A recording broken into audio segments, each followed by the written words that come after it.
मेरे को ब्लू वाला वो दे दीजिए. हाँ.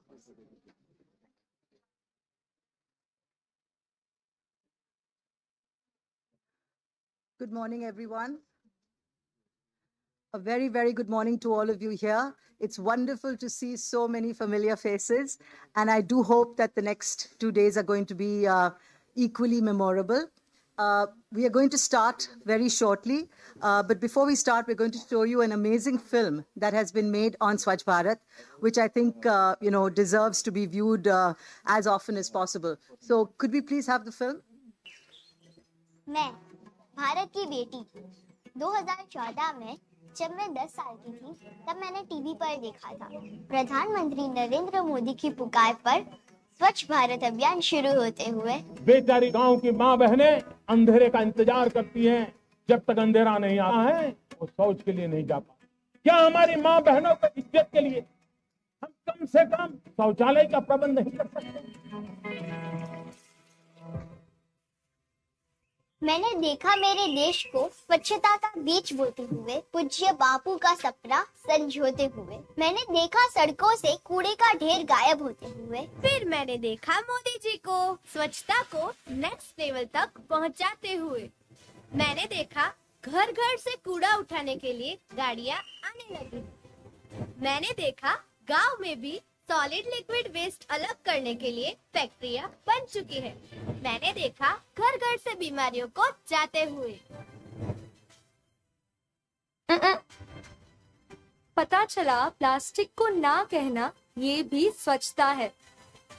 गीला कचरा हरे और सूखा कचरा नीले डस्टबिन में डालना ये भी स्वच्छता है। मैंने देखा स्वच्छता को जन सेवा बनते हुए। मैंने देखा स्वच्छता को जन आंदोलन बनते हुए। मैंने देखा सफाई करने वालों का सम्मान बढ़ते हुए।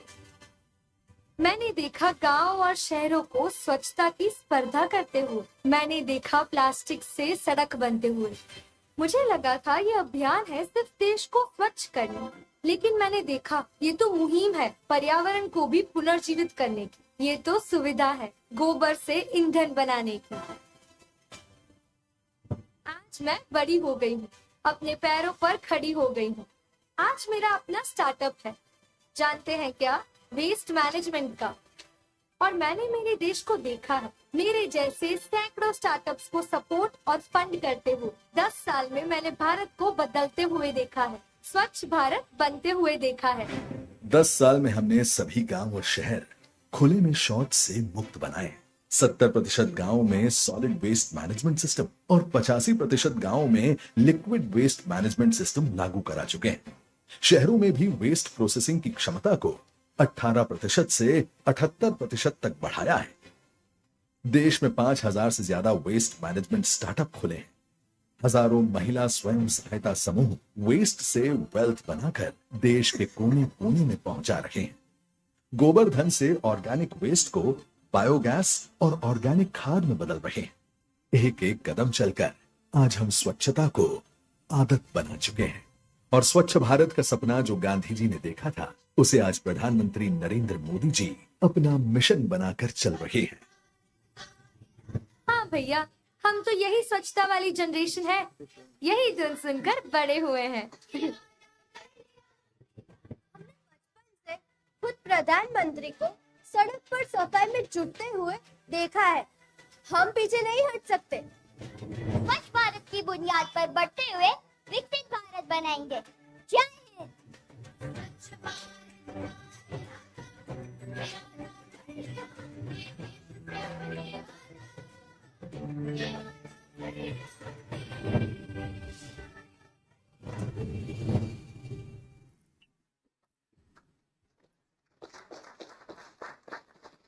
Thank you very much. I had hoped that we would have had Shri Neena ji and Jitendra ji here to see this, because this is, what they have made, their ministry has made, and we're all very proud of the work that we're doing with them. So let me start. As I said, a very, very warm welcome to all of you here today. In a recently published report by the Center of Science and Environment, it is stated, and I quote, India experienced extreme weather events on 93% of the days in the first 9 months of this year. And it further states that these extreme weather events killed 3,238 people and affected 2.3 million hectares of cropland. And finally, that 35 out of the 36 Indian states and union territories experienced these extreme weather events. I know it may sound a little dismal to start the day with, but the reason I'm actually doing this is because I wanted to be, very much firm and center of all the discussions that we're going to have over the 2 days. That climate change is impacting our world more and more severely and in a rapidly increasing manner is evident. Over the next 2 days, we will be reviewing through carefully curated sessions various aspects of this impact using WASH as a central lens. The seriousness of the challenges we face as a country, the manner in which these challenges are being tackled, and most importantly, identifying the gaps that are still there and which need filling across the entire spectrum of WASH services required by the nation. Now, poor waste management endangers biodiversity and disrupts ecosystems that act as natural carbon sinks such as forests and wetlands. By managing waste effectively, we help to preserve these carbon sinks, enhance ecosystem resilience, and safeguard biodiversity. Waste, especially plastic, is not just an environmental byproduct, but a significant source of greenhouse gas emissions throughout its life cycle. From production to disposal, waste management emits methane and CO2, directly accelerating climate change.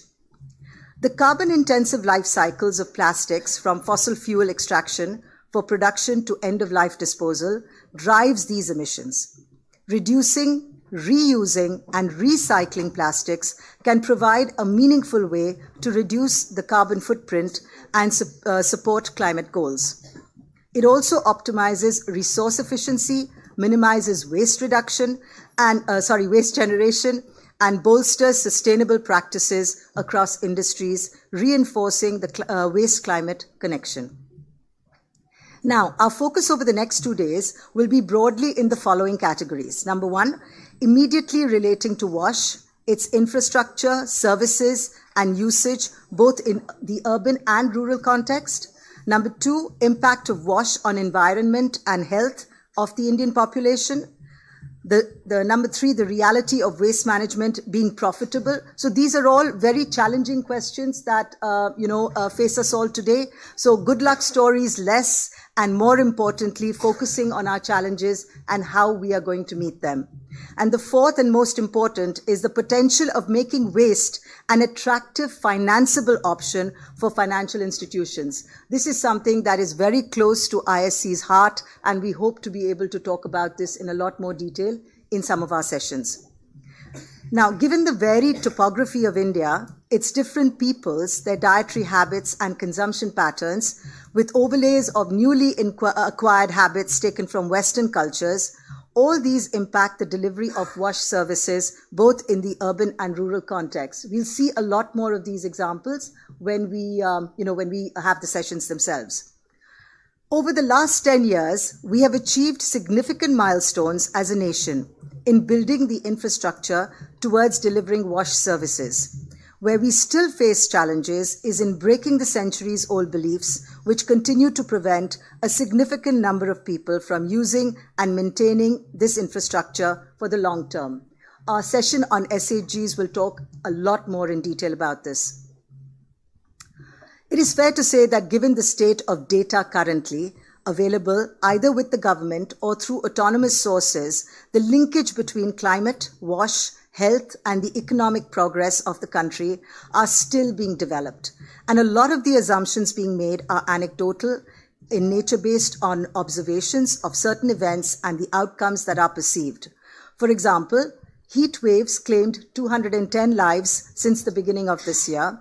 The data does not reflect the extended health impacts of prolonged high temperatures on the well-being of people in northern India, including farmers and laborers who endured the intense heat with little means of relief. So we have part of the data, we don't have all the data. Are we making the right assumptions? That is again something that we will be looking at. Now, this underscores, as I mentioned, the urgent need for systems that accurately capture losses, giving a human face to the impacts of climate change.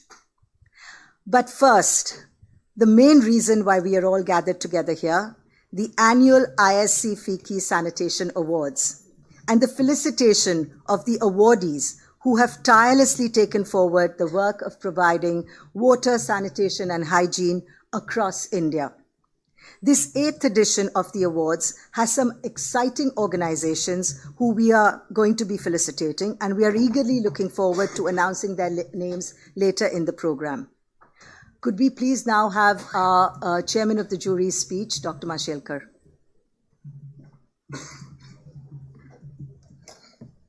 Good morning everyone. I'm deeply honored to join you all in the 8th edition of the ISC-FICCI Sanitation Awards ceremony and Indian Sanitation Conclave. My deepest apologies that, like every year, I'm not able to join you physically this year because of certain personal challenges. I'm so sorry. Over the years, I'm very happy to see, very proud to see that India has made remarkable progress in the WASH, that is water, sanitation and hygiene sector. From the monumental achievements of Swachh Bharat Mission Phase 1, we have now transitioned to equally critical phase, that is sustaining and enhancing the infrastructure that we have built. Today, the focus is on sustainable, inclusive and environmentally friendly solutions that ensure long-term impact. It is heartening to see the growing understanding that sanitation is not just about building toilets. It is about comprehensive waste management, behavioral change, and community participation. Under Phase 2 of Swachh Bharat Mission, integrating waste management into the core agenda has been a game changer. This shift highlights the essential role of circular economy principles and the innovative use of technology in sanitation practices. What stands out most prominently is the collaborative spirit. Grassroots organizations, NGOs, corporates, all of them have joined hands to drive this mission forward. Together, they are turning ambitious goals into tangible realities. Among platforms recognizing these exceptional efforts, the ISC-FICCI Sanitation Awards holds a very special place. Since their inception in 2015, almost a decade ago, these awards have grown to become a national benchmark of excellence in the sanitation sector. I'm so proud to see the journey of these awards over the last 9 years. They have not only celebrated outstanding contributions, but also inspired countless others to innovate and participate in the sanitation movement. This year's awards are especially noteworthy. With over 110 applications across 12 categories, the quality and diversity of submissions have been phenomenal. This speaks volumes about the growing momentum and seriousness around the sanitation innovation. As always, the evaluation process was rigorous, guided by our well-tested and well-trusted assured framework, which means affordability, scalability, sustainability, universality, rapid implementation, excellence, and distinctness. This matrix, this very tough and rigorous screen ensures that only the most impactful and the innovative initiatives are recognized.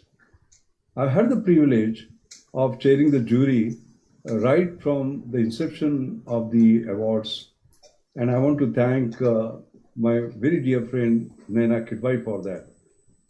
The jury has always comprised the most brilliant minds from corporates, academia, development partners, donor organizations, and I must say this year was no exception. Their expertise and dedication, they elevate these awards to new heights year after year. I would like to especially thank my dear friend Naina and Natasha for their visionary leadership, their deep commitment in shaping these awards into what they are today. Their vision and commitment has been really pivotal to this platform's success. I want to emphasize that. My heartiest congratulations to all the award winners. Your efforts stand as shining examples of what is possible when innovation meets purpose. Innovation meets purpose. I'm confident that your achievements will inspire more trailblazers in the years to come. Lastly, a big round of applause for the ISC Secretariat for organizing such a grand event. I do know how hard they have worked. The 8th edition truly reflects the growing importance of sanitation in our development narrative, I must say. So let us continue to innovate. Let's continue to collaborate. Let's continue to strive for a healthier, for a cleaner, and for more sustainable India. And together. Thank you. Thank you very much. I've just been informed that Shri Meena ji and Jitendra ji have arrived. So the next is up is Naina for her State of the Union speech, just in time.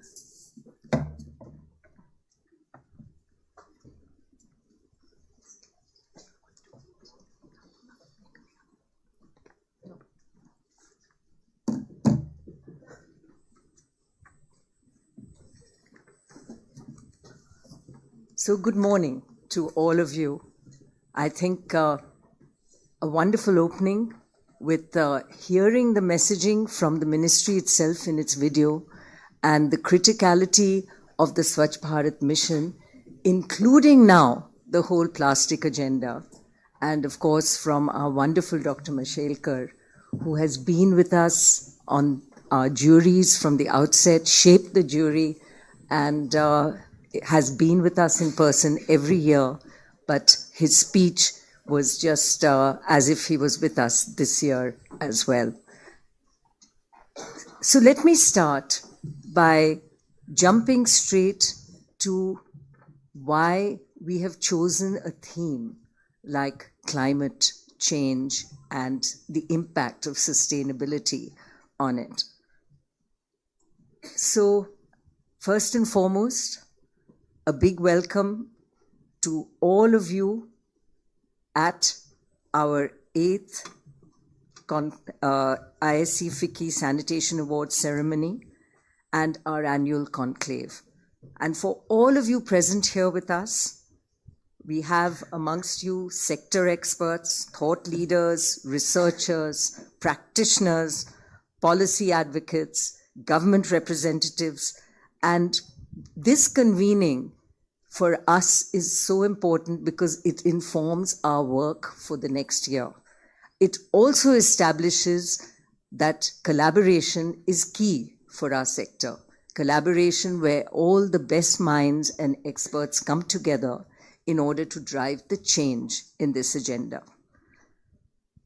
I think it's pertinent to just pause for a moment, and you saw the frequent references even in the Swachh Bharat video on Gandhiji. And what Gandhiji said was, it is health that is real wealth and not pieces of gold and silver. And sanitation is more important than political independence. So the significance of what Gandhiji saw as our mission, and the reason why it keeps coming back to us through Gandhi Jayanti and the Swachh Bharat mission are aspects we should not forget. The fact that we contribute to the health of the nation. It's a mission beyond Swachhta. It goes to hygiene and health. And Gandhiji emphasized this importance in many ways, all the while reflecting on his core values of simplicity, public health, and the belief that the well-being of all of us, citizens of India, is the foundation of a nation's strength. Now, India has made steady progress in healthcare, but continues to face significant challenges. So if we look at the work we do in Swachhta, where are we on health and the health of the nation? We ranked 125th out of 183 countries in life expectancy and 145th out of 195 on healthcare access and quality index. We work in the quality space. It falls below the global average and lags behind BRICS nations, partly due to the low spending on health. So if any of you believe that the country is going to stop spending in this area, you can be sure it is not. We recognize that we are still in the bottom 1/3 of all countries, and there's a long journey ahead of us in terms of improving the health of the nation. And recognizing that health outcomes are shaped by broader factors, such as access to water and sanitation, and of course, education, nutrition, air pollution, all of this plays a part. India is gradually adopting a more integrated approach to health, and you heard that from the ministry. Addressing these interconnected determinants, increasing investment in health, in sanitation, in water, can help bridge some of these gaps and improve our overall outcomes. Now, the Swachhta Hi Seva 2024 and the Mahua roundtables conducted earlier during the year, as the iconic Swachh Bharat mission marked its transformative decade, millions of Indians united for the Shramdan campaign. And I remind you about this, it was 15 days. It was in celebration of the 10th anniversary of the Swachh Bharat mission. There were several roundtable consultations, which many of you have participated in. And this brings together key representatives, as indeed are represented here today. The aim is always to gather more insights, both from global and local best practices, to evaluate policy frameworks and foster innovative solutions to drive these improvements. And these are the discussions which become crucial for realizing the mission's vision of a garbage-free India. So this theme, plastic waste sustainability and climate change, becomes all the more critical basis the background that I've just set out. India's desire to progress has to be based on a healthy, hygienic, garbage-free India. And the previous year, we saw the G20, the 18 G20 hosted by India, which focused on resilient and inclusive growth, women's empowerment and well-being, sustainable development, and health. So again, the G20 agenda for the world is central to the whole area of sustainable development and health. Yeah. Now, we all know a crucial component of these goals is safe, sustainable, and equitable wash provisions for all. So many of you know we are standing tall these days because of the support from the ministry and from specifically Mr. Srivastava here, who has been a very important partner. Welcome, welcome. Yeah. So we all know a crucial component of these goals is the WASH agenda. And we can no longer ignore the elephant in the room, which is climate change. In fact, the UN Secretary General, Antonio Guterres, warned the world leaders that humanity is on a highway to climate hell with a foot on the accelerator. And the G20 summit underscored this. We've seen at Baku now, finally a coming together at least of the financial commitment of $300 billion, of which I hope that India will be a beneficiary. But India has fought and fought hard to ensure that the numbers did not dwindle, and indeed continues to suggest that the $300 billion is too small an amount. So India out there fighting for its space in the climate financing agenda. The India Sanitation Coalition recognizes the criticality of ensuring sustainability of assets and behaviors, and particularly in light of this climate change agenda, where climate modeling and projections are suggesting that climate change will increase the risk of disrupting normal life, especially in regions that are more susceptible to extreme climatic events, by disrupting safe water and sanitation, infrastructure, and systems. Welcome, sir. Great to have you with us. Yeah. There is an urgent need to understand and improve resilience in WASH infrastructure and services to withstand these increasing threats from climate change. If we build only to have it destroyed by that tsunami wave we know will happen because of climate, we do have obviously a cause for worry. So how do we build this as a resilient infrastructure? Waste and plastic sustainability, impact on climate change. We seek to forward the discourse on climate resilient waste management, infrastructure and services, circular economy, accelerating decarbonization in India, and WASH financing. Welcome, Harsha. This is our FICCI's new president, and new as freshly minted as end of last week. And this is his first public engagement. So let's give him a hand. Yeah.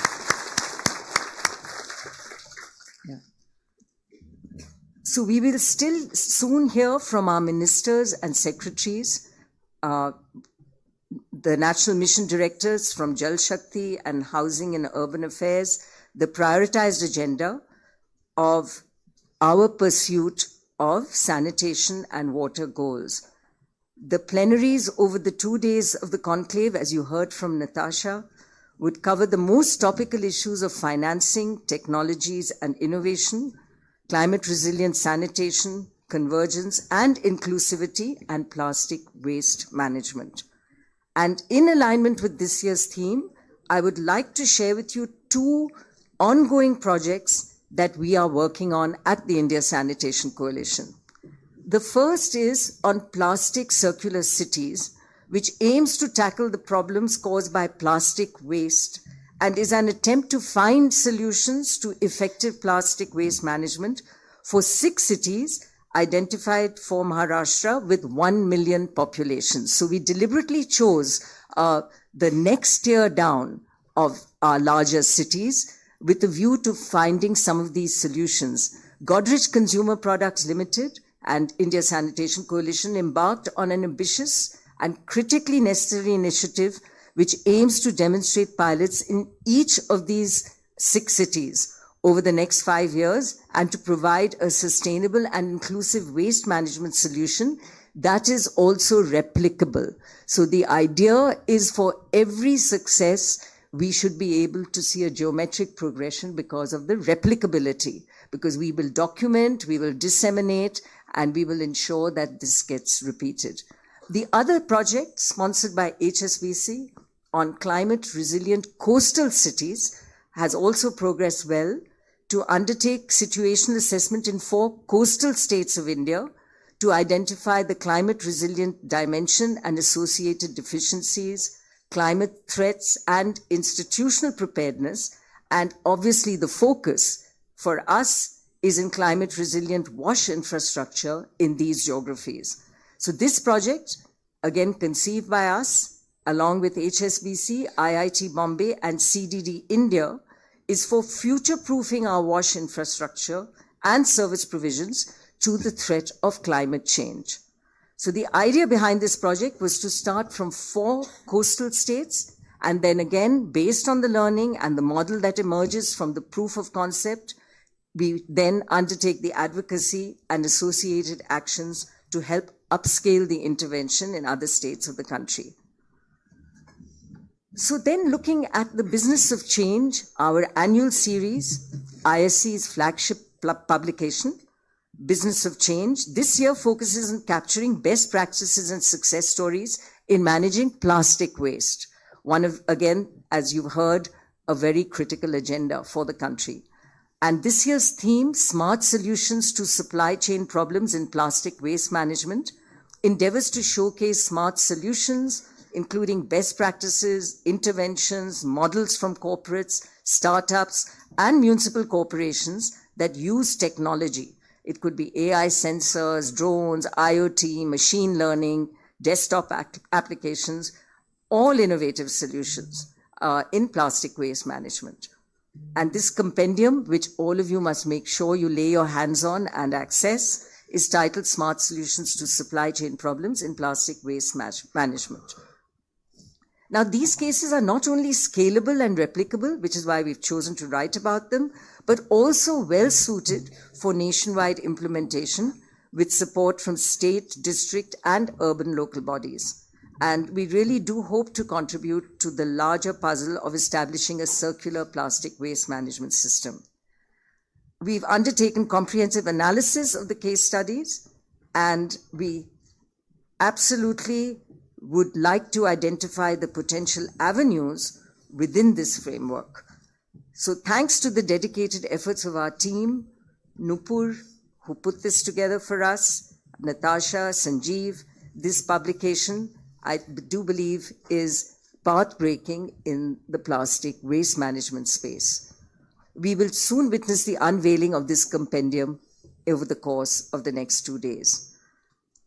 Innovative sanitation solutions is an important agenda for us, and the 1 lakh crore allocated to the Anusandhan National Research Foundation is one that we should leverage to drive innovation in our areas as well.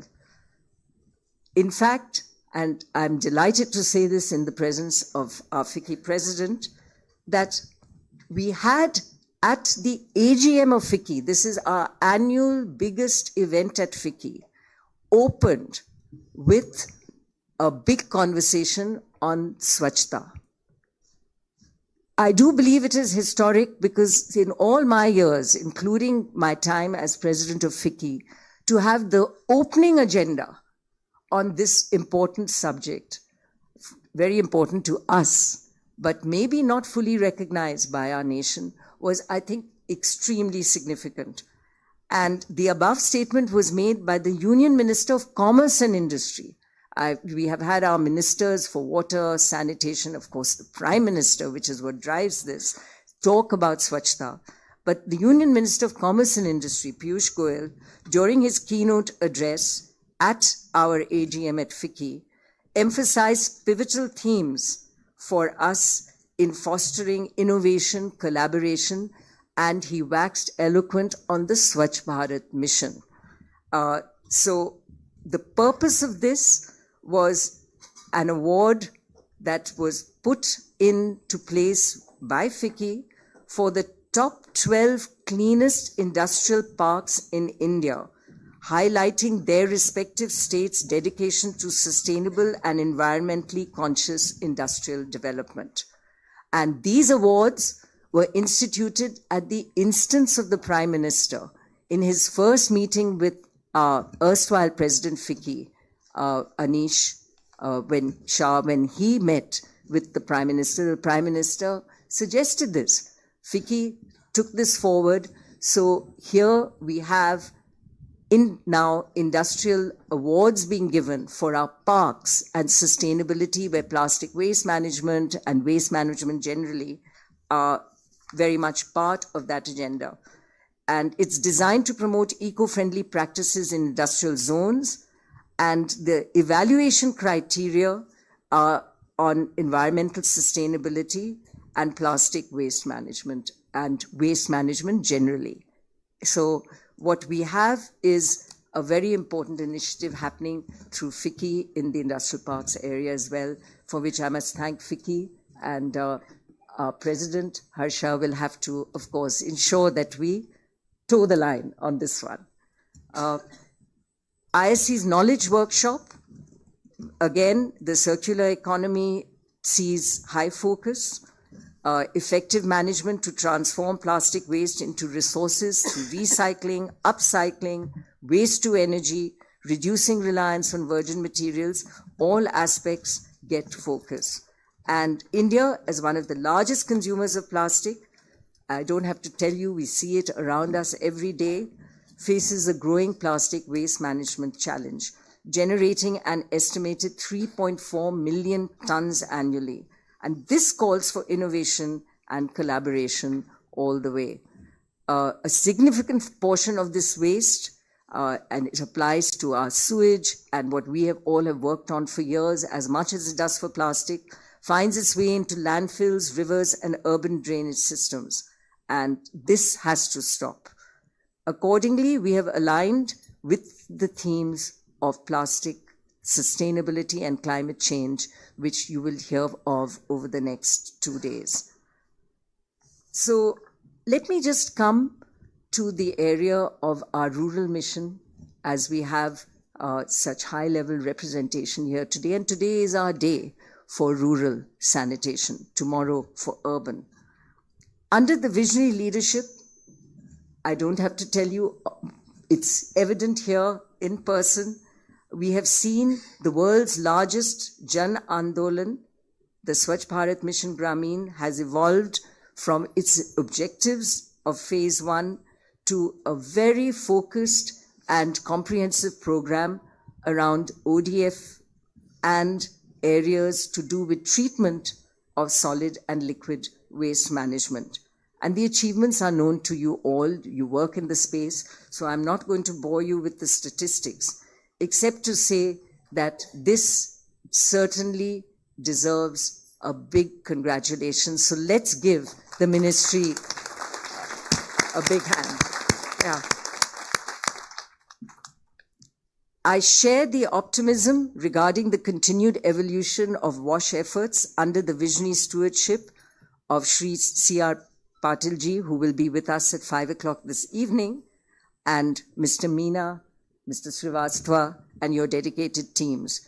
Your leadership highlights the transformative initiatives, the ODF Plus model villages, while inspiring a call for innovation and people-centric solutions. And we did show that remarkable video you've put together at the outset. It got a big hand from everyone present here. It is comprehensive, and we love the fact that the messaging has come through the children, the girl child of India. The Lighthouse Initiative is a very important partnership we have with the Ministry of Drinking Water Sanitation. And the initiative brings together corporates and development partners. Some of the corporates are amongst our midst today. I would in fact ask you to stand up. As I mentioned, ITC, who have been a main and very critical driver in the program. Nayara Energy, is Vikas here yet? Yeah, Nayara Energy, HCL Foundation, Ambuja, yeah, some are coming a little later, I gather, JSW Foundation, yeah, Hindalco, Jindal Steel and Power, Ultratech, Nor Bremse, Tata Trust, and Aga Khan Foundation, and others who work closely with over 15 state missions. The LHI emphasizes community-driven solutions promoting waste segregation, user fee models, and most important, and you will hear more about this, empowering women's self-help groups in waste management roles. The LHI's success is built, of course, on strong political backing, public funding. I think the important thing here is that government continues to be the main provider of finance for this program. In fact, the only, if they have it their way. Corporates have had to beg to spend money in these areas. Strategic partnerships and active community engagement. And noteworthy innovations include the Swachhta Mitra app for waste management and plastic waste upcycling initiatives. And the beauty of this program is, if one Gram Panchayat example, the corporate comes up with an innovative solution, it is shared across the others. So this sharing of knowledge, sharing of technology, sharing of best practice is a very important part of the LHI initiative. And through LHI, the importance of inclusivity, sustainable financing, and setting a foundation for lasting impact in rural sanitation and waste management has happened. And I have to laud the ministry when, in fact, Mrs. Vinnie Mahajan, Secretary, reached out to us to say we need corporate engagement. And what has now resulted is, I believe, one of the most effective public-private partnerships at the grassroots level, where the government, state government, Gram Panchayat, in whichever form you need it, works alongside and with industry. Industry brings in its partners, could be not-for-profits, could be workers at the ground level, could be their own employees. And that partnership is now proven to be a success. So while we've covered now the 75 GPs aligned with the commemoration of India's 75 years of independence, and like with anything, when we embarked on it, we were filled with self-doubt. I'm happy to say that phase 2 of the initiative now under implementation spans 50 blocks across 14 states, supported by committed corporate partners. So a big hand to all of you who have been engaged in LHI1. So this strategy now will continue as a very important aspect. I will not delve any further because Mr. Ashok Meena, Secretary, DDWS, will be leading a dedicated session on this initiative later today at the Conclave. I would like to again congratulate my team at the ISC, Natasha, Naomi, all of you who have worked so hard to make this a success. The urban mission, and I will not dwell on this because we are running out of time, has also been a successful story for us. It has seen many initiatives by us at ISC. You will hear more about this tomorrow, so I will defer telling you about our successes therein till tomorrow, which we will cover therein. Now for the awards, which you heard Dr. Mashelkar.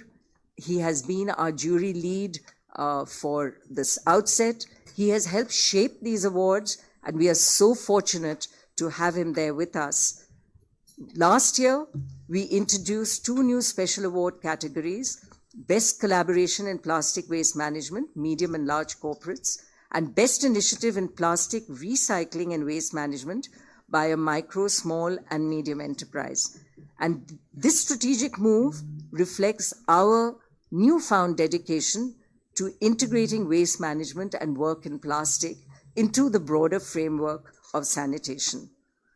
This year, we saw over 100 entries across 12 diverse categories, and these awards highlight the best in the field. The nominations that come are all very, very insightful. Many of our nominees go on to become awards winners in subsequent years, but we learn from every one of the presentations, and indeed they inform our research and work going forward. So I will end here with a big thank you to Hussain and Rohan and members of the ISC Secretariat who drove the jury process. In fact, I was hearing from a couple of members of the jury how well this has been handled. Thank you for the effort you put in, Hussain, to make this a success for us again this year. And then lastly, on the branding and communications that we do, we've contributed several thought-provoking opinion pieces, op-eds, just through a range of subjects, and social acceptance to encourage positive behaviors becomes very important. So whether it's to reduce, reuse, recycle, segregate, all of this sees mention through our advocacy efforts, articles, op-eds, and we have done a study by UNICEF, Sambodhi, and BMGF on the impact of the Swachh Bharat mission, which has revealed notable benefits for women, including improving convenience, enhanced self-respect, and greater safety in daily lives. The India Sanitation Coalition marked what we call the Raksha Bandhan 2024 campaign in a unique and meaningful way, where we celebrated the incredible contributions of sanitation workers, the unsung heroes of Swachh Bharat. And this initiative began with a simple gesture where we captured the moment of one child tying a rakhi to Safai Kaka or Safai Didi, our dedicated sanitation workers. And what started as a humble contest blossomed into a profound movement and a heartfelt tribute to those who safeguard our health and well-being. We've also started Tara, a social media campaign championed by us, which embodies the values of leadership, social responsibility, and community engagement. We position Tara as a role model for youth across the nation. So this is part of our agenda on education and putting health and hygiene into schools and institutions of learning. Another noteworthy initiative led by Eden and her team and the transformative campaign at eradicated and rehabilitating manual scavengers. So this underscores the coalition's commitment to creating a more inclusive and equitable society. So you see, we work across many verticals, some more important than others in any one year, but never forgotten. And all I can say is that I warmly welcome each and every one of you to join us on this journey. We listen, we share your thoughts, we contribute to your ideas, but learn from your ideas. And by supporting your fellow participants and each one of you, we are very much thankful and grateful for the journey that you have embarked on with us and for the nation. Thank you for being a part of this journey. Thank you.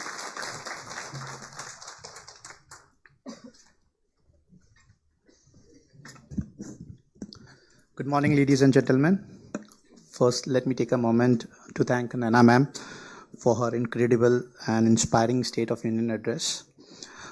Your words, ma'am, has always set the perfect tone for the conclave and energized us for the meaningful discussion. Hi, I am Hussain Rangwala. I have privilege of leading rewards and recognition as well as Wash Finance initiative here at India Sanitation Coalition. It's absolute honor to welcome you all for this significant gathering. Now it's my great pleasure to invite a distinguished and incredible champion of progress and innovation to share his thought with us. His leadership will be instrumental in shaping the agenda for FICCI, fostering collaboration and inspiring action to address some of the most pressing challenges of our time.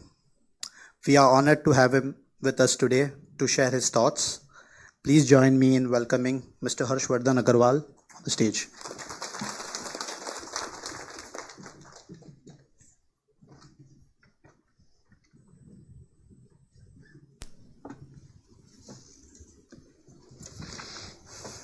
Thank you, everyone.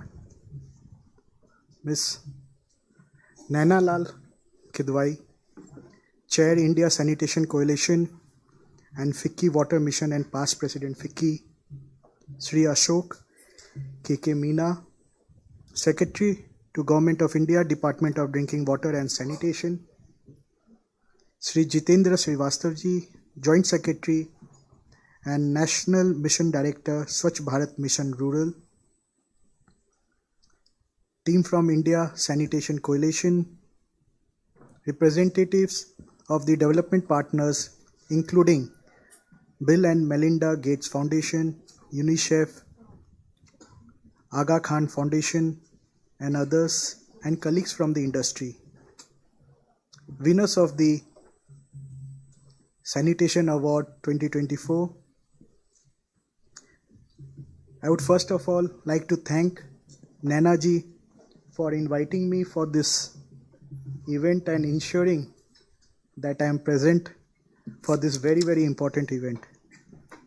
It's a very important area which is very close to heart of our Honorable Prime Minister Shri Narendra Modi ji. He has been promoting Swachh Bharat since last 10 years, and as a country we have made a huge progress in this area. Safe wash is not just a necessity. It is the foundation of resilient communities, healthier environments, and a stronger nation. Its impact spans critical areas like gender equality, health, outcomes, livelihoods, education, and climate resilience, making it a driving force for holistic and sustainable development. Over the past decade, India has made remarkable strides in the wash sector. Initiatives like the Swachh Bharat Mission have brought sanitation to the forefront of national priorities, resulting in over 110 million toilets being constructed and significant improvements in rural hygiene.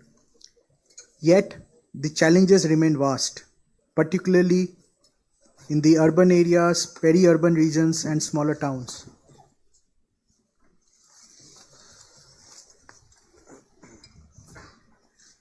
There is immense potential for increased private sector involvement also.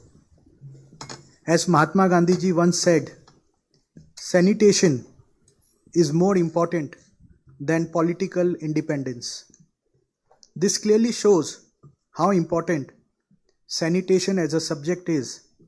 Even someone as visionary as Mahatma Gandhi ji gave so much importance to this subject. Business must recognize the pivotal role in addressing the wash challenges not just as a philanthropic effort but as a core business priority aligned with long-term sustainability goals.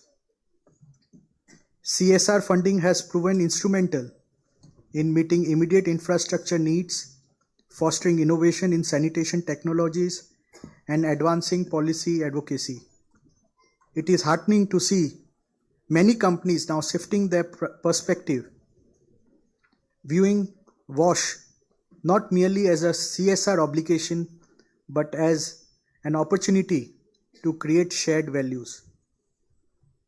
FICCI is proud to support these efforts through the India Sanitation Coalition, which has become a vital platform for collaboration between the government, private sector, and civil society.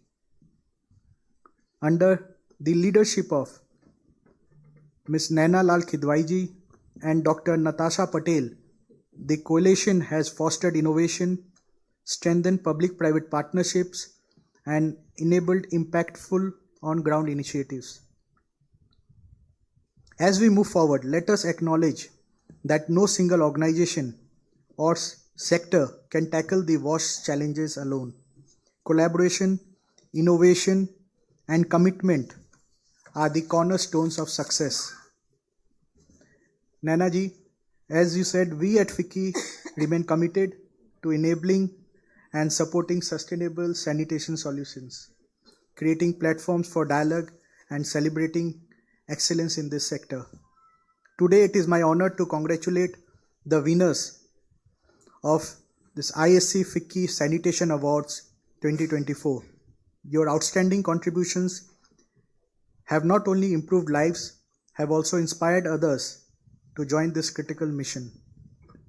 Your efforts exemplify the change we wish to see, a cleaner, healthier, and more equitable India. Together, let us continue to build on this momentum, ensuring that safe wash becomes a universal reality. Thank you so much.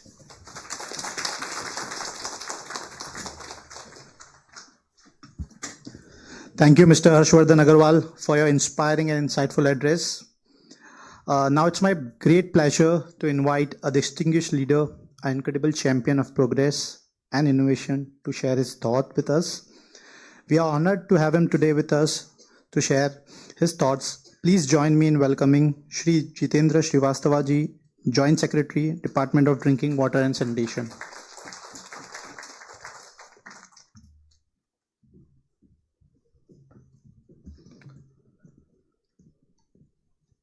Respected Secretary, Drinking Water and Sanitation, Shri Ashok Kumar Meena Sahab, President FICCI, Dr. Harshvardhan Agarwal ji, Chair ISC Coalition, Srimati Nainalal Kidwai ji, Natasha ji, and all distinguished members in the audience today.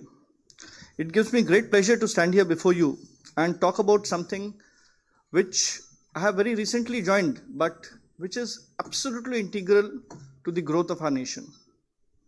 Let me start by asking you, do you think we can become a Viksit Bharat in 2047 if we don't crack the sanitation code? What differentiates us, or what is the defining thing that we see different when we visit a developed country and look back on India? The key word is sanitation. And it is quite amazing that it took a person no less than the stature of the Honorable Prime Minister himself to bring this pivotal truth to the light of everybody, when in his first inaugural address in 2014, from the ramparts of the Red Fort, he said that sanitation is going to be my priority. Of course, he talked about toilets. At that time, a topic which nobody would even think of. And over the years, it has metamorphosized from toilets to sanitation, and now we talk about waste to wealth. So this very recent sector, let me say sunrise sector, has seen tremendous change in the last 10 years. Thanks to the clear vision, clear focus, and the topmost priority being accorded to it by the political leadership of the country, the tremendous enthusiasm it has seen from the masses. We see the Swachhta Hi Seva campaign running across the country year after year, and every year we set new standards.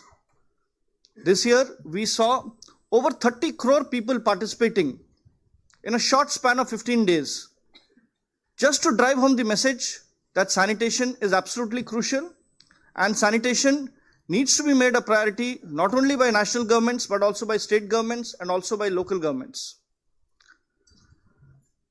We saw partnerships coming into the field of sanitation, and I must credit Nainalal Kidwai ji ma'am and our former secretary Vinny Mahajan ma'am, who were visionary enough to see that until the industry joined hands with the government sector in pushing and in driving innovation,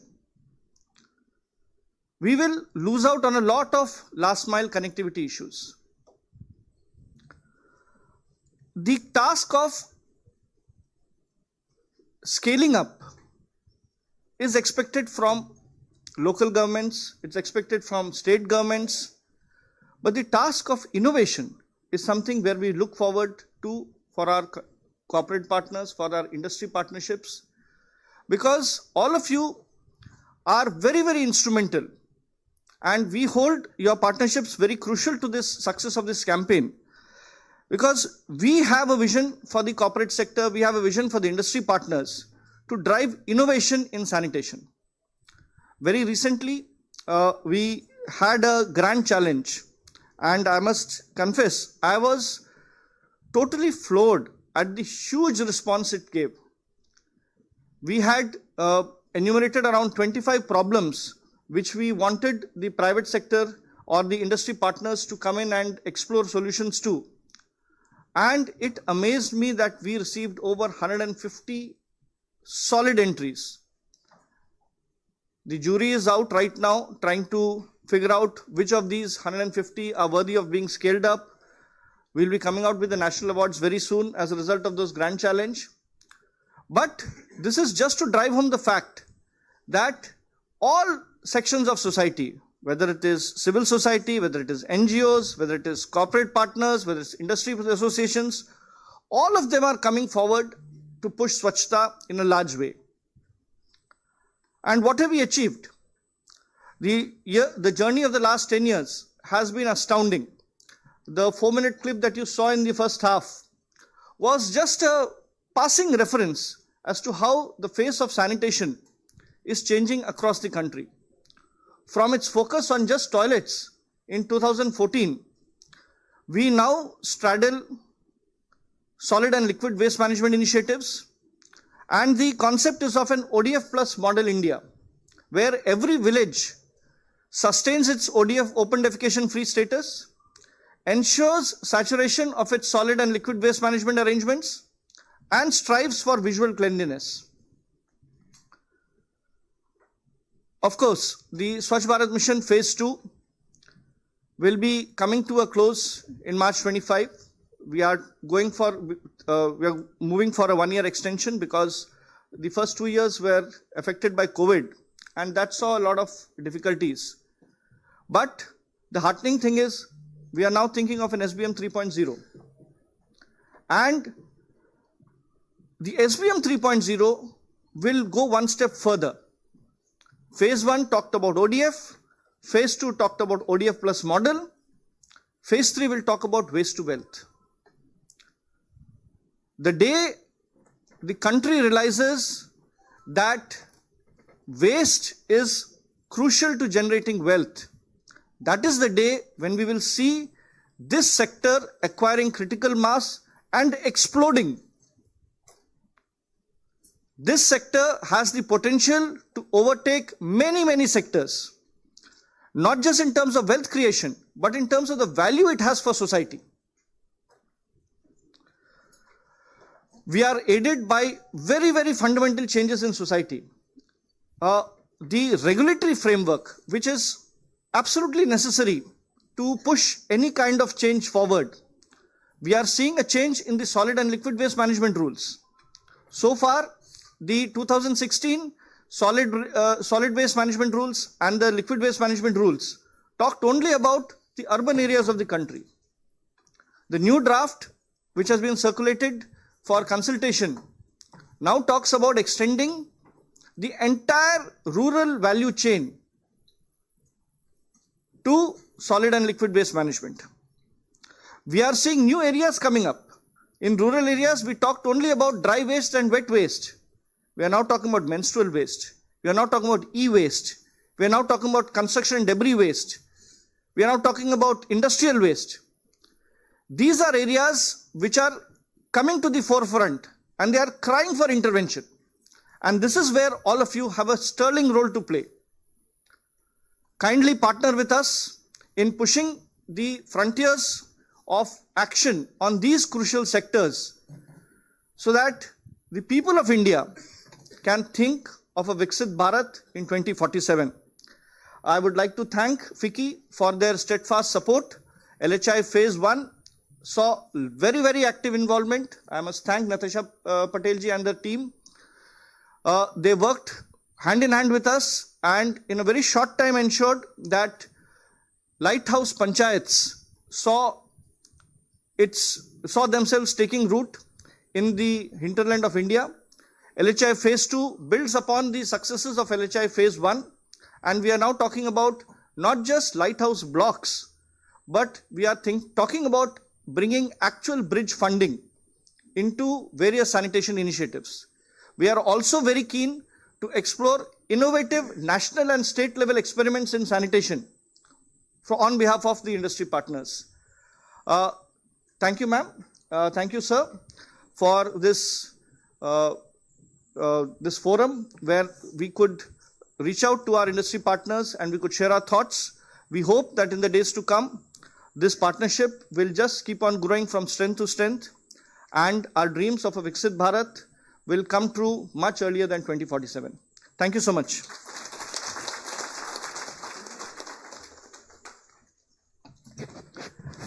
Thank you, Shri Jitendra Srivastava for those thought-provoking words. Now it's my pleasure to invite another leader having vision and passion for sanitation sector. Please join me in welcoming Shri Ashok Meena ji, Secretary, Department of Drinking Water and Sanitation.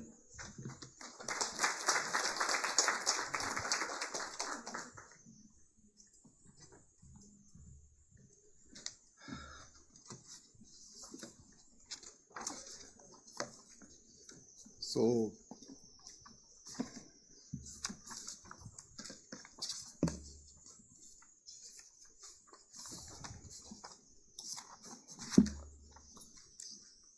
Good afternoon, everyone.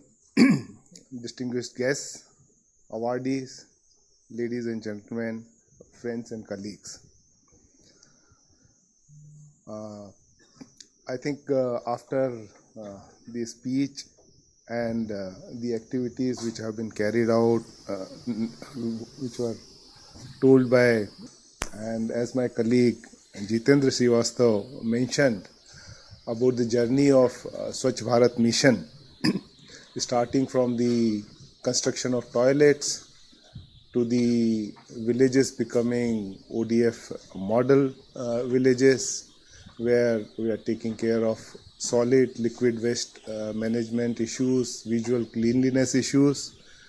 Now we are embarking on the thinking of going to the phase 3 of Swachh Bharat mission. Phase 3 would be definitely going to be towards waste to wealth, but the context of waste to wealth is basically entering into circular economy phase, when the climate, and the only one that we have, needs sustainability, and climate change is looking at the face of humanity. Going forward, if we don't think in terms of circular economy, and when we think in terms of circular economy, we need to think in terms of how circularity can work on sustainable basis in wash sector. So that's going to be extremely critical for all of us. And therefore, as Jitendra was mentioning, while we think about circularity, we need to think about its sustainability aspect, and that sustainability is possible if you have some business case for handling the sanitation and water as issues in the rural areas. How do we make it to be a business case for the rural areas is a challenge, and it's a journey which started almost 10 years back, when Honorable Prime Minister embarked first on the journey for sanitation, and after 5 years, journey for safe, potable drinking water in each household. These both journeys taken together are maturing enough now. We are entering into a phase where we want this to be a reality on sustainable basis, and therefore the use of water, the conservation of water, and ensuring that the planet is able to sustain us in the water cycle, hydrological cycle, is going to be a very, very critical issue. And as Jitendra was saying, therefore, when you look at this problem from this perspective, innovation will become critical, because till now, if waste was being thought that it's a problem and it needs to be taken care of at the local level, it probably was not sustainable, because there was no business case. But innovation is one thing which probably will turn the whole thing into a very business kind of sustainable activity. You are already seeing the examples of that happening in the country.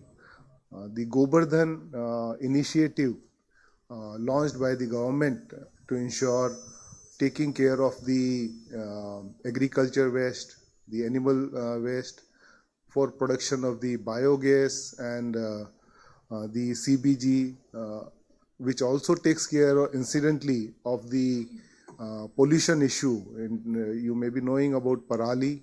The Parali itself is getting addressed through the CBG plants in Punjab and Haryana.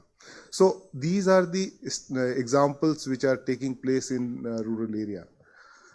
I would suspect that the India Sanitation Coalition, the way they are moving forward in assisting us, and in fact when I was sitting, I was looking at the quote back here in the auditorium itself, when Mahatma Gandhi visited, I think 7th April 1931 FICCI, and he said the quote is up there, that the industry should regard themselves as trustees and servants of the poor.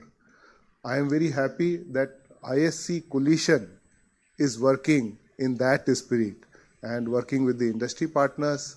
The innovation is being done, being recognized, awarded, and as Ms. Ninalal Kidwai said, that the whole thing becomes replicable. That has been your effort. So I commend the whole effort very well. The LHI phase 1 was a good learning example. LHI phase 2 is being implemented. I actually have gone through all the documentation of LHI phase 1, and lot of learning is possible to be taken from there when we build the circular side of the WAS cycle in the rural areas. So phase 3 of SBM Swachh Bharat Mission is what we are looking forward to designing in association with all the stakeholders, including the industry partners. And ISC will certainly be one of the important stakeholders for us to work closely and design a sustainable solution. So, dear friends, it is both an honor and a privilege to be here with all of you today at 8th ISC-FICCI Sanitation Awards.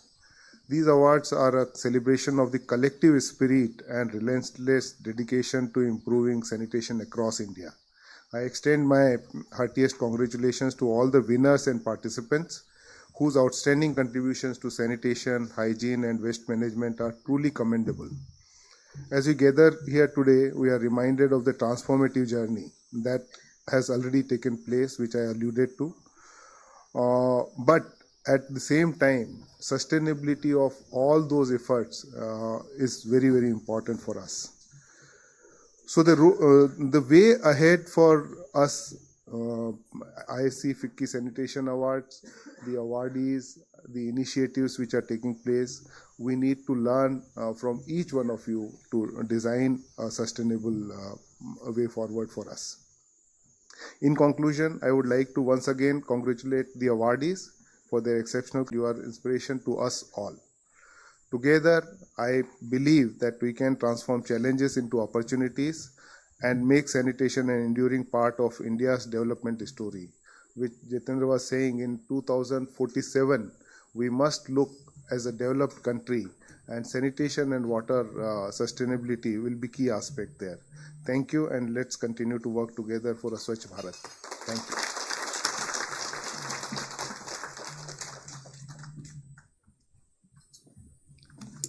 Thank you, Shri Ashok Minaji, for your inspiring address. Your words have truly set the stage for what lies ahead, reminding us of the power of collaboration, innovation in driving meaningful change. We are deeply grateful for your support and leadership, which continues to inspire all of us. And now, ladies and gentlemen, it's time for the moment we all have been eagerly waiting for, the 8th edition of ISC-FICCI Sanitation Awards 2024. The most exciting part of our conclave. The ISC-FICCI Sanitation Awards, an initiative that over past 8 years is recognized as the prime awards ceremony in sanitation sector. These awards have gained national recognition and holds a prestigious place in honoring exceptional contribution to sanitation in India. Needless to say, the competition this year was intense. The innovation, passion, and commitment displayed by the nominees left our jury members with the tough task of selecting winners. I would like to extend my heartfelt thanks to Dr. Mashilkar, whose guidance remains invaluable, and to the esteemed jury members who followed a rigorous adjudication process based on the assured framework. As we prepare to celebrate the remarkable contributions for this year's, I would like to call upon Shri Ashok Minaji, Secretary, Department of Drinking Water and Sanitation, Shri Jitendra Srivastava ji, Joint Secretary, Department of Drinking Water and Sanitation, Mr. Harshvardhan Agarwal, President FICCI, Ms. Nainalal Kidwai, Chair India Sanitation Coalition, to join us in felicitating the winners.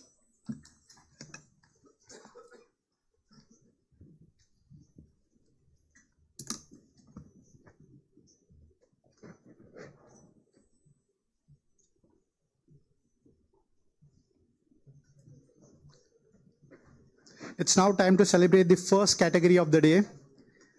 Category 1, Best Corporate Initiative in Sanitation CSR. The award recognizes an organization that has gone above and beyond its commitment to sustainable sanitation. Example of this spirit, their dedication to fostering sustainability both within and beyond their organization is truly inspiring. With impactful awareness camps, training session and workshop, this initiative has reached over 46,700 individuals, creating significant change in sustainable plastic waste management. Ladies and gentlemen, please join me in a big round of applause as we announce the winner of Best Corporate Initiative in Sanitation, HDFC Bank Parivartan.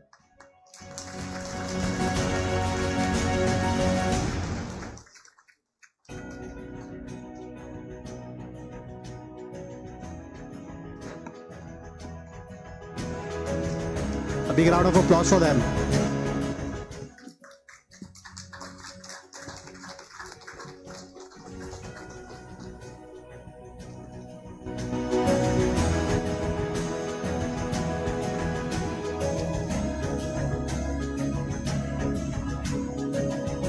Ladies and gentlemen, we now move to our next category, Best Non-Profit Engagement Model in Sanitation.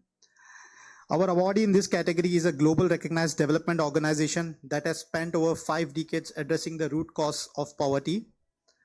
In Bihar, this organization implemented an initiative to strengthen governance and technical capacities of 3 urban local bodies for decentralized solid waste management.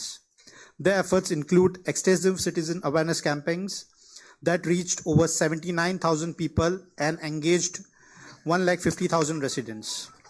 Ladies and gentlemen, please join me in a huge round of applause for Aga Khan Foundation, our awardee for the urban category.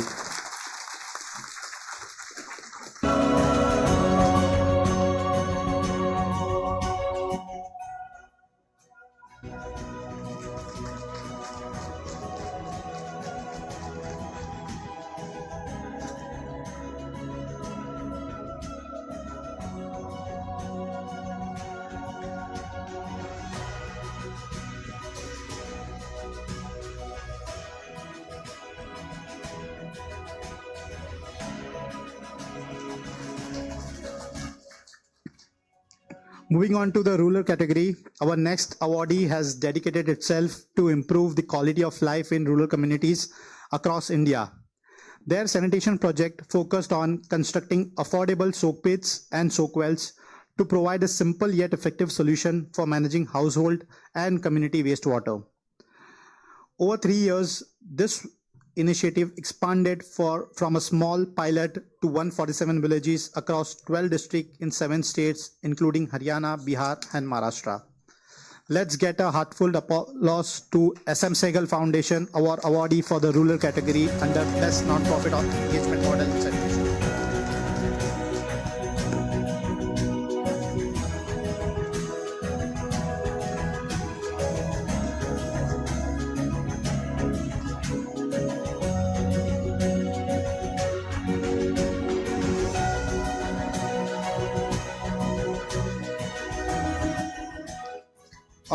Our next category is Best Communication in Sanitation, a vital area that highlights the power of effective outreach and engagement in driving behavioral social change for cleaner and healthier environment.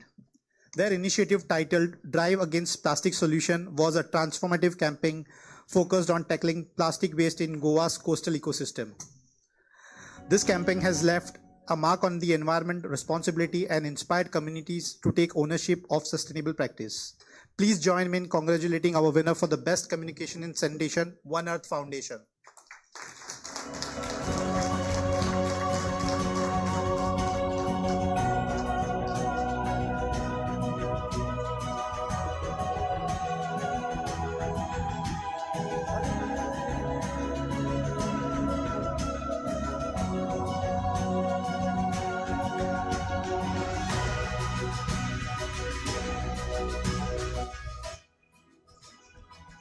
As we move forward, I would like to request Shri Manoj Gulati to join us in presenting our next award along with the present dignitaries. The next category is Best Innovative Financial Accessibility Model for WASH. As one of the India's leading NBFC, they specialize in providing funding solution for microfinance, MSME, and rural housing, focusing on inclusive growth and sustainable impact.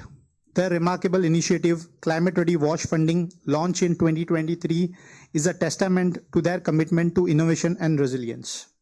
The initiative has already achieved extraordinary impact, supporting 50,000 borrowers, 90% of whom are women.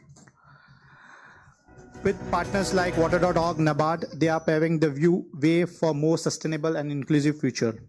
Let us give us a huge round of applause for NAB Samruddhi Finance Limited.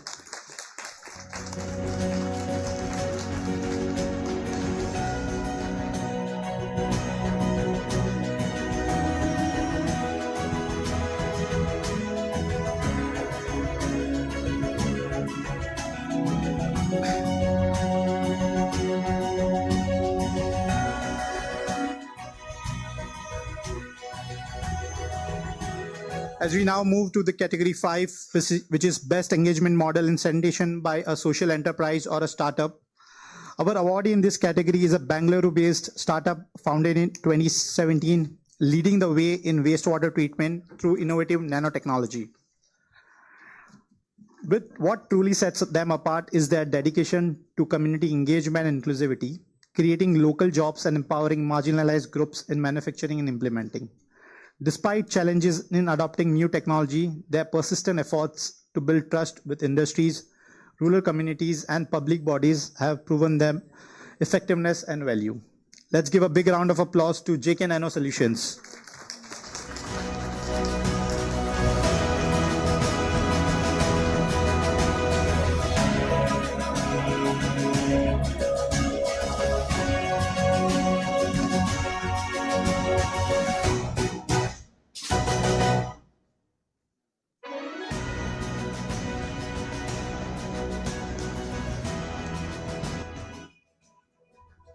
Our next category is Special Recognition Award for Government. The awardee in this category has demonstrated exceptional commitment to sustainability and innovation through two remarkable initiatives.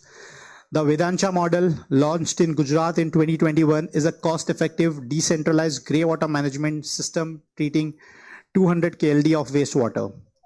Additionally, the Gobardhan initiative under the Swachh Bharat Mission Gramin is a transforming organic waste like cow dung into a clean energy. Please join me in celebrating the exceptional efforts of our awardee, the Commissionerate of Rural Development, Government of Gujarat. Congratulations to the team for this transformative initiative.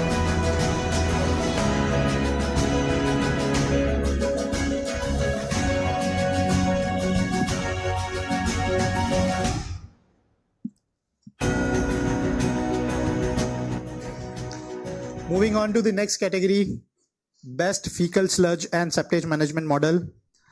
I would like to request Shri Prabhakar Lingareddy ji, one of our jury members, to join us in presenting our next award. This year awardee has set a benchmark with India's first public-private partnership model for an integrated fecal sludge management in Leh. A collaborative effort between the Municipal Committee, Leh Blue Water Company and Boda. Sustainably operating for 6 years, this initiative boosts efficient operations, active community engagement through workshop and training, ensuring lasting impact. Let's give a big round of applause for Municipal Committee Leh and Blue Water Company for their incredible work.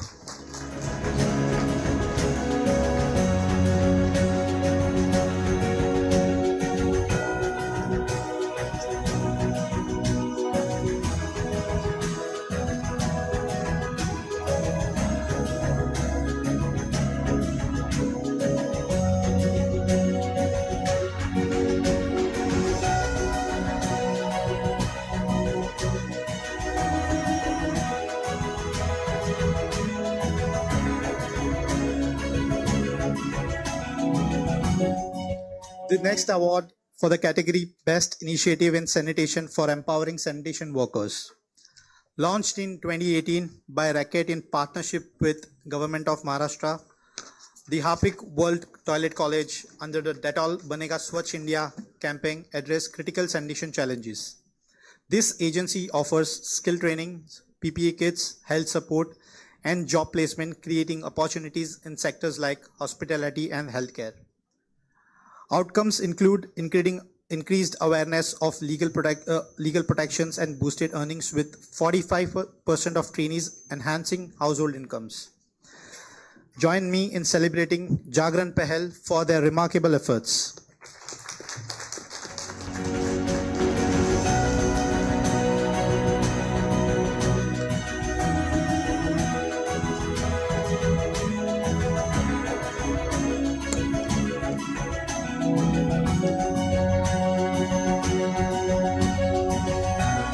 As we move forward, the next award is for category 9, which is Women Changemakers in Sanitation. The changemaker we are honoring today is an inspiring entrepreneur who is creating a significant impact through her organization, Himalayan Hemp Industries Private Limited. Her initiative addresses critical issues like menstrual hygiene, environmental pollution caused by disposable products, and the promotion of alternative cash crops. She also works at the grassroots level, raising awareness in school and rural communities. Please join me in giving a big round of applause for an incredible changemaker, Sonam Soda. I guess due to some personal commitment, she couldn't join us today here, but I would like to request Ms. Nirmalia from her team to kindly collect the award on her behalf.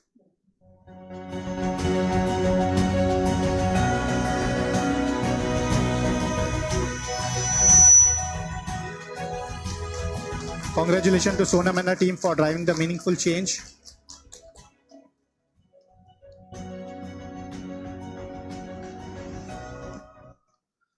Moving on to the next category, which is very close to my heart, Best Initiative in Plastic Recycling and Waste Management by SME or MSME.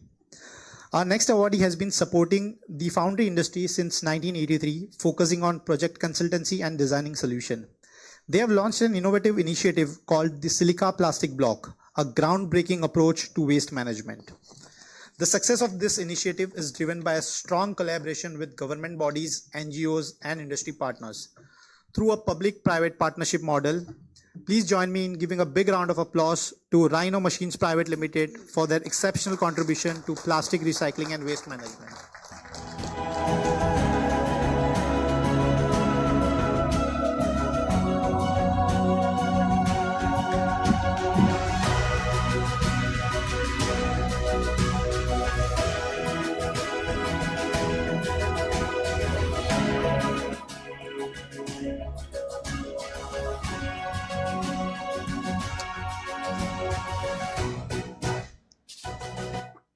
Moving on to the next category, which is the new category this year, the Best SHG Model in Livelihood for WASH.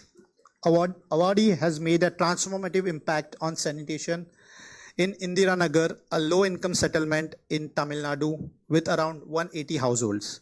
Many residents here worked as waste pickers or sanitation workers, and their existing toilet structure were impracticable, contributing to the open defecation. Their goal was clear: to ensure every household. The winner of this category is Indian Institute for Human Settlements.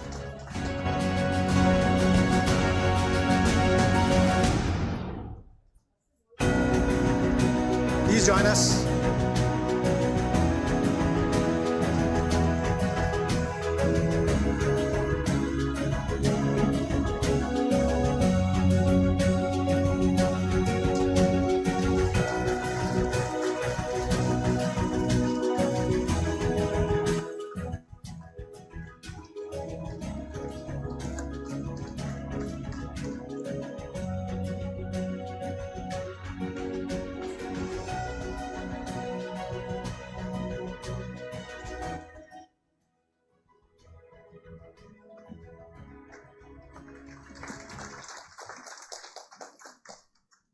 Ladies and gentlemen, we have just wrapped up the inspiring and memorable award ceremony.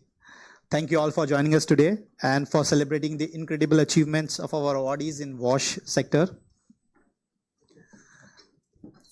It's always inspiring to witness the dedication, innovation, and passion that each of you brings to improving sanitation and environmental sustainability across India. Your commitment to making difference is truly commendable.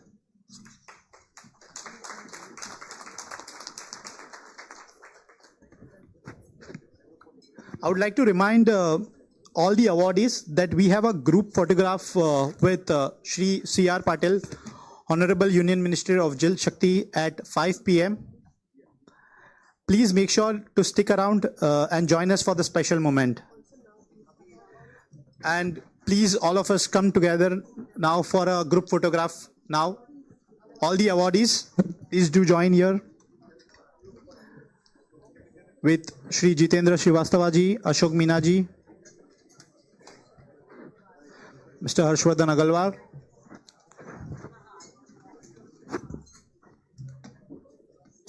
Can we have all of us here together?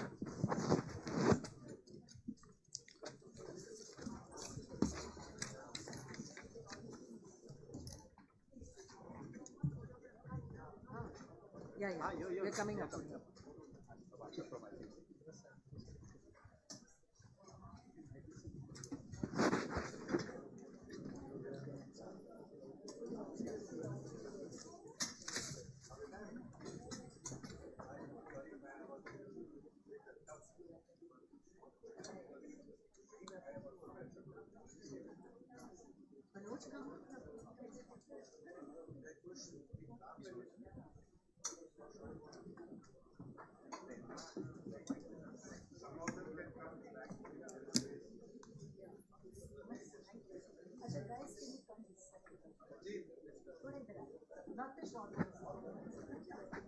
Please come in middle. आप आ जाइए. Rohan. Where's Rohan?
Thank you everyone for joining in. I would like to remind all the awardees that we have a group photograph with the Honorable Union Minister of Jal Shakti at 5 p.m. Please make sure to stick around and join us for that moment. Now, please enjoy your lunch. Take some time to connect with your fellow attendees. We will reconvey at 1:30 for an amazing panel discussion happening post-lunch.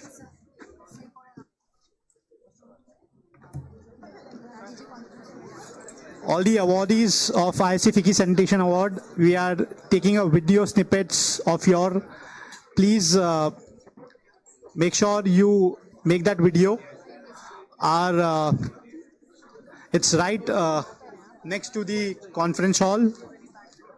Please do be part of that.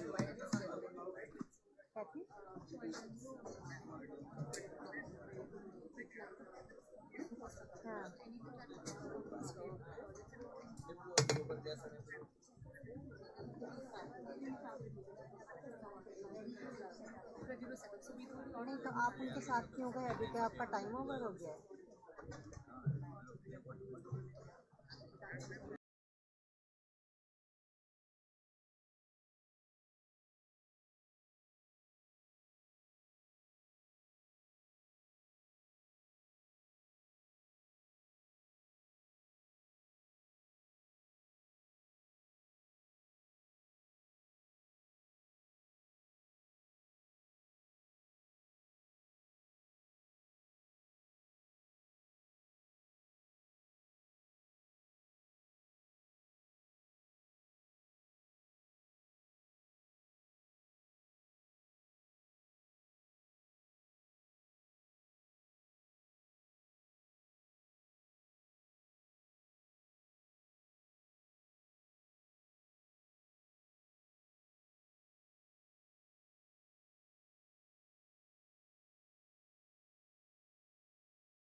Good afternoon, everyone. I hope you all had a pleasant lunch and are feeling energized and excited for the next session.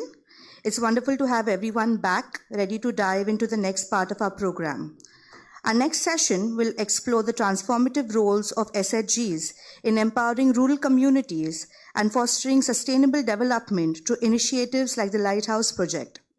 It will showcase success stories, capacity building efforts, and innovative strategies while addressing challenges to scalability and adoption, aiming to inspire actionable solutions for broader impact. We have already had the privilege to hear from our keynote speaker, Shri Ashok K.K. Meena, Secretary DDWS, and thank him for sharing his vision and thoughts with us. Before we move to the panel discussion, let me take a moment to introduce our moderator for this session, Ms. Natasha Patel, CEO of India Sanitation Coalition. Our esteemed panel for this session brings together distinguished leaders and experts who have been instrumental in driving the success of SHGs and rural development initiatives. Our first speaker, Mr. Prabhakar Lingareddy, is the Executive Vice President for Social Investments at ITC Limited, where he leads impactful social initiatives and strategic partnerships. With a rich career in leadership roles across ITC's businesses, he has been instrumental in driving corporate social responsibility and sustainable development programs such as ITC's Mission Sunhera Kal. Our second speaker, Mr. Alok Verma, is the Project Director of Samuday and My Clean City HCL Foundation. Having played a key role in the conceptualization and creation of Samuday, he oversees the strategy and management of the program. He has also worked as a consultant on various infrastructure and development projects for several states, international governments, and institutions. Our third speaker, Mr. Jayesh Modi, the Executive Director of Kushal Innovation Capital Private Limited, is a seasoned financial service provider with over 36 years of experience across the banking, NBFC, and IT sectors. His expertise snaps operational strategies, supply chain financing, priority sector lending, and microfinancing. Mr. Modi has made significant contribution to the development of critical financial infrastructure for unserved markets, particularly MSMEs. Finally, joining us online, Mr. S.S. Meenakshi Sundaram, who is an accomplished development economist and former IAS officer with decades of expertise in rural development and Panchayati Raj.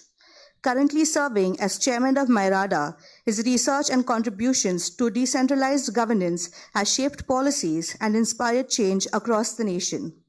Welcome, everyone.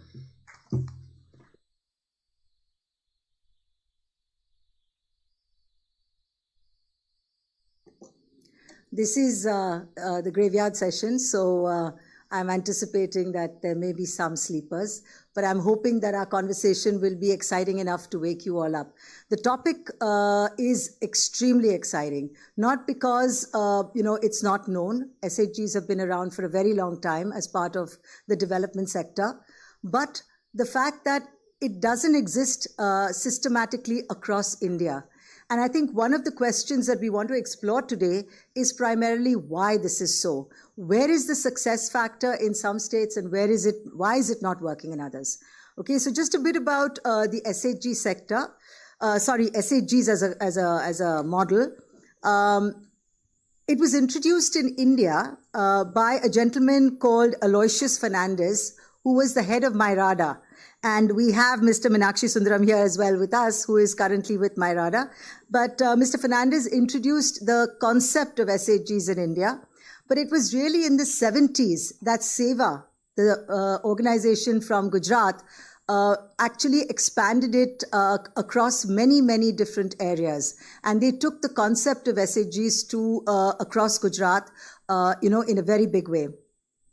It was only in 1992 that there was a project that NABARD launched called the SHG Bank Linkage Project, which was for rural development, and where for the first time microfinance was born in terms of these small SHGs being able to hold accounts in banks. Now, these are very critical points in the development of the SHG model across our country.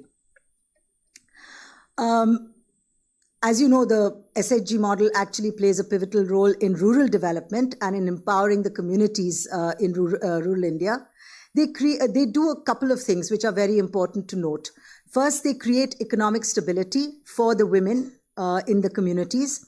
They build social cohesion because you have women of different levels and castes in many of our states which actually come together to work under SHG groups.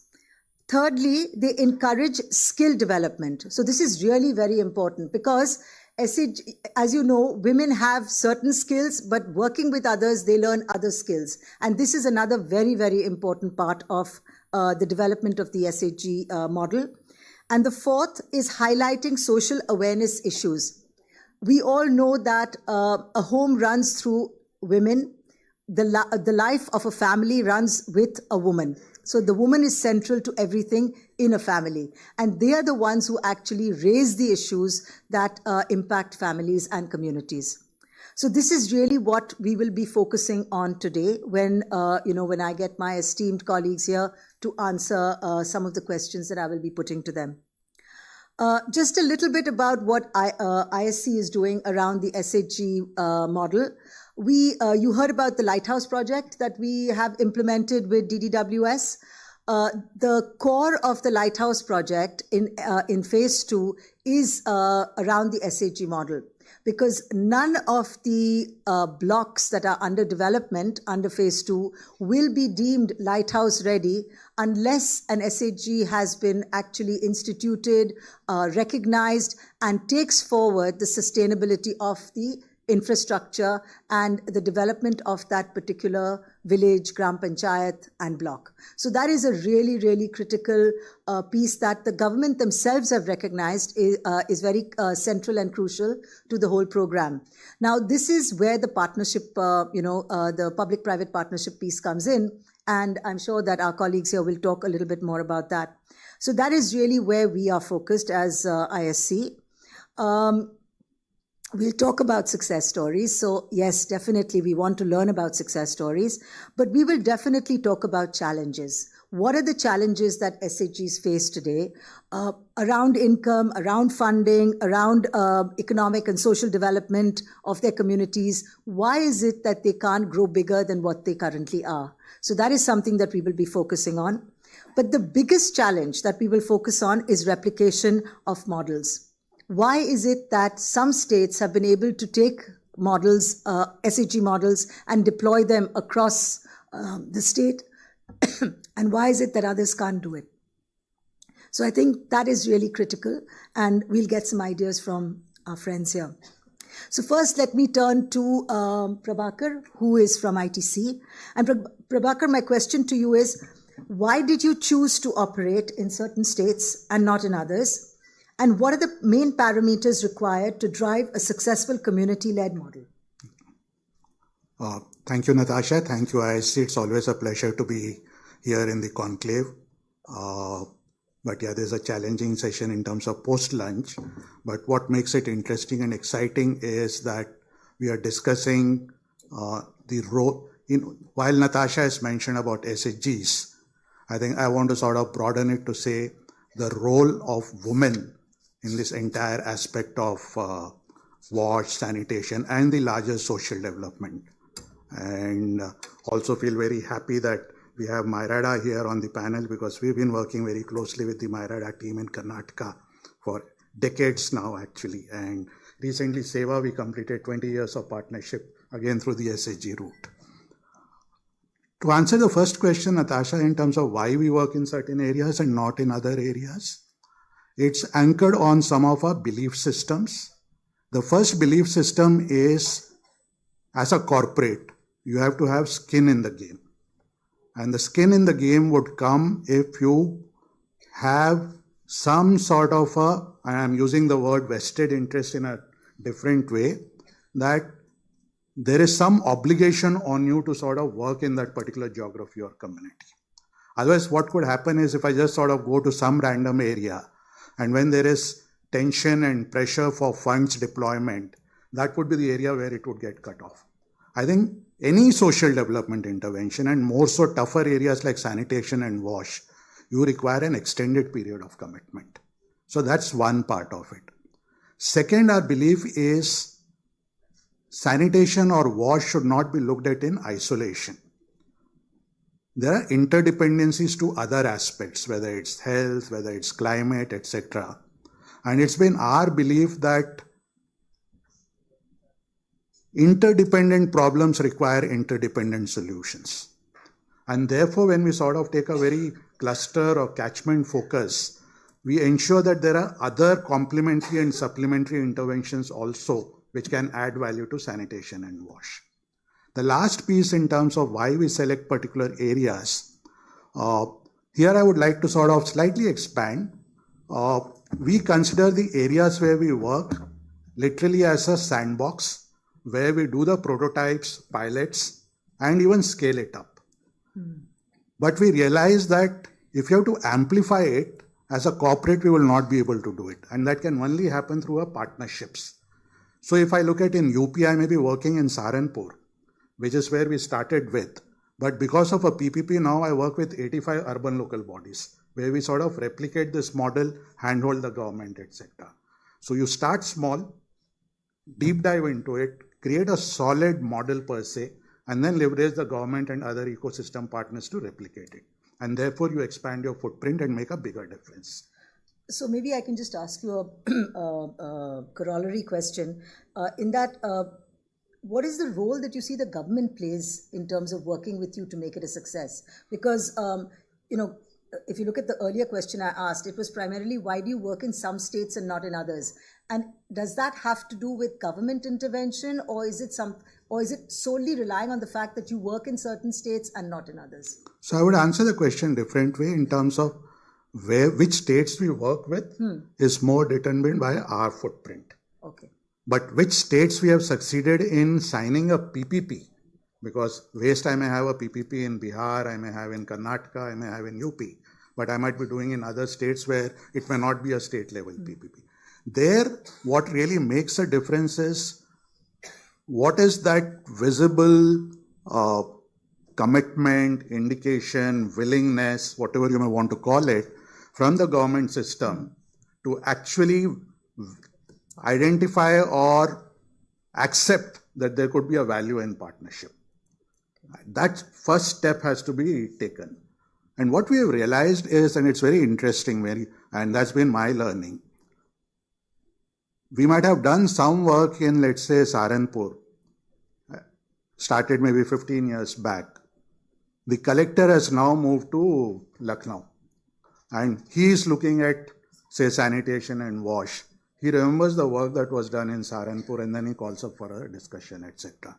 I think the important thing which we as corporates don't do, and becomes very easy for us to externalize, saying that government is not taking, what have we done to create education and awareness amongst the government officials? Yeah.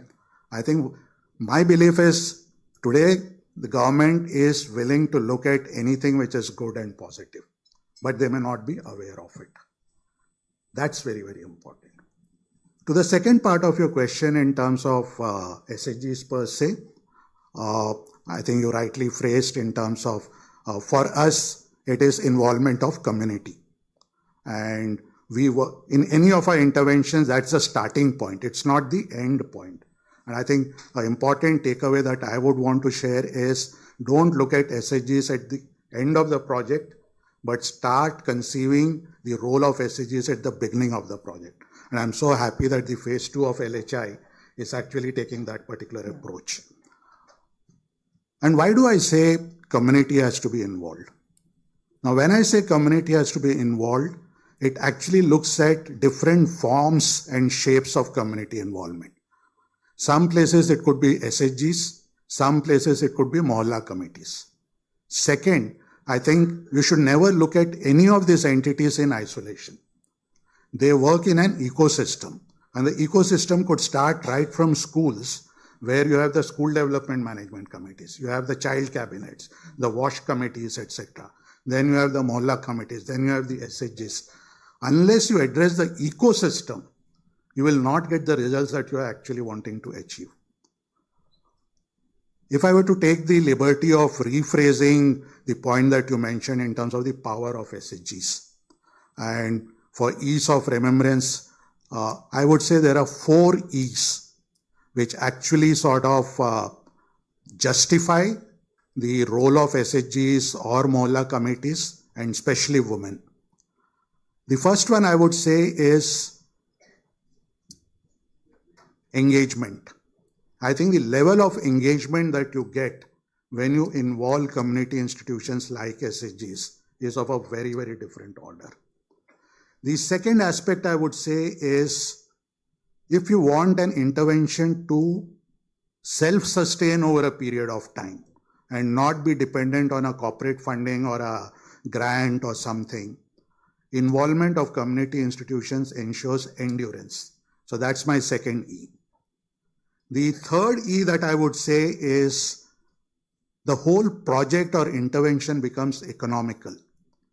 Why it becomes economical is you are then looking for, the SHGs look for decentralized solutions, localized solutions, look at solutions where you are optimizing your resources rather than thrusting some high capex sort of a solution. So the whole thing becomes very economical. And the last part, I think where you mentioned about social cohesion, it actually brings in equity in the entire model. So tomorrow, if I have to sort of create any infrastructure, whether it's in terms of liquid waste management or fecal waste management, the SHGs ensure that there is equity in terms of the benefits that would accrue to all members of the society. So that's the reason why it becomes extremely important to involve them. I'll probably pause right now and then take on further questions later. Okay. Thanks. That was a good beginning actually for, build the framework for SHGs. Look, if I can just go to, HCL and, the fabulous work you guys are doing around Samudaya. What I wanted to ask you was, what measures does your work in rural development take to ensure long-term sustainability? Because I know that some of your projects have gone on for many, many years in double digits, right? And how do you balance this initial support with the goal of, freedom in terms of they taking it over from you? Right. Yeah, so thanks, Natasha. So that's a very relevant question, I think, and all the development professionals constantly discuss on that, and what is the parameters that we define sustainability. How do we define sustainability? What is the path to sustainability? And these are all factors come right in the time, at the time of designing the project and then sustaining, then executing the project. So sustainability, when we talk about in terms of any initiative that we take on ground, so first of all, of course, there is an objective. What is the objective that we want to achieve? So suppose if we are working in an area of water, and water is a complex area itself to work upon, and then adding to the technical and engineering complexities, then if we add upon the social complexities over that, and then the financial complexities, so it becomes a very complex situation in all to try to address each part of it, the technical, the social, and the financial. So given all these dimensions, how do we sustain, how do we create a sustainable path for sustainability? And that is a question that one learns over time, and then once we keep on working, that structures emerge that we can rely on. So let me just give you an example of we are working in under Samudaya in hundreds of villages, both in UP and Tamil Nadu now. And once we started around 6 years back, we started. We thought of one of the critical aspect is drinking water. So we started setting up water schemes. And now water schemes as such are complex engineering is required to establish drinking water schemes. And over that, if you see the social structure and the political structure of the village, that creates another layer of demands on the system. So it's very important when we are doing something, first to establish a good connect with the community. So that is the starting point for any sustainability that we talk about in the future. And as Prabhakar was also mentioning, connecting with community is again a multi-dimensional things. So there is at village level or at any community level, there is a structure of local self-governance. There are pradhan, there are ward members, there are village committees which have to be involved for a given subject. Then within society there are agriculturists, there are other professionalists. So how are they involved? What is their stake? So somebody is a farmer and requires drinking water. Other is a dairy farmer, they require drinking water plus water for their animals. So there are a lot of demands from different sets of community persons come, and equally there is a very robust demand that comes from household. And basically the household is all about how well integrated the woman is in your project if you want to reach out to the household. So these all dynamics have to be established upfront. So when we talk about the water schemes, so then we have to talk with the community leaders, the panchayat leaders. Then we have to also think about from the community, who are the major beneficiaries. It's the household, it's the children, it's the female. Females are responsible for getting water for the family. If they are responsible for getting water for the family, it is a job that takes them hours and hours to get done properly. So how things will get eased up for them. So once we analyze and establish that, what is the demand structure and the structure of the socio-economic political reality, then we have to interact with and cater to those demands at the project design phase itself. And then once we have properly involved all those stakeholders, whether we women, panchayats or agriculturists or schools or community institutions, then it gives us a very robust framework or a foundation upon which we can build the system of or a path of sustainability. Because once we have set up a scheme, once we have initiated any project, it may be a non-water project, it may be a sanitation project, it may be an economic or livelihood project, which involves a lot of people. So we have to bring all of them together right at the very beginning, and to understand what role each plays in those projects, in those evaluation of that project, execution of that project. So setting up physical may be still easy.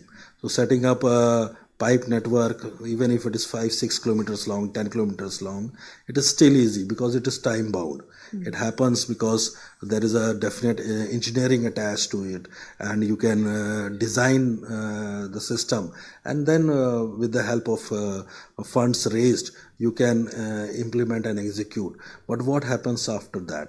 How well it is utilized?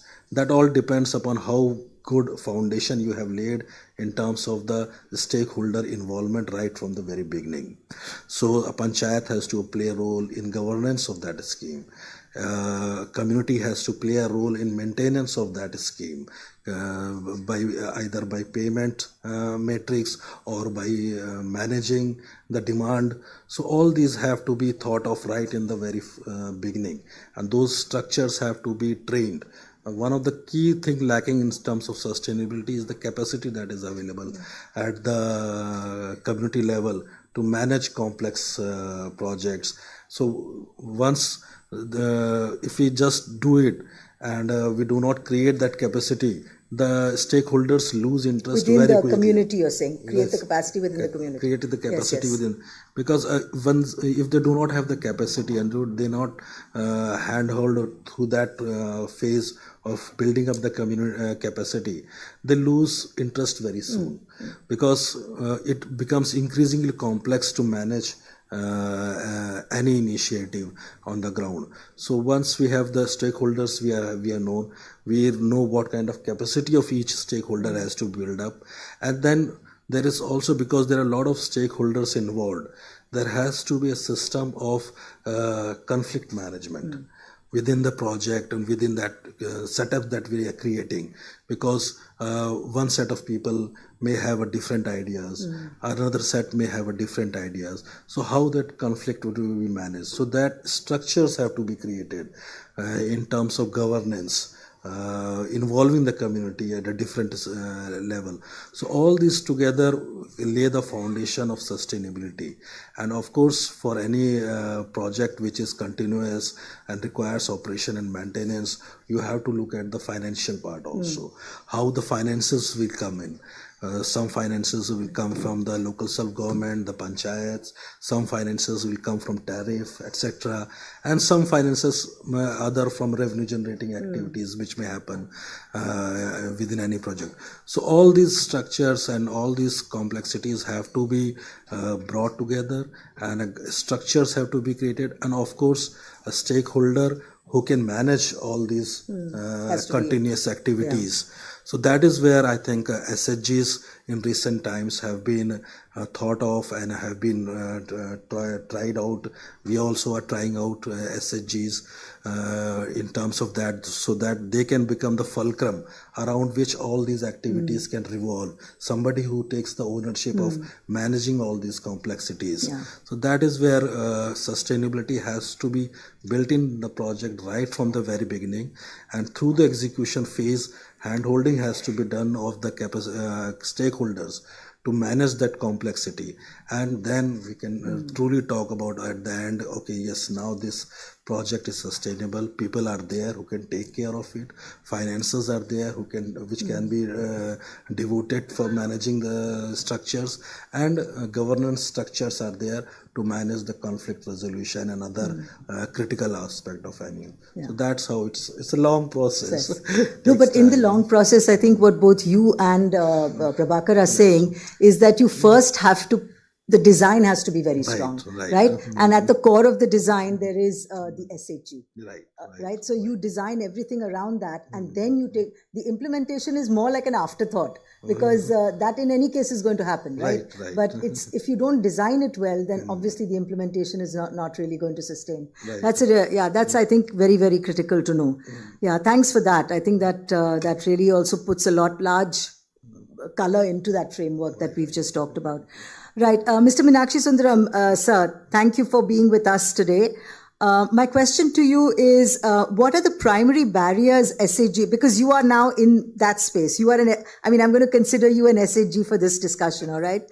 Just for, because he's on that side of the fence, right? So what are the primary barriers that you see SHGs face when it comes to accessing long-term funding? And what do you believe is required, which is not there and today, and which can make them successful? So I know funding has always been the biggest bugbear for SHG. So tell us a little bit about your own experiences there. Thank you. I hope I am audible to all of you. Yes. Fine. Now, before I start answering your question, I'll give you a slight background how Mairada got into the self-help group movement. Okay. As you very rightly said, the concept was designed by Mairada. Now, how it started was, Mairada was working with primary agricultural credit cooperative societies, and we felt that it was only looking after the needs of the well-to-do rich farmers, and the poor are getting neglected. So we formed the group of poor people, and we started what is called a credit management group. The basis for this was each member will contribute a small savings, and that will contribute to a common fund which can be used as credit for the people who are in need. This was the concept. Now, after some time, we felt that to continue this interest, we may also give them that if you contribute X amount of money, he will give you upfront grant, so that you will have an interest in generating. Then at that time, we thought that why can't we expand this? When more and more people are joining this kind of groups, we wanted to expand that. We went to NABARD. And fortunately, Dr. P.R. Nayak, who was then the chairman of NABARD, and who has earlier been my own boss in the Department of Rural Development in Government of Karnataka, he understood this point, he said, okay, we will give you a grant of 1 million from NABARD for two purposes. One is to give, as you are doing, some kind of a matching grant to support their credit. Then second, for capacity building. See, Mr. Alok Verma, when he was mentioning, he said that design plus capacity building are the two important things. So the design was, we will pick up the poor people, give them some kind of a capacity, and to attract them, we will also give them a grant. So we started this. But NABARD put a condition that don't call them as credit management groups, call them as self-help groups. So the real credit for designing the name self-help group should go to NABARD. Okay. Now we picked up from there. But once you want to expand this to larger areas, we thought, why not we go to the banks? And if the banks can give some money to self-help groups, why not we do that? But there were some problems. We had to take up a discussion with the Reserve Bank of India to ensure that the banks are permitted to give loans to the self-help groups. But fortunately for us, Dr. Rangarajan, who was then the chairman of RBI, the governor of RBI, he said there are three things which he will agree after a lot of discussions. The first one is you can advance a bulk loan to a self-help group even though they are not registered. So very rarely the banks agree to give loan to an unregistered society. He accepted that. That is the first point. The second is there is no need for a physical collateral because all the banks at the time of giving loan will insist on collateral. He said that is not necessary. The society itself is the collateral. The third and most important point is the loan will be given to the self-help group and not to the individuals. The money will be given to the self-help group and the group will decide who should get how much money for what purpose. Not only that, they will also decide when the repayment should be made, what should be the rate of interest. If there is an emergency and if a loan is taken, the repayment can be different, the rate of interest can be different. If it is for starting a venture, probably it can be different. So the entire freedom was given to the self-help group. See, in designing the self-help group, this is very important. As Prabhakar mentioned, equity also is a consideration. So it is better the self-help group takes the decision. This is what we did. We started with self-help groups, getting bank linkages. It went on very well. But there are two things which we were insisting upon. One is the group should have some kind of an affinity. You just don't pick up the 10 people who are involved in the same profession who have some kind of an affinity, that we used to call them as self-help affinity groups. So that is one thing which we insisted. And the second was the institutional capacity building. Before the moment we start the self-help groups, there will be a program of institutional capacity building. We opened up our own training centers and we not only did the training from ourselves, but also picked up the people who are with self-help groups to share their own experiences. So this is how it developed. And not only that, we insisted all the self-help groups should meet. There will be one meeting every month. And in that meeting, you can always change. The chairperson will vary. The location of the meeting will vary within the village itself. And this is to ensure that there is some kind of equity among the people. Now, once this was done, this is the story before 2000. In the year 2000, things got changed. The governments got interested in the self-help program. This is a very good thing. So they said, we will also get in. So the self-help group program was picked up by the government. I have been in government for 37 years. And a major portion of it is in rural development. I still want to say, once the government takes over, there are some problems. The first problem is, you have to have a common denominator. I can't have one rule for Himachal Pradesh and another rule for Karnataka. And even within Karnataka, I cannot have one rule for northern Karnataka and another for southern Karnataka. So the first problem with the government is having a common denominator. The second problem is standardization. See, I said the self-help group can give the loan to anybody at any rate of interest. That is not possible in the government system. So you get into a problem, the loans getting standardized, and you have the latest technology. the interest rates will have to be uniform, the period of repayment has to be uniform. So the concept of self-help group which we started, unfortunately underwent a major change. Two other complications happened. One is there was no insistence on the institutional capacity building. It was not considered to be necessary. And the second point was the speed, standardization. This is given the priority as against the credit management, the people themselves putting some kind of a savings, having a village common fund. All these ideas have given a go by. Now, unfortunately, these things will happen when the government takes over. You can't avoid that. Now, the advantage still is that the number has gone up. There has been a rapid growth of self-help groups, and in most cases, probably they are doing well, and the banks are giving the loans. All these things are happening. But my only grievance is the focus is now on individuals and not on the groups.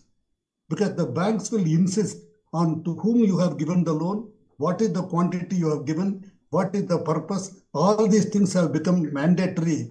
With the result, the individual has taken over the system as against the self-help group. So this is the situation till as of now. Now, let me say what will be the thing which we can do. I have a basic point that the self-help group is not a financial institution.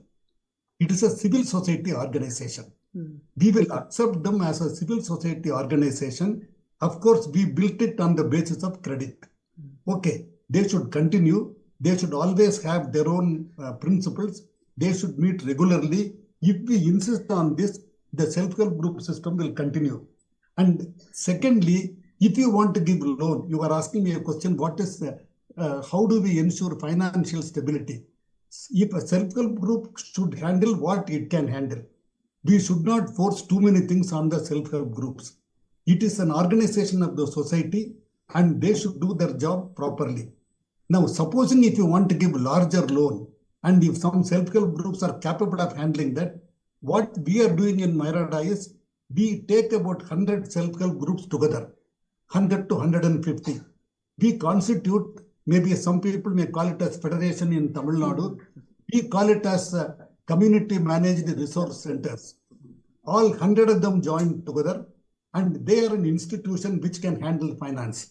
And that's a democratic institution. All the self-help groups forming into that federation or CMRC, they are members, they elect their directors, they get the money and they are giving it to the self-help groups. That system will work. Now, one more thing I want to say before I stop. See, you may ask the question, what is going to be the future? Government has come in now. We will accept that. I am not going to be unrealistic to say things should change for lock, stock and barrel. In the present situation, what is that we can do? My point is, first, treat the self-help group as a civil society organization. With great respect, government is not the institution which can build people's institutions. Once you ask the government to do it, I know what they will do is they will give a target to each block development officer and that fellow will be asked to produce so many self-help groups. He will go and catch hold of whatever is possible. We must learn the lessons of our original IRDP, the Integrated Rural Development Program, where one cow will be shown against several people. That kind of a thing we should avoid now. It is better we treat it as a civil society organization, let others build it, let it come up by itself. This question of giving a target, that should immediately stop. According to me, we should be clear about what is the role of the government. According to me, the role of the government is to encourage, provide an environment and allow the self-help groups to come up by themselves and not through targets. In my view, it is better we take a small break for 1 year, look at all the self-help groups which we have created, how many of them are functioning well, how many of them have to be reoriented, rescheduled, all that we can do. Now, that is what I would like, but the NGOs should take the leadership and ensure that the self-help groups are formed. One other thing which I would very much like is that we should go back to the earlier system of the banks giving loan to the self-help group and not to the individuals. Of course, I understand there is a need for showing how many people have been covered. There is a compulsion of producing the records. In such a case, what we are doing in Sangamitra, in one of our institutions, is that you give a loan to the group, but have a record. That money has been given to whom, who are all the people who got the benefit. We will not interfere, but we will have the data. That should support the government's need to have a particular data. I think that is how we should go ahead. Self-help groups will thrive.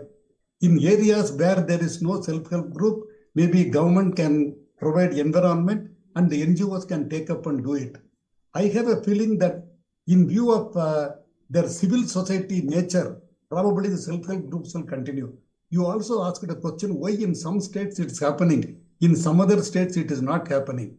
In my view, the reason is, in some states there is a very strong voluntary sector and they are interested in building the people's associations. A similar thing is not happening in many other states. And unfortunately, in several states, the politics takes over. And once the groups are formed, they have become political vote banks. If such a situation continues, probably in those states, we will only be talking and we will not be creating self-help groups. I think I have covered most of the points. I will be happy to answer some questions. Okay, thank you, sir. Thank you so much for that. I will come back to you in a bit, but let me go to the fourth and maybe a little divergent speaker that we have here, specifically from the perspective of finance. I think, as I mentioned when I was talking to Dr. Meenakshi Sundaram, is that finance is the biggest hurdle for all self-help groups, for anything to do with the development sector. And Jayesh actually leads an organization called Kushal Finnovation. Sorry. It's they do lending in rural areas and primarily for farmers with a unique input into the funding product. So they've got a unique product which they've produced for farmers. And Jayesh believes that this can actually be extended to the wash sector. So I'm really curious to hear what he has to say. And my question to you, Jayesh, is that what has been Kushal's approach to rural India, number one? Because a lot of the people that we work with are also farmers, right? Where do you see the synergies in the products that you have, derived for agri and their, replicability for wash?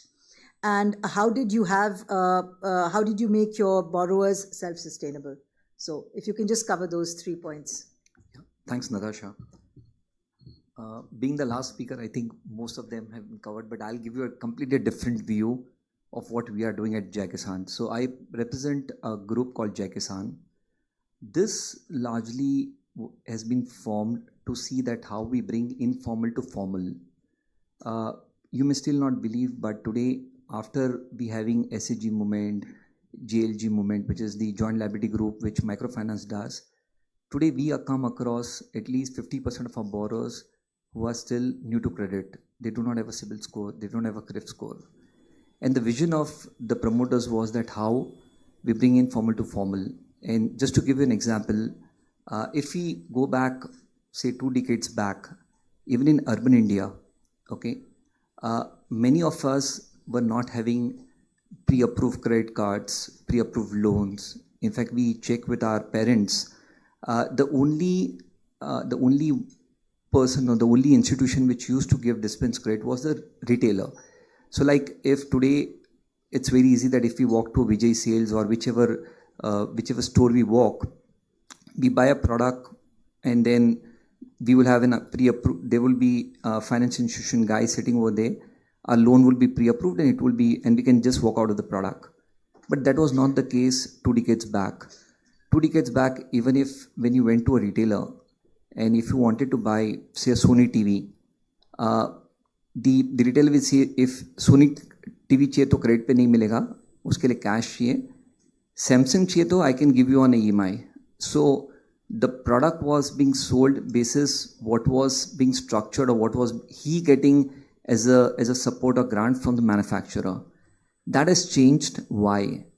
Because in this last 20 years, a lot of data has been collected or has been underwritten, even to that extent that even today if our maid goes to any store, she can also get a product on credit. But if the same maid today, if she's a farmer and if she goes to the rural India, she'll not get that credit, because there the same challenge she's going to face, that who is going to underwrite the credit. So we at Jai Kisan thought that how we can solve this problem.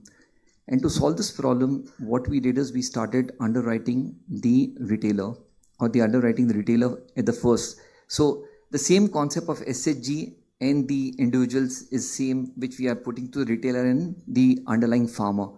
So retailer becomes like an SHG group, which Dr. Meenakshi had said that yes, we make him as the main guy who is the eyes, ears, everything.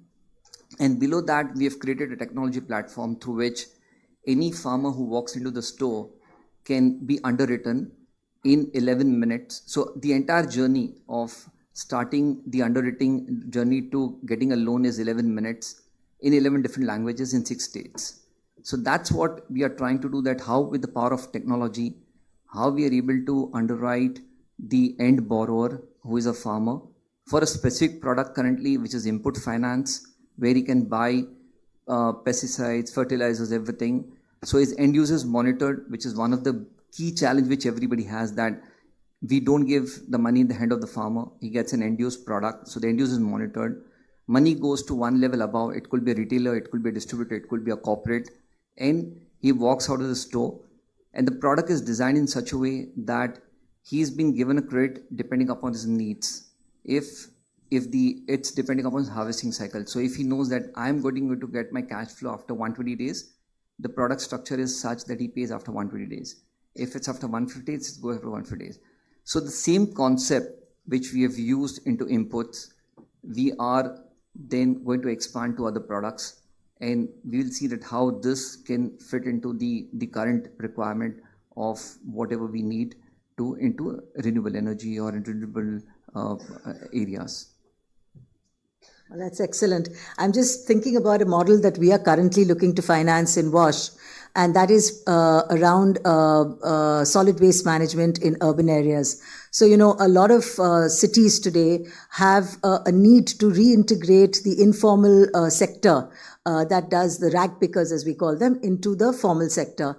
And one of the ways in which we are planning to do it, or we're thinking of doing it, is actually create what we call nano organizations, which are the sanitation workers from the informal sector, create these nano organizations to undertake part of the value chain, the work of the value chain, and where they actually need instruments. Like, for example, they need trucks, they need various kinds of tools to be able to first collect the trash and then take it to the MRP.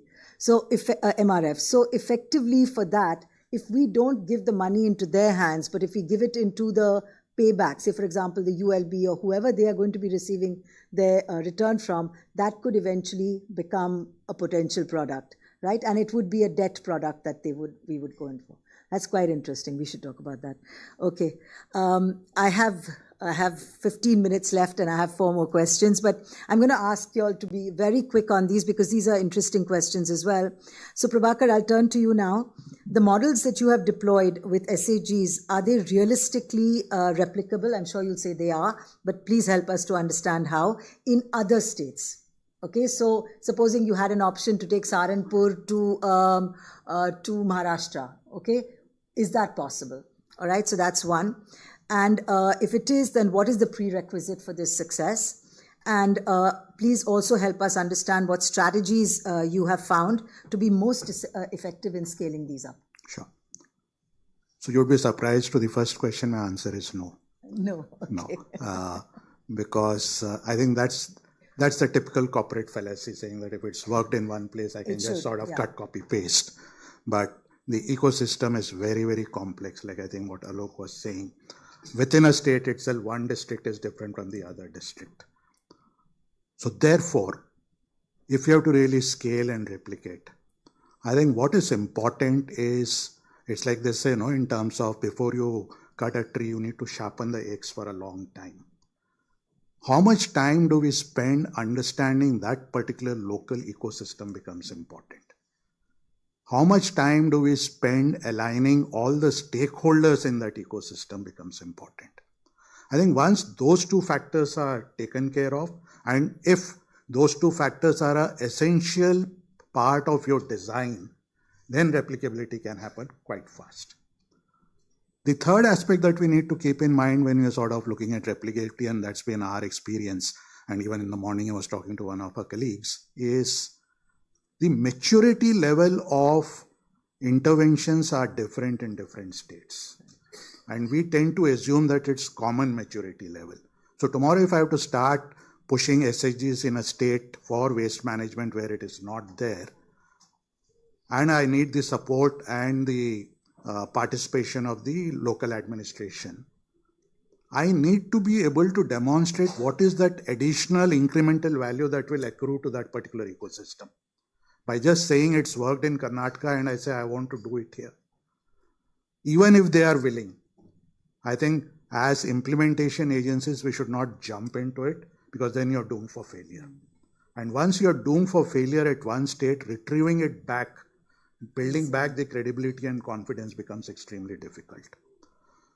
Two other aspects I think that we need to keep in mind, and this is now specifically at the SHG level, and I think Meenakshi Sunamgar was telling, today I sometimes feel the way we are looking at it is SHG is a panacea for everything. There's so many things which government wants to do and push through SHGs. Sometimes I wonder, do they really have that sort of bandwidth and capability to deal with everything that they are looking at? Second, SHGs also, in my view, it's my personal view, is they also have a maturity level. At what stage of SHG maturity would they be willing to get into a wash or a sanitation? To me, the Maslow's hierarchy come into place. If I am struggling to meet my basic livelihoods met, I would rather focus, and not only they focus, I think in all fairness, our ethical approach also should be first to get their livelihoods. We should not be selfish to push our agenda. But if you take care of that Maslow's hierarchy of basic roti, then I think the involvement of SHGs also become much, much faster. The last piece on SHGs, I think reality is they would be involved in multiple steps.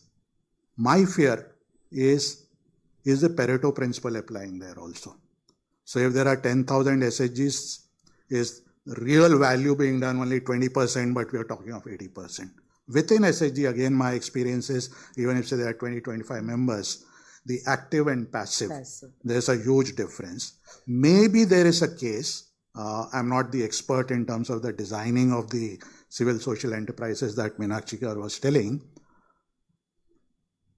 Do we need to create expertises, pockets of expertises within the SHGs? If they have to deal with 5, 6 interventions, maybe 2 or 3 of them can engage in waste, somebody can engage in something else, rather than entire thing getting as a burden on one person.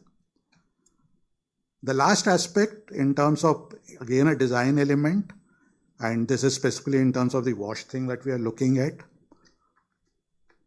While we look at them as a civil social enterprise, but at the end of the day, when we are looking at getting them to execute certain things on ground with impact and outcome, in a way, they are like a professional service delivery agency at the grassroots level, but with the mindset of a CSO. And I think that's something we need to be conscious of. And therefore, SHGs, again, there's one thing that we need to look at. Again, it's my understanding is SHGs have been looking at what's in it for me, what's in it good for the members, etc. Now you're wanting them to service the community, which is a very different mindset. So how do we create that service orientation if they have to now reach out to the community, combined with this sort of a enterprise mindset, but yet not losing focus on the core values of SHGs? So that whole question around capacity building becomes even more important. Difficult, absolutely. Yeah? Okay.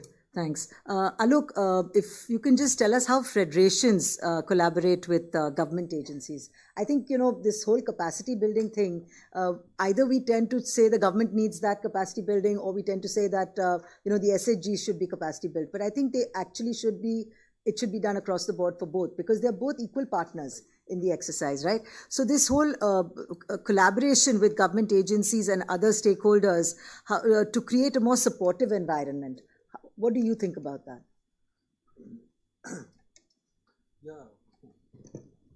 So, federation at the very basic is a collection of SHGs, and SHGs by their nature is a collection of individual women's. So, if we see, it's a larger collection of women which are coming together for certain benefit or certain things that they deem is important for their daily lives and social structure that they are living in.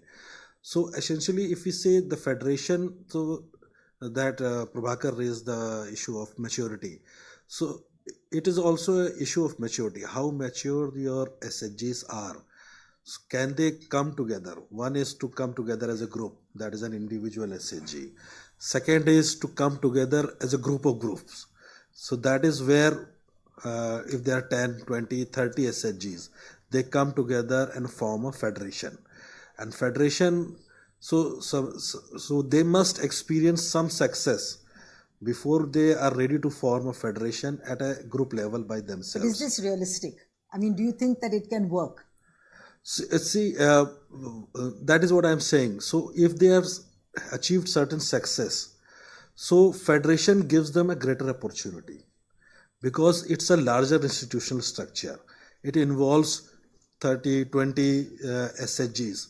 And once they have tasted the success of group functioning, and basically the group functioning gives them an assurance. It gives them an assurance in terms of their social positioning. It gives them an assurance in terms of their financial standing in the society. And it gives them the assurance in terms of their execution capabilities to their own benefit. So if they have achieved success as an SHG, they realize coming together as a larger group benefits them. So federation, first and foremost, to be successful, it has to be geared towards the benefit of these groups. Before we talk about federation taking on responsibilities which are external in the nature of certain execution or certain responsibilities of development or certain other things, the federation can only be successful if and only if it provides certain benefits to the SHG groups which are forming it, and those benefits have to be tangible.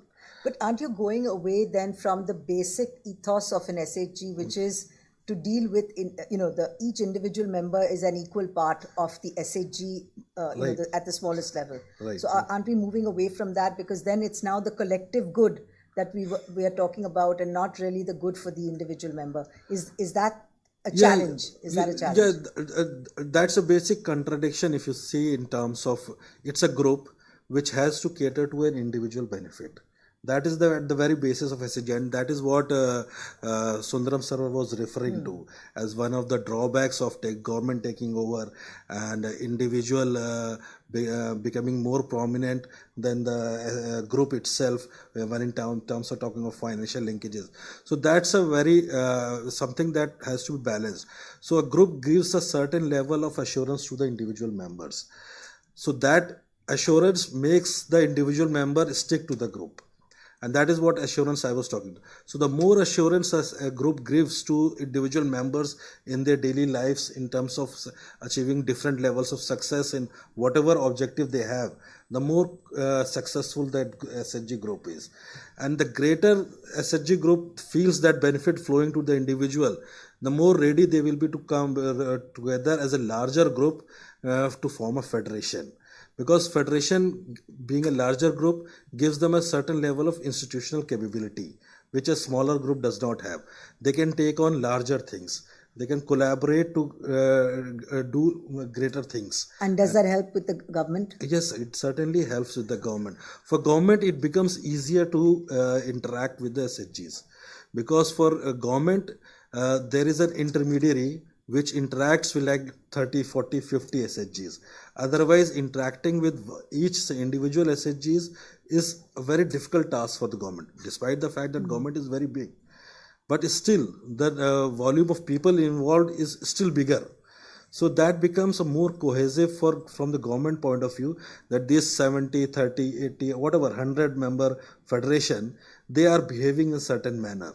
They are, if we dovetail some benefits to them, these will be utilized in a proper manner. So it becomes, for government, it removes one of the most critical aspect, that is information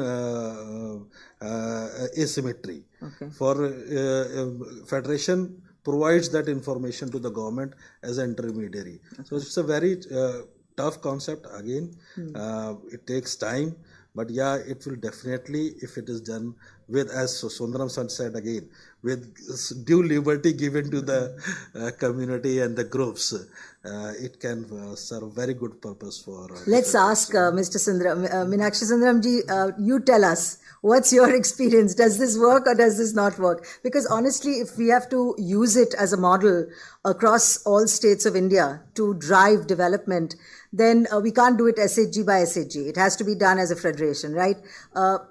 How's, in your position, what do you think the success factor is? Is it going to take us 5 years, 10 years, 15 years? How do you see this?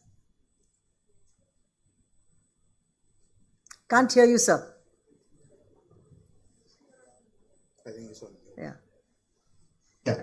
Now, in my view, having a federation is a good thing, but federation is a combination of all these self-help groups. So we have to start with the self-help groups, and 100 of them or 150 of them join together, and then they form a federation. Now, in what I feel is, we should not put a condition that it should be done in 5 years or 10 years. Let it take its own time. If you want it to be absolutely sustainable, you should allow them to grow by itself instead of giving a target that it should be achieved in 5 years. That's my first point. You asked me a question, how do we replicate this?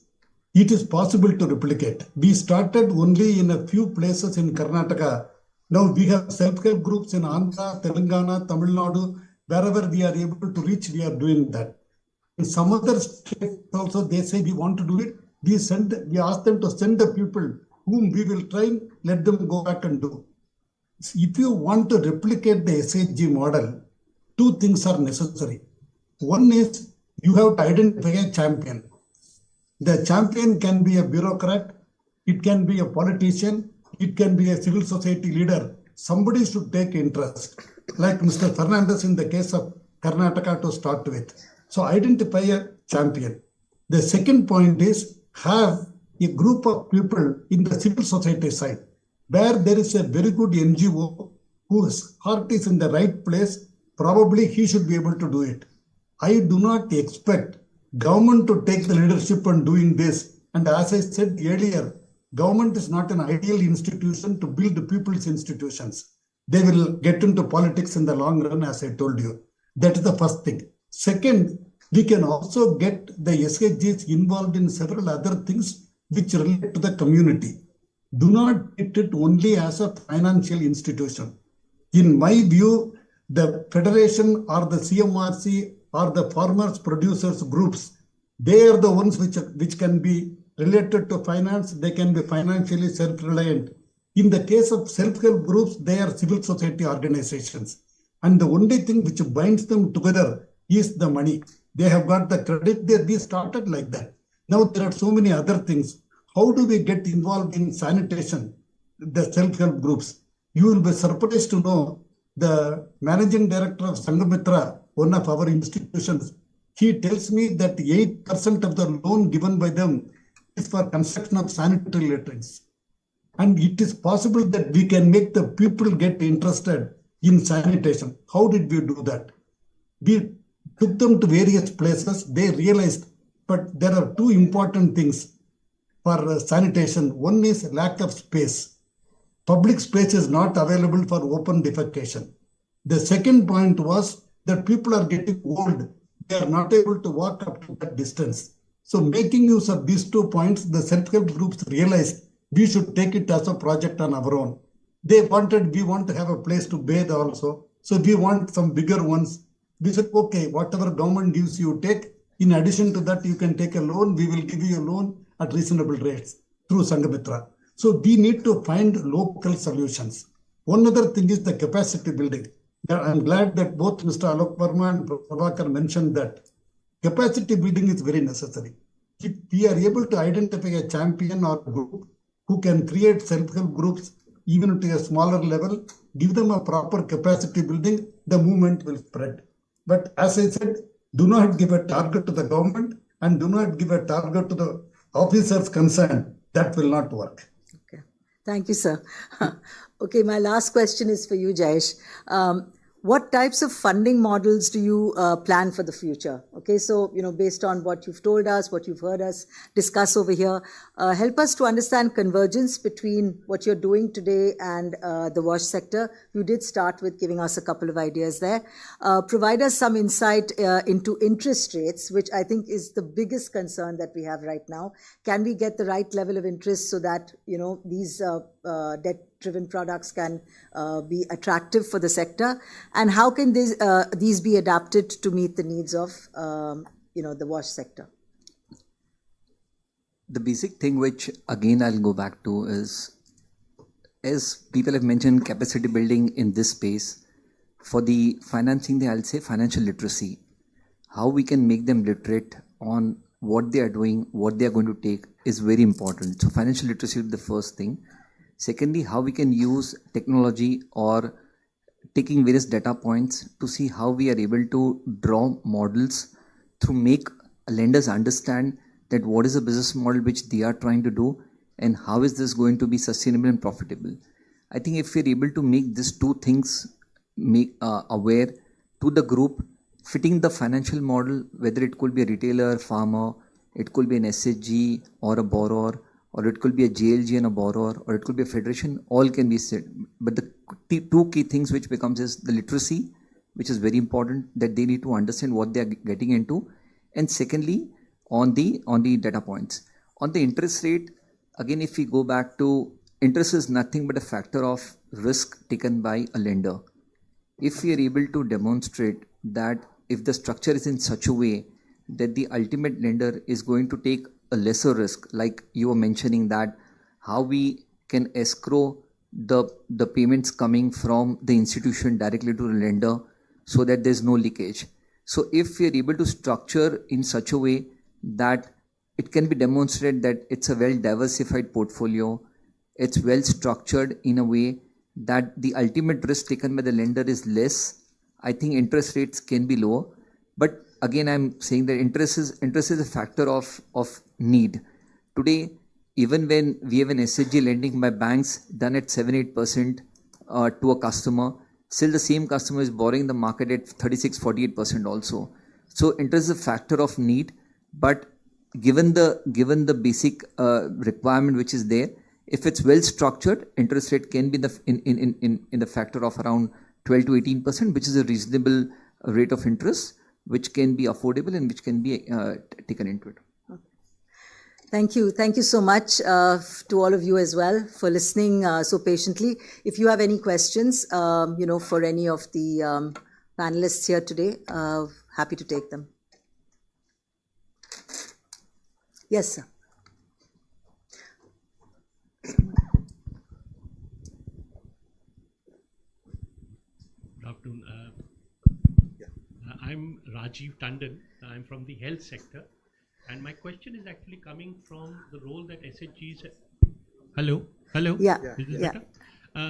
My question is really coming from the health sector and the role that SHGs have played within the health sector. And I'm going to take a special example of erstwhile Andhra Pradesh, undivided Andhra Pradesh, where there was a World Bank initiative called SERP. People would be aware of that.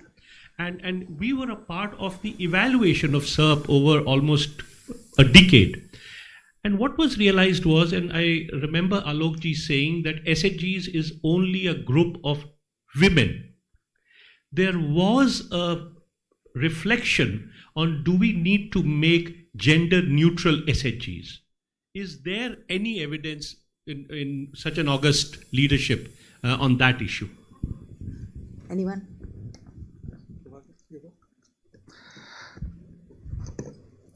So generally SHGs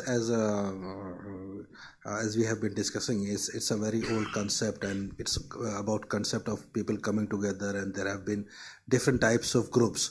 There have been joint liability groups, and there have been women-based groups. So generally what we see right now, and it has been an experience, and it has been come again and again, how cohesive the group is. So the nature of cohesion depends upon how connected the individual members of the group are. So it has been seen and observed that women groups generally tend to do better than a mixed gender group. On the men's side, the scheme does not of the government of India and the NRLM, those are not involved on there, but there are other group structures. There are joint liability groups, there are common interest groups, in which men groups are already there. But yeah, in the CIGs we have seen mixed gender groups. Women are also participants, and even in JLG groups we have seen mixed gender groups where men and women both are participant, because that is based more upon certain interest in terms of the outcome or the production that they are taking.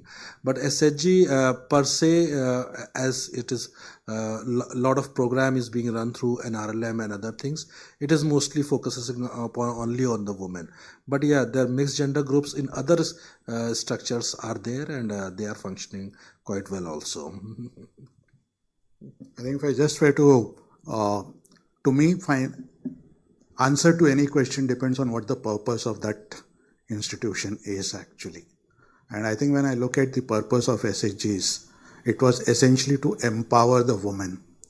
Now, empowerment happens when the members trust each other.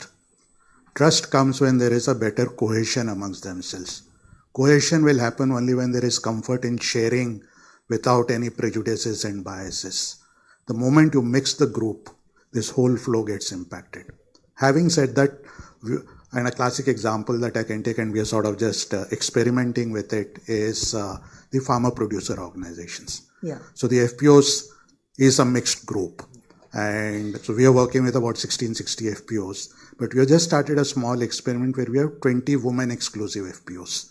So when it's a mixed in this thing, maybe in a year or two, we'll be able to see if there is any marked difference, statistically significant in terms of the end impact and outcomes. But purpose is the main thing. Yeah, Mr. Alok, my name is Giri Sethi. I just want to ask you one question, simple question. I saw this project director, Clean Noida. Yeah. So what about the other states? Is there any particular reason?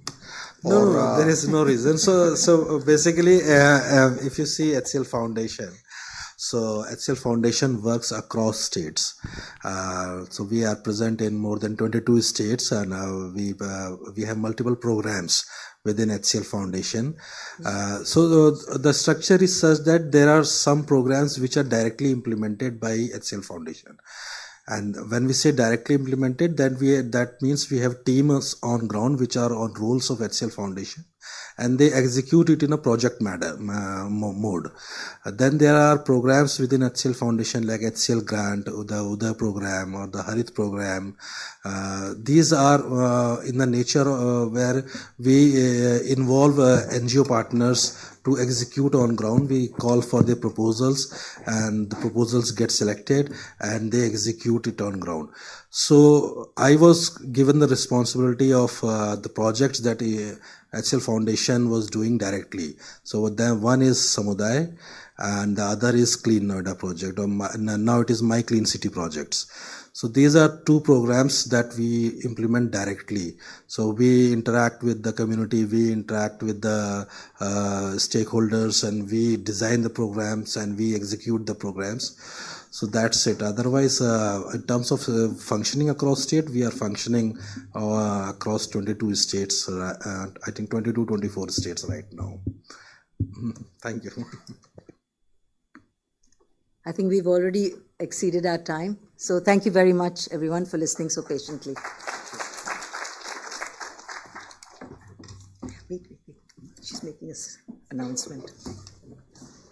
Thank you, Natasha ma'am, for moderating this session so wonderfully. And thank you to the panelists. A big thank you to you all for sharing your thoughts with us.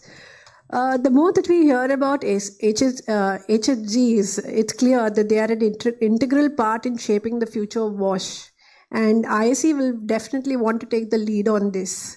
I would like to take this opportunity to announce that ISC is currently working on a research paper in partnership with DDWS.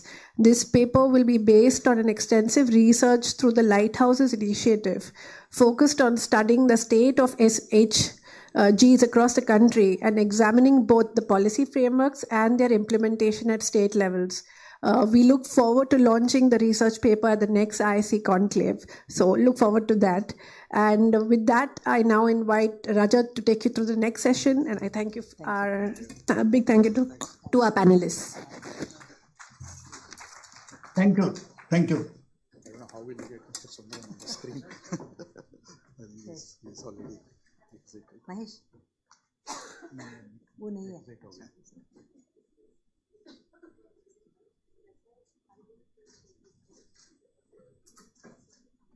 Thank you.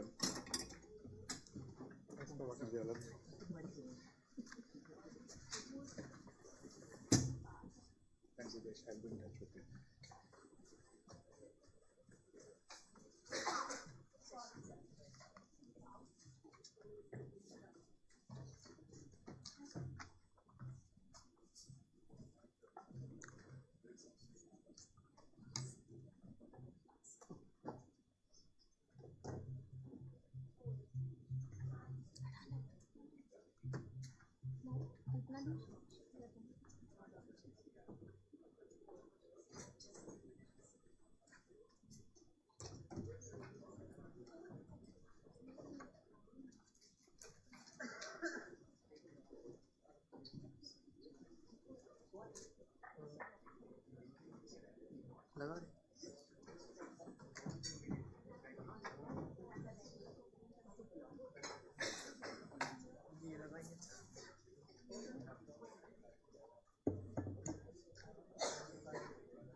So I request our moderator and speaker to join the panel.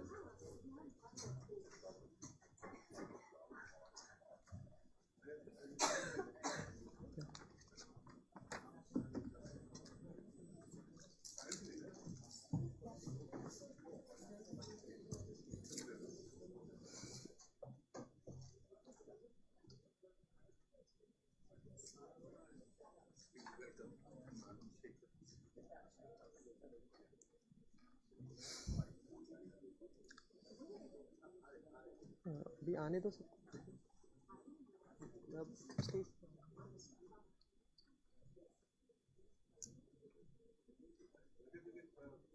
I can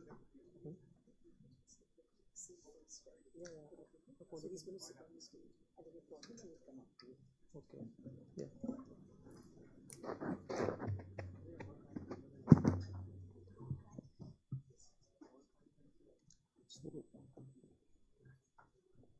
So good afternoon everyone and welcome to this highly anticipated panel discussion on water and sanitation foundation of sustainable development. In this session we will explore how access to clean water and sanitation improves education, health and economic opportunities. We will also discuss the importance of collaboration between government, private sector and other stakeholders to create sustainable solutions. We will also focus on the role of public-private partnership in managing and maintaining water and sanitation infrastructure for the long-term impact. Now I am pleased to introduce our distinguished keynote speaker, Mr. Pramod Basim, operating partner at Kedara Capital Investment Manager Limited and chair of IM Punjab. So I request Mr. Basim to share his insight and deliver the keynote address.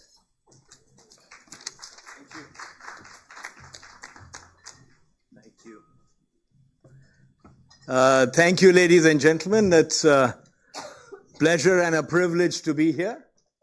Really appreciate the invitation. Naina, thank you for being the force behind that. but also thank you to the India Sanitation Coalition, as well as FICCI, of course, and all its members to have called me here. It is not a subject I know in terms of its specifics as well, but I do know it in terms of, I do know it well in terms of the activities we have undertaken through a variety of different initiatives to try and address some of these issues. Water and sanitation are critical topics and the heart of social development in India. If we think of the phrase ease of living, I don't know that anything else affects our ease of living across our country more than water and sanitation, or the lack of it, if I may say. These are crucial issues. It affects daily lives in ways we cannot begin to imagine. I don't know that any of us are truly able to think about life with regular unsafe drinking water, lack of sanitation facilities, and the lack of all the issues that make our lives better and allow us to go about our daily lives in a way that very few people can. As a percentage of the proportion of the population, the people who have access to such facilities remains very, very small in India. It affects health, it affects education, it affects economic opportunities, and it affects the way millions of people live their daily lives and what they have to go through because of its lack. Public hazards are severe in these areas, and sadly, India does not rank very high on many of these rankings. We were 139th out of 180 in the sanitation and drinking water rankings done in 2020, and as we know, on and in terms of SDG goals in 2019, we were ranked at 115 out of 162. I think that has improved significantly since the time, because a lot of action has been undertaken by the government to take it forward, as well as through the Swachh Bharat mission, which has had a profound impact. I'll talk about that in a minute. So these are old rankings, and I'm sure they have changed substantially, but we still have miles to go. You know, in 2008, a WHO study said that 7.5% of total deaths in India were caused by unsafe drinking water. And probably something like 9.4% additional deaths were caused in terms of disabilities, in terms of people years. And that's the extent of the problem. If you apply it to a country like India and its population, the numbers are indeed staggering. Government action has been critical recently. 11.64 crore toilets, 63 lakhs households getting the benefits of toilets. The scale is unimaginable. I don't know if there are many other countries which can deliver this kind of reform at this kind of scale, at this kind of, is very important, this kind of cost. I think our ability to do these things at scale is unparalleled. And yet, it isn't sufficient, as we know. This area has expanded into solid and liquid waste management, and it is already having a huge impact on the lives of people every day, as well as on helping build industry. But we need so much more beyond infrastructure. We need changes in social habits. We need even more policy incursions. But most of all, if I may say, and this is a subject I'm much more familiar with, we need innovative solutions. We're not going to be able to do what we need to do in India just through building more infrastructure, because infrastructure takes the time it does and takes the pace it does, habits change. But we can leapfrog, we can do different things through the use of technology and now access to finance to help build out these industries. Collaboration is essential. Building public-private partnerships, working with NGOs, working as a mix of coalition, which is exactly what the India Sanitation Coalition does, which is, of course, what FICCI and many people in government do, is the only answer we will ever have to solve some of these very large endemic problems. I'm actually very proud to say that we're one of the partners with Innovation Mission Punjab, where we've got the WASH accelerator. I love these names, by the way, WASH, etc., which come through very well, are very evocative. Water, sanitation, hygiene management is the accelerator we are building. We're bringing together IIT Ropar, the India Sanitation Coalition, experts from the government, experts from the private sector, as well as our own ability as an accelerator to help companies scale, to give them the power to be able to get ready for investors, and to allow them and to help them think through how can they scale, how can they build a great business model, how can they think about going to market. We have 10 such startups already in our cohorts. 2 or 3 of them are ready to go for the next round of investors. We have a demonstration day coming up in January. So we look forward to the results of this, which will be very, very impressive and very compelling. But there are many, many other instruments that we must use to innovate in these areas. Transforming waste into wealth, creating the circular economy, converting waste into a variety of new industries will be a fantastic opportunity ahead of us. There are many global examples of this already, and I think one of the things we could do well is to use some of the global examples and bring them to India, because there are many global examples, Canada, Sweden, Switzerland, America, England, where people have used waste to convert it into reusable plastic, or taken hard to recycle waste and converted that into other material, or been able to provide, using the cloud and technology platforms, been able to provide the data that you need to be able to give access and create a more vibrant market in waste products, which is also something that is important. Today, with the DPI infrastructure we have already coming up in India in a variety of areas, which is unparalleled, as we all know, nobody else in the world begins to have this capability. It is a fantastic achievement that I think India can share with the world. I think using some of that data to be able to help companies that are focused on converting waste into wealth will be extraordinarily beneficial, because one of the critical elements that we have found, and I should preface it, we also run a organization called Asha Impact. It's an impact investment fund, and we also do work on the blended finance area through that. One of the key issues that we find in all these areas is just the lack of information about markets, about pricing, about availability, etc. If we can use the data that is out there, attach it to the digital public platform, build innovative solutions through that, and help entrepreneurs through the use of blended finance, through the use of impact investment, and through the use of digital platforms, we can help create many, many more entrepreneurs, many, many more business. Because this is a need that is paramount today in India. It's not going to be done only with the government push, which they are trying very hard and doing pretty successfully in many areas, but it's going to need so much more. There are great global examples, as I said, and I hope over time we will be able to use them. We have 4 distinguished speakers at the panel. I'm not one of the speakers. I'll be sitting quietly there in the corner, hoping nobody will ask me any questions, but I'll be very happy to sit there. We have 4 wonderfully distinguished speakers here and the next panel, representing a range of expertise, of government, of public policy, who are here to talk about what we could do in this area. But I would just close by saying, of all the things that I can think of, the impact of water and sanitation on our lives is probably one of the most dire, most important issues that we have to face in front of us.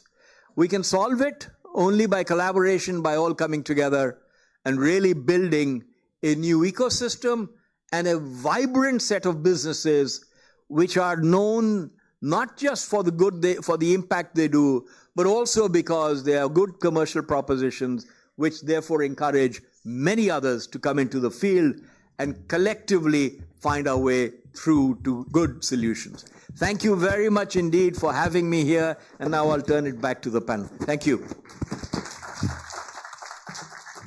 I'd just like to make one announcement. Pramodji, one of the startups which you have sponsored, and I think which is also very high up on the short list for next year, Integer Spin, their automated manual scavenging truck is parked outside FICCI. They brought it for everybody to see, and I think it's worthwhile you going across and having a look at it. So please do, if you have the time. If I may say one other thing, in blended finance, one of the areas we're working on is the 9th and the 6th.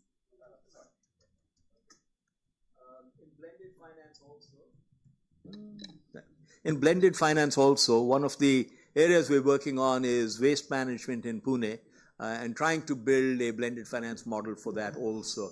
So I hope, we'll encourage 1,000 other people to do the same. Thank you. Thank you, Mr. Bhasin, for your insightful address. Now I would like to introduce our moderator for today's session. Mr. Anand Shekhar is the Additional Mission Director at Niti Aayog, where he leads key initiatives focused on sustainable development and governance. With expertise in public policy and program implementation, he has contributed significantly to the success of several nation projects. Prior to this, he led the project management urban team for SBM Grameen at the Department of Drinking Water and Sanitation for over 5 years, where he worked closely with Mr. Param Iyer, then Secretary, to implement SBM across rural India. And joining with him, our esteemed speakers, Dr. Rajiv Tandon, Executive Director, The Health Continuum, Global Public Health Expert and Advocate, and is a distinguished public health expert with an over 40 years of experience, specializing in reproductive, maternal, newborn, and child health, sustainable nutrition, and health system reform. Along with us, Maharishi Vaishnav, CEO, Educate Girls, has a 15-year of experience in strategic communications, advocacy, and international development. And Moinak Banerjee is the co-founder of Soilna's Integrity, a startup focused on robotic solution for pipeline, diagnostic, and septic tank and cleaning. S. Vishwanath, advisor, Biome Environment Trust, also known as Zen Rain Man. But unfortunately, he will join us later in this session because his flight has been delayed. And unfortunately, Mr. Anuj Jha, Mission Director of Urban Swachh Bharat Mission, unable to join the session due to health emergency in his family. So we will have a Q&A session toward the end of the discussion. So over to the moderator, Mr. Sir. Thank you very much, and good afternoon, ladies and gentlemen. Let me start by conceding this point that it's a great honor, it's a particular privilege to be having a panel like this, that too when Naina Lal Kidwai herself is present in the room. So welcome, Naina. Absolute honor to be here. Great work, Sanjeev and Natasha ji, for putting up this such a brilliant, learned set of panelists for my session. I don't think this afternoon we need to labor hard to prove that water and sanitation is foundation for sustainable development. There is irrefutable evidence all around that water and sanitation have multiple impact on multiple sectors. It's not just linear impact, it has multiple impacts on multiple sectors. Hence, the criticality of WASH in terms of achieving sustainable development goals. Friends, as we start fighting from here, let me tell you that only 16% of SDGs are on track. We have 34% of SDGs that are regressing. And we have 54% of SDGs that are seriously off track. Several reasons behind such abysmally poor performance on SDGs, but India stands out as a lighthouse, a terminology that Naina ji and her team uses very profusely. They create lighthouses in India on WASH.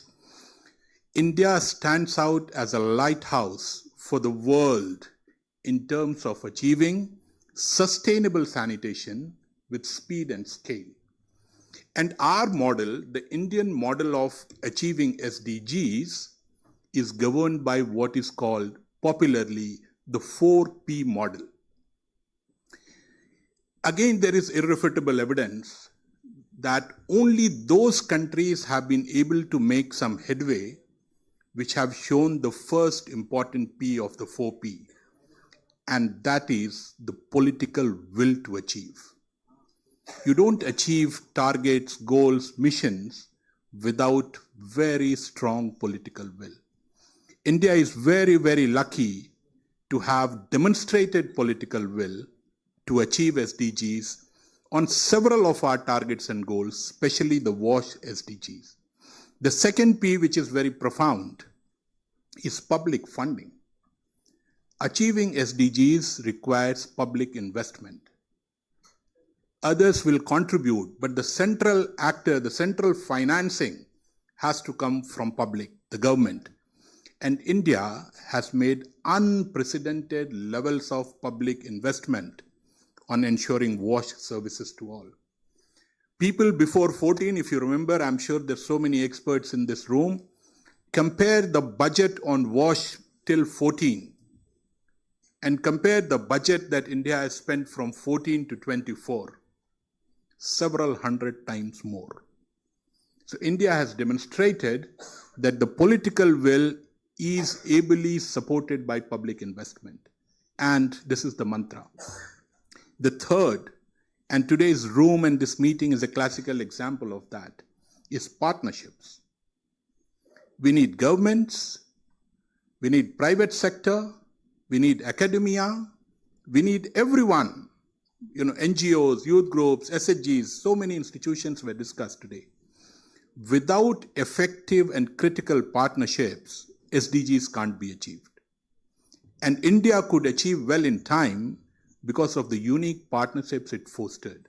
And again, very happy to share that India Sanitation Coalition was a very revered partner of Ministry of Drinking Water and Sanitation.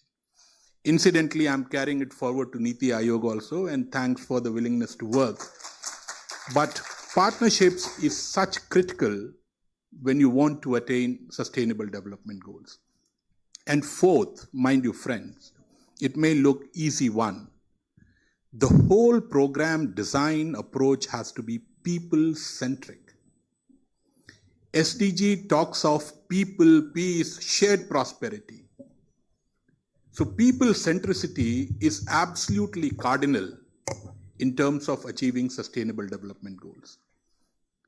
So with this preface, let me also remind that in terms of public investment that the world has to make towards SDG, there is an annual gap of $4.4 trillion.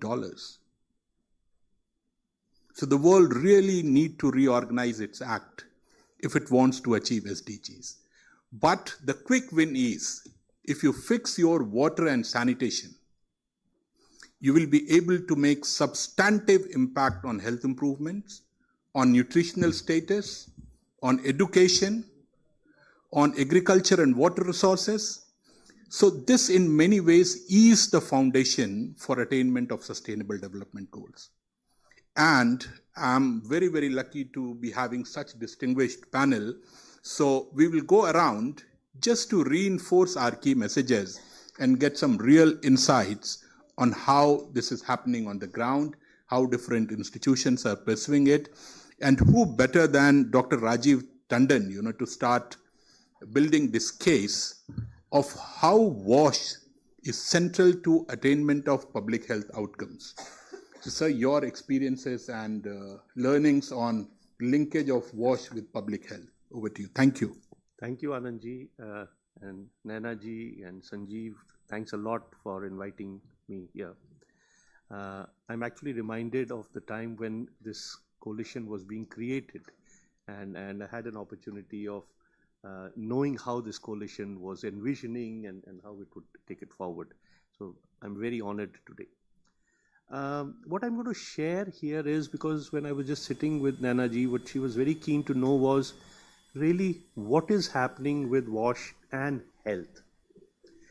And as you rightly mentioned, Chair, this connectivity between water, sanitation and hygiene, we are missing the word hygiene most of the time. We are keeping ourselves focused on water and sanitation only, and health outcomes across what is called life course.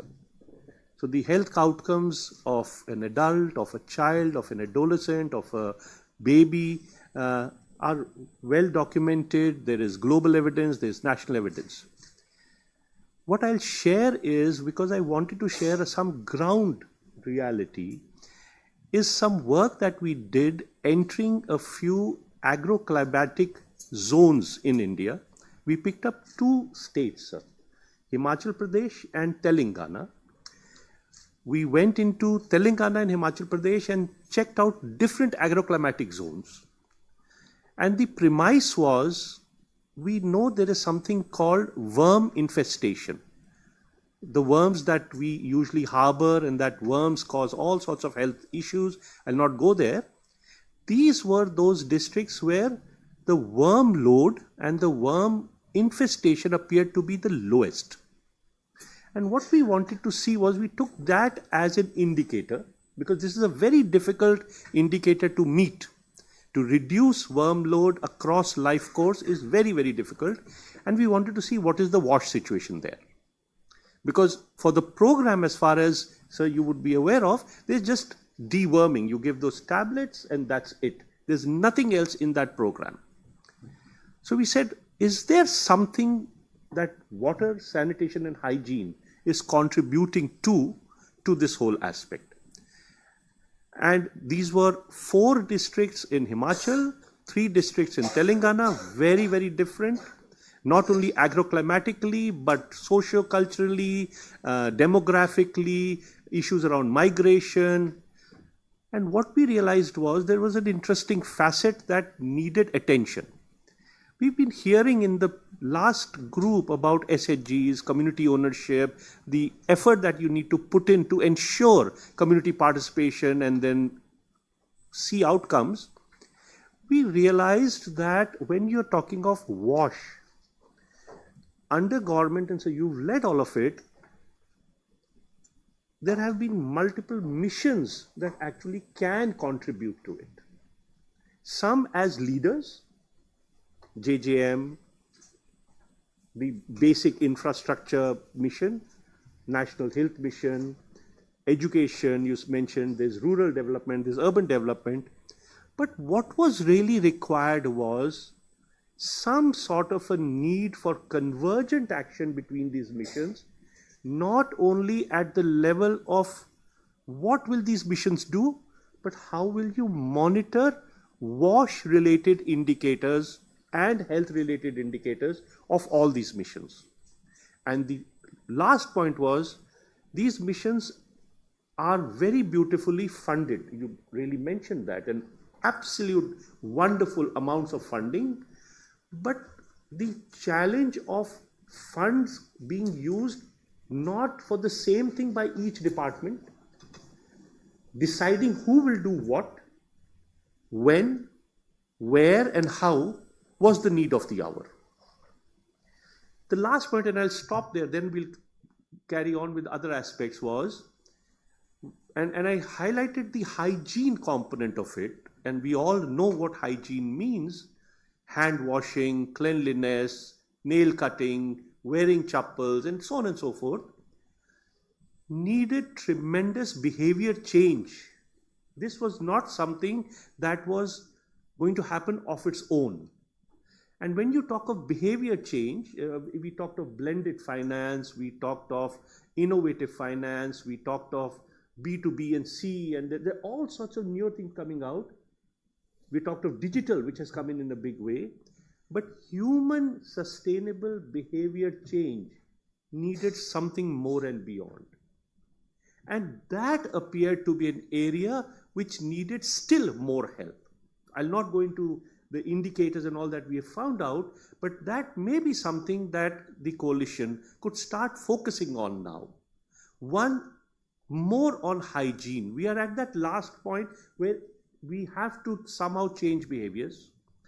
Hygiene has to be across board. So we heard solid waste management, there's liquid waste management, but from the health side, there's something also called fecal sludge waste management now, which is actually the contributor of continuing challenges with regard to water and sanitation.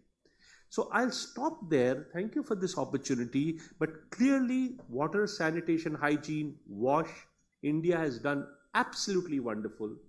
The last part where behavioral change is required across life course, across different social groups, across different migrant populations, tribals and all, still needs a lot of help and a lot of resources. That may be something that NITI, under your aspirational district and aspirational block programs now, which you're so phenomenally championing, sir, can focus on. Thank you. Dr. Rajiv Tandonji, some interesting points made. We'll come back to you and maybe have some follow-up questions on that. I would like to share some info as well. But in interest of time, Maharishi is very ably leading international organization called Educate Girls. And Maharishi and his team is doing work in some battleground states, I would say. States where there are real challenges when it comes to attaining educational outcomes. So very privileged, that you agreed to be part of this panel. How do you see this linkage of WASH impacting education, especially in marginalized areas, underprivileged areas? Thank you. It's quite an honor to be here. So a little bit about us. Educate Girls, that's the name of the organization. As the name suggests, we get girls into school, ensure that they stay in school, they learn well, they get essential life skills, and then they move on to the next chapter, which is the 10th certification, the 12th certification, and so on and so forth. So it's 2024. Why should girls be out of school? So it's down to two P's. One is patriarchy. The second is poverty. And, there are more than enough incentives built into the system to allow for parents to send their girls to school. So there's no paucity of on-ground infrastructure, and yet, parents don't send their girls to a free school. So it's largely due to mindset and behavioral aspects, right? So when you kind of extrapolate them, then even WASH, as Dr. Tandon just now mentioned, WASH is essentially mindset and behavior related.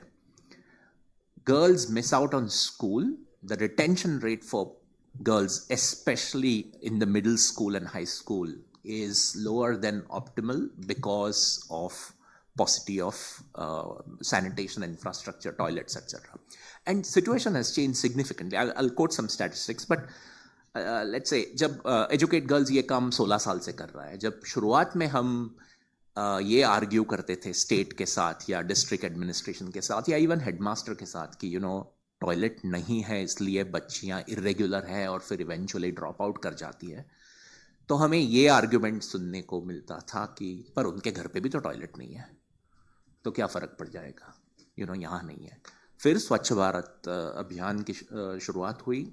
So that was a Clarion call across multiple levels of the administration as well as community, household, children, etc., which essentially started some kind of dialogue, some kind of discourse around clean India, open defecation free India, सोच की सोच बदलो, एक कदम स्वच्छता की, और so on and so forth. So essentially इससे ये हुआ कि हम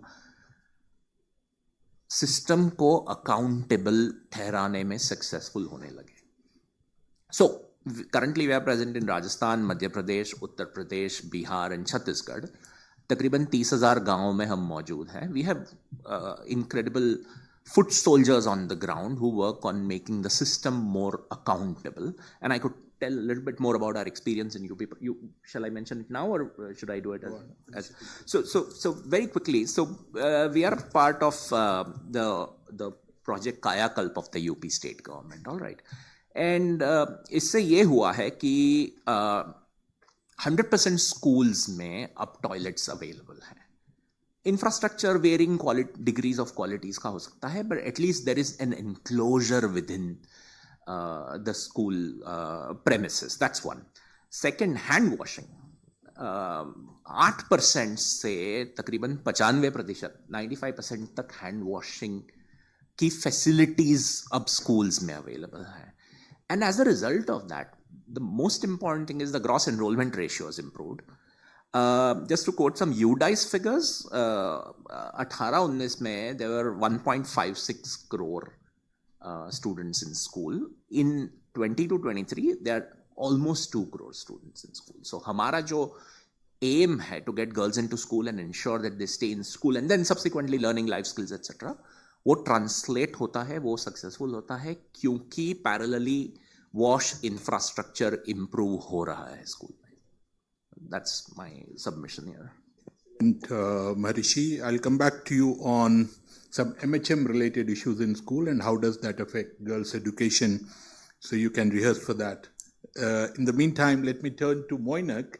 Moinak is a very promising startup and he's doing some pioneering work in terms of pushing products and processes to support WASH. So what has been your experience working with government and what is it that you are trying to achieve in the WASH space? Moinak. Thank you, Anandji, for the question, and thank you, ISC, for having me. So, we are a startup which are trying to bring advanced robotics and AI solutions to solve the problem of water and sanitation. And I will come into the first part of the question in the second half. So, how the experience? First, I will give an what we are doing. So, if you see the Indian space, Indian water and sanitation sector, and specifically Indian water and sanitation assets, physical assets, what I'm talking about, which means water pipelines, sewer lines, septic tanks, and manholes, right? And you have a population of 1.4 billion, right? 1.4 billion of people are using these physical assets.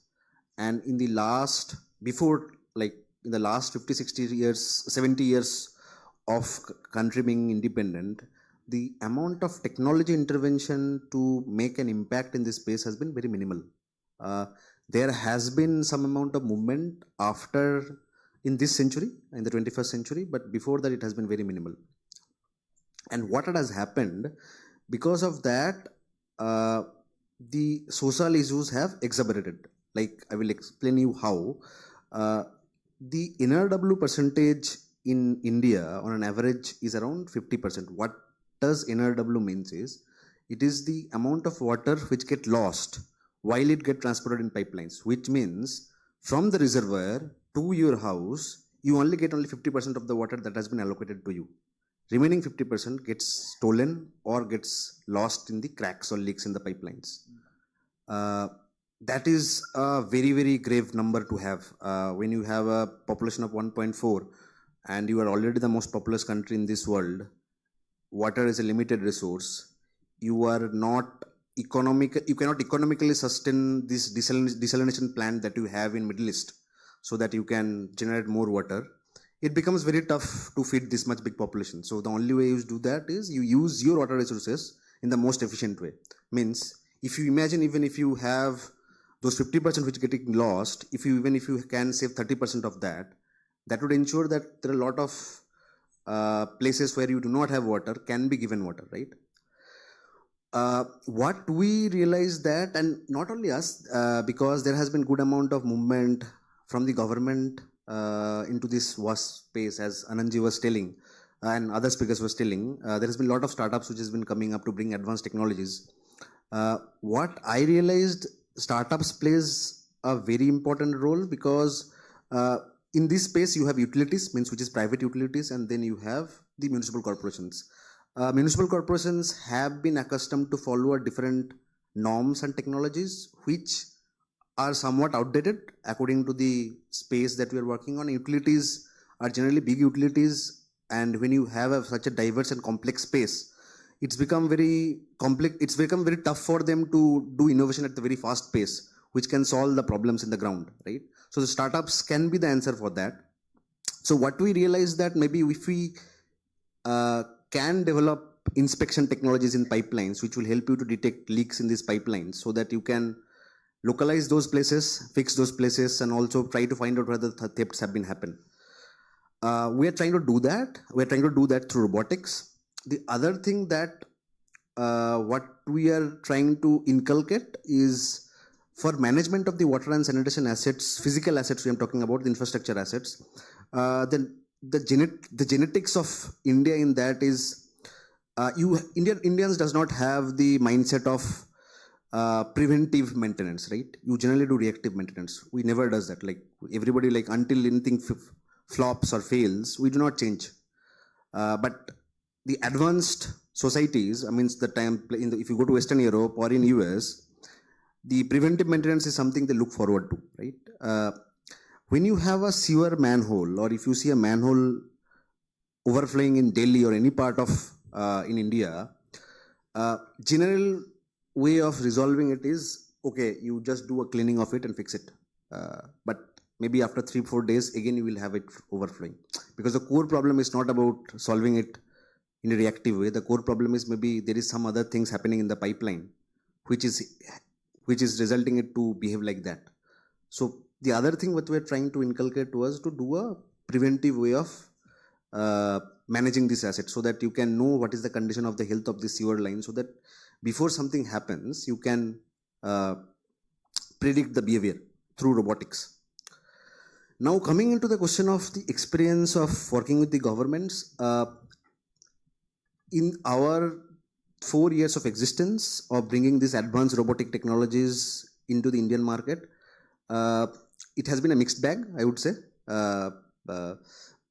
There has been a lot of places, in a lot of corporations where we have been welcomed with lot of push and support, where we have been able to deploy our technologies at very high pace. And also a lot of places I feel like that a good public-private partnership model helped us, because if you like generally, if you're trying to solve a water and sanitation problem of a city, of managing a physical asset, water and sanitation asset of a city, it's a startup alone cannot do it. A municipal corporation alone cannot do it. It's technically, I feel the startup should be the one, the technology partner for that. The execution partner should be the private utility like L&T, Veolia, Suez, who are existent, and the municipal corporation should be the funding agency behind it, the government. I think those projects has been also very good experience for us. And in some other places where I feel like the places where we have been trying to make some headwind as of now, but we could not make it. But I feel as things are moving forward and more money getting pumped, I think it takes, I mean, India is a very big country, right? So you cannot just, you were talking about 2014, from there we have seen good amount of money getting pumped. But that, to see a widespread effect around India, I feel it will take some time. But we are on the right track. I would feel like in next 4 or 5 years, I would see that those places will also have this implementation of these advanced technologies, which I feel will ensure proper water, proper drinking water and sanitation facilities to each and every Indian citizen, and which I think can only be done if you bring in advanced technologies. And advanced technologies can be fast forwardedly deployed through startups. So that's my... Excellent, Moinak. I especially asked that question because our Department of Telecommunications is looking for such startups, who could work with frontier technologies. And at NITI, we are setting a frontier technology and AI hub. So we are crowdsourcing all interesting technology like yours. We will start that in 50 blocks and eventually scale that up across the country. So very interesting story you have to say. I would like to meet you separately as well to connect you to the NITI AI hub. But Dr. Rajiv Tandon, coming back to you, you made some very interesting observations on how convergence of missions can be achieved. If you could elaborate that a little bit, it will be very helpful for everyone. Sure. Thank you. We are aware of the various missions that we are talking of. And what we realized, and this story is, as I mentioned, 7 districts, 2 different states, very diverse. We realized that we needed a champion. And the net mapping that we did a stakeholder mapping exercise. We found that the champion need not necessarily be within the government system. Because by default, what people thought was, let's go to the district collector and have him convene. That's where everything actually logically should be convening. But we found otherwise. What we found was, number one, when you're talking of, and I'll again keep going back to water, sanitation, and hygiene, where the behavioral part is important, district appeared to be a very large unit in a country like India. We could go up to populations of 3 to 4 million people. So the block, which is a unit, which NITI has clearly accepted now, had a person, a platform, and keenness to actually look at convergence. And so the experience that came out was, block development officers, they are much more aware of their block, the environment, the issues, the human resource, the gaps, the funding streams, etc. And they could very beautifully call in frontline workers from different departments, motivate them, look at a work plan which was aligned across different missions, and also annually the way the budget allocations come, and that worked wonders. What we also saw was, there were times when there were people outside the government. The panchayat leaders had at some places tremendous enthusiasm for the reasons you mentioned. This is a politically driven, at the highest level under the Prime Minister's leadership, initiative. And so we found some very, very keen, very enthusiastic women panchayat leaders who went in and became champions. And at some places we also found civil society. So between the convergent action, which needed budget, which needed detailed monitoring plans annually, and also clear outcomes, we found the block development officer, we found the Panchayati Raj institutions and NGOs. The last was, and while we were doing all of this, we found that the urban slums needed tremendous help.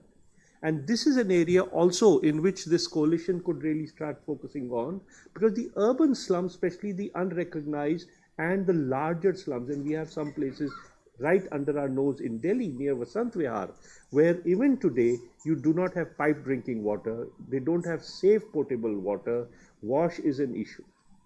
Thank you. So coming to you, Maharshi, you mentioned about, now increased availability of wash infra, but I want to hear from you on how is provision of MHM facilities under Kayakalp or any other state that you work is supporting better educational outcomes. So Kayakalp is Uttar Pradesh specific program where we as an organization, so we have a two-tiered approach. At the grassroots, we work with elected, non-elected, religious leaders, community leaders, parents, and children on the demand side of things. And then with the government at the state level, we have a technical assistance unit, which works very closely with the Kayakalp team on the supply side bottlenecks. So essentially we work on both, at both ends of the spectrum, and with a single aim: more girls should enter school, more girls should stay in school, and then their learning outcomes, scores, etc. should improve. So in our experience, and we have been working with Kayakalp for the last 4 years, kind of in the midst of COVID, we started working on it. In our experience over the last 4 years, one distinct observation is that, again, sorry if I'm getting a little technical, but क्या करते हैं हम कि हर school में हम एक school assessment chart बनाते हैं, हम एक चार्ट डिप्लॉय करते हैं जो कम पढ़े लिखे पेरेंट्स जो स्कूल मैनेजमेंट कमेटी का हिस्सा होते हैं वो भी यूटिलाइज कर सकते हैं, because it's a pictorial depiction of what facilities each and every school must have. So उसके लिए उन्हें पढ़ा लिखा होना ज़रूरी नहीं है, वो स्कूल एडमिनिस्ट्रेशन से डिमांड कर सकते हैं. So essentially using these school assessment charts, we could aggregate findings at a block and at a district level and then make representation to the district administration and then further to the state administration, the Kayakalp team, etc. कि कौन से schools में क्या WASH और MHM infrastructure lacking है. But are you saying it is helping? It absolutely. So I was just coming to that. So essentially 4 साल में हमने ये देखा है कि from lack of awareness at the state administration level कि schools में ये infrastructure lacking है to absolute अच्छा ये school में ये नहीं है, so here's the point person and he's going to do so and so for you. Here's the district administration who has certain line item in their budget for so and so infrastructural gaps, etc. So we have seen this entire shift in acceptance of lacunae to action on those lacunae. So in our experience, things have moved significantly in the last 4 years, and as a result of that, at least hamare districts, man, we are currently present in 26 districts of Uttar Pradesh. The GER, the gross enrollment ratio of girls, especially in the middle school, has gone up by over 10%. So, sorry, long answer to your question, but I had to describe this is good evidence to prove that WASH can contribute to attainment of sustainable development goals. I have begged 10 more minutes from Natasha, and ladies and gentlemen, it's your opportunity to ask any questions to the panel before I wrap it up. Yes, sir, there.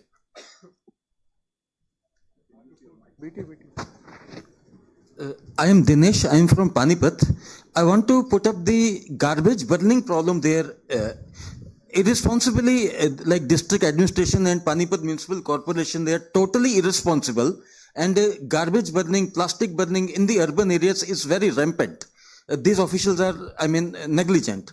So, sir, Mr. Anandji, Shekharji, I would like to ask you that, sir, as a citizen, through RTI, means how could I use RTI that, and the problem here is that the company which is supposed to collect the garbage, even the local MLA there, he has mentioned it, that they are corrupt, that they should have so many number of vehicles, but they deploy less. So it means that, but funds are allocated to them, funds are transferred to them. It means that the municipal commissioner, I don't mind saying it, that he may be irresponsible like that. So, means how can I use the RTI tool to get the transparency that what was supposed to be allocated to them and how the funds were misused?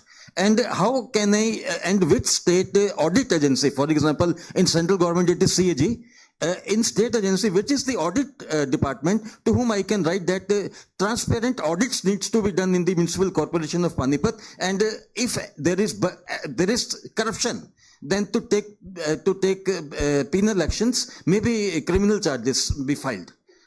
I want, please let me know how transparently I can take it Thank you as very a much citizen. for your question, gentlemen. I'm missing Anuj Jha all the more. He should be fielding such questions. But we'll take a group of questions and then try and respond to them. Sir, I have another question. The lady first and then you.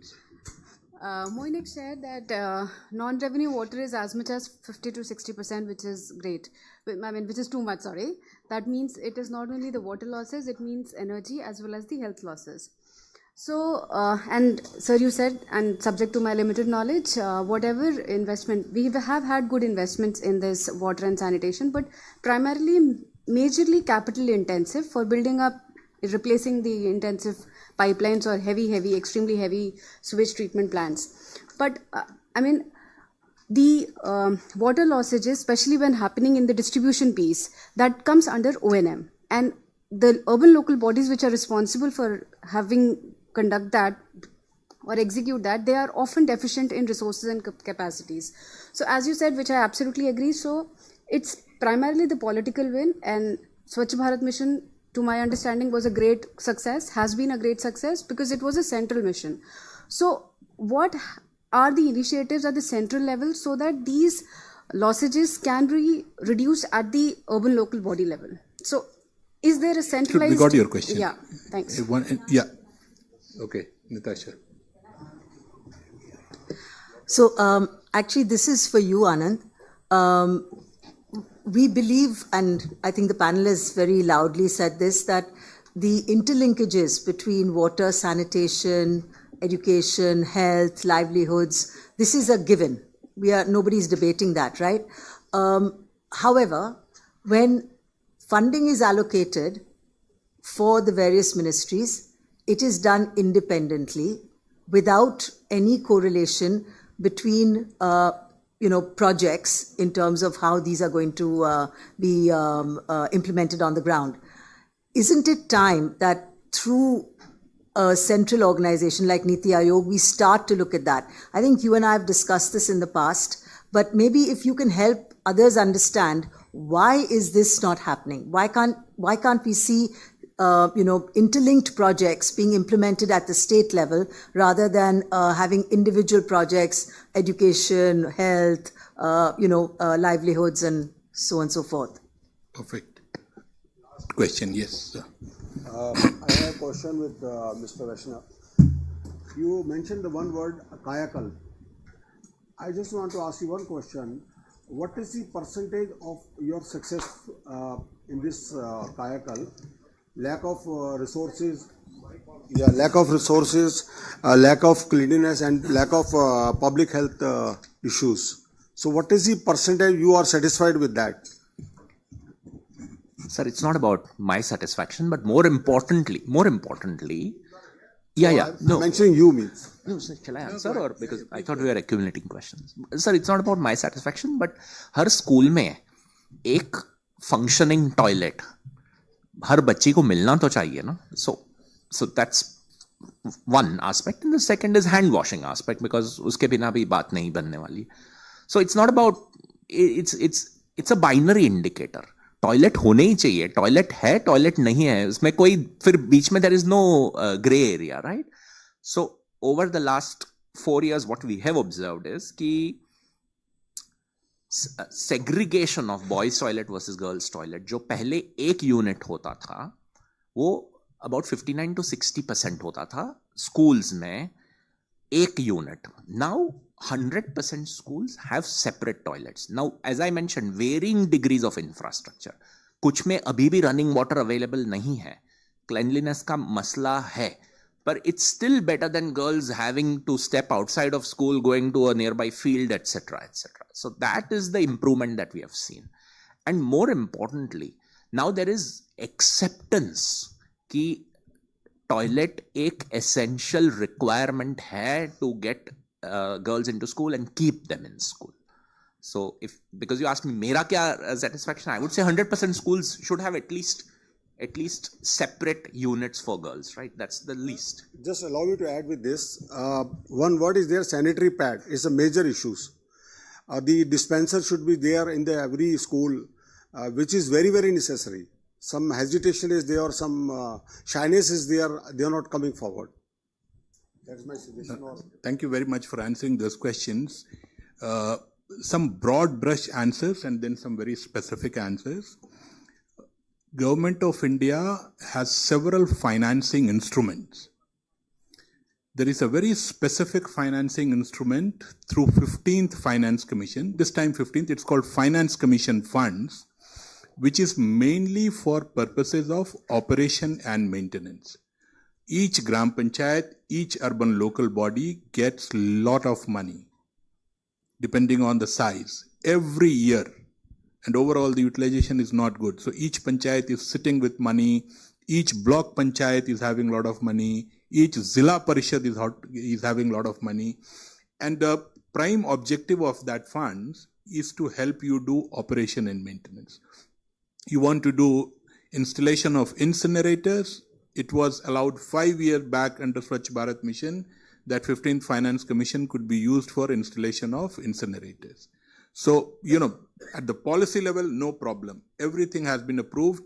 Managing operation and maintenance issues related to water, water and sanitation was very privileged on the 15th Finance Commission. 60% of funds were tied for water and sanitation. Thanks to Parmeshwaran Iyer and his effort, we had several rounds of presentation to Finance Commission. We thought phase 2 mein pata nahi kitna milega, so let's get money from here. And the then chairman agreed, the importance, the criticality of water and sanitation. And he said, I'm very happy to tie 60% of funds just for drinking water and sanitation. And 40% was for other purposes. So anyone, posing a challenge on resources for operation and maintenance, please direct them towards 15th Finance Commission. I can guarantee you that no panchayat, no ULB has utilized 100% funds. They all have funds. Sorry, sir? Yes, so, they have resources that it happens in the government process. If I try to sum this up, because I know I have only 5 minutes, very, very interesting interjection, submissions, gentlemen. There's no ladies, so it's all men panel. Sanjeev, you could have got somebody. Okay. Yeah. So, gentlemen, really appreciate your interjections, your submissions. Let me tell you what is the future of WASH in India. India now has a strategy for Viksit Bharat 2047. We have a full roadmap till 2047 on how we will cater to different subjects, different sectors, different constituencies. Very clear roadmap. Very soon, it will be in public, so all of us will know. Let me tell you, WASH has been considered as a very successful program which has made dramatic impact on lives of the people.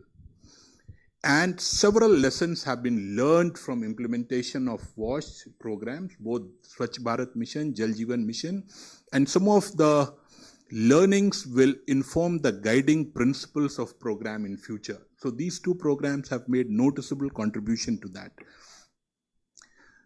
What is it broadly that we want to achieve? I can't give you much details, but broadly we are saying people should have ease of living and ease of earning.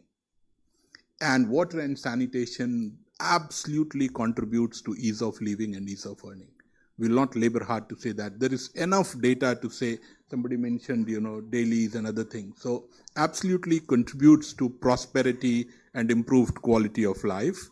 So this is very much part of the future-looking agenda. India will continue to remain invested on drinking water and sanitation because we have done very, very well. The design, and Sanjeev, you should have recorded what he said. That was pure feedback on my program, Aspirational Districts and Blocks program. He was quoting examples. I can take that and put it in CEO's room to say how my program is doing.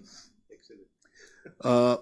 We made a very strong effort to break silos because we landed in aspirational districts and blocks. Very, very interesting name. But these were the battlegrounds that could not catch up with other blocks and districts in the country. Very fancy name, aspirational, but most difficult districts and blocks, 112 districts, 500 blocks, chosen by an interministerial committee, and they said, go ahead and transform. We realized we can only achieve if there are 3 C's. Convergence of schemes. Second C, I'm giving you a lot of P and C's, but this is very interesting. The second C was collaboration. We wanted all hands on the deck. Development partners, CPSCs, private sector, everybody to be supporting because these were difficult areas. And then we wanted a bit of competition. Honorable PM is an impatient optimist. He wants everything very fast. So we said this will happen only when we infuse a bit of competition in the game. So collaboration, convergence and competition is again a central part of what you will see in future. How did we achieve that? You fully described the process. And partly answering to Natasha's question, there are rules of business of Government of India, So there is a scheme, schemes have budgets, and, they do business. It's only at the level of implementation that you can converge. You can't say, 1 lakh crore de raha hu, water, sanitation or health wale baant lijiyega. That has to be done at the level of operations and implementation because of the business rules that we have. After we established a convergent model, and Nainaji, it's very interesting what the aspirational districts and blocks did. They found a Ramban on how everybody will have to work together. They said there won't be 11 ministries, 11 separate plans. So they did Chintan Shivers. We supported Chintan Shivers in aspirational districts and blocks. And they all came together and they said, what is it that they will do to make this block ahead of other blocks in the state? So health said, main ye karunga, nutrition said, main ye karunga, wash said, main ye karunga. So now in aspirational districts and blocks, they have one document, which is the development strategy, which everybody has to follow to achieve whatever the results. So we said, you don't have any independent plan. The intention is this block has to be the pioneer block in the country. This is what you have to do. So convergence is being seriously pursued. And I'm very happy to say this learned house, that after we established that convergence is possible, all future schemes of Government of India is working on that model. Anybody heard PM Janman? Janjati Adivasi Nyay Mahabhiyan, 25,000 crore mission. You mentioned tribals. Absolutely based on the model of convergence. We just got the newest one, Dharti Aba, some 70,000 crores. Absolutely following the same principles of convergent action. Even the dashboards, they no more show you only health, only water, only sanitation. They will all show you on all elements what is the progress in these schemes. So we are very strongly moving towards that. Just to sum it up, WASH programming in last decade has been a pathfinder for several state governments. They have realized how you can do business differently. And they have also realized that smart sanitation is smart economics. The kind of benefits that have accrued because the states have achieved open defecation free status, or because they have achieved Har Ghar Nal Ka Jal, where also we have done very well, I think there has been noticeable improvement in quality of life. Education confirms that the enrollment has increased, the time a child spends in school has increased, the learning outcomes have been improved. Poshan data confirms that villages, Anganwadis with WASH facilities have better nutritional outcomes. Health absolutely confirms. So there is a good evidence here. And we really need to learn from this model and influence other sectors to achieve rapid progress. Just to end, there is irrefutable evidence that WASH influences several aspects of human life. And there are very strong interlinkages. If you improve WASH, you can influence, inform, help other SDGs really accelerate their implementation in several folds. And I think India again is a classical lighthouse case that has demonstrated. I think basis our learnings, countries in Africa, countries in MENA region, countries in Southeast Asia, they have just stopped naming it as Swachh Nigeria or whatever, but they have absolutely emulated the principles that Government of India used for delivery of water and sanitation. So I would say everyone in the room has substantially contributed to building this evidence that WASH is multidimensional and is foundation for human development and for attainment of sustainable development goals. Thank you very much, ladies and gentlemen. I hope it was interesting. Thank you, everyone.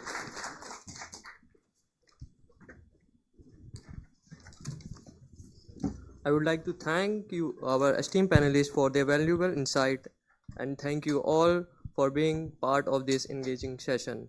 And I request Ms. Eden Winan to take.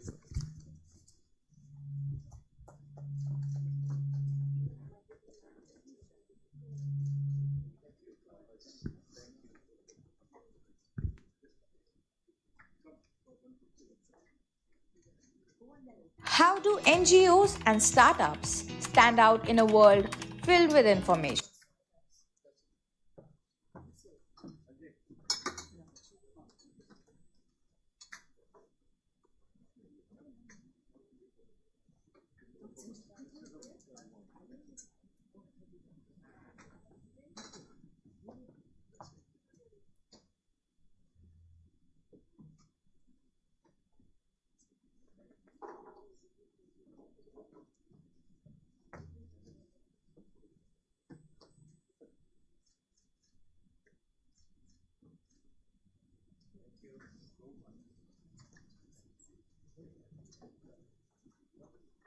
How do NGOs and startups stand out in a world filled with information? The answer: storytelling.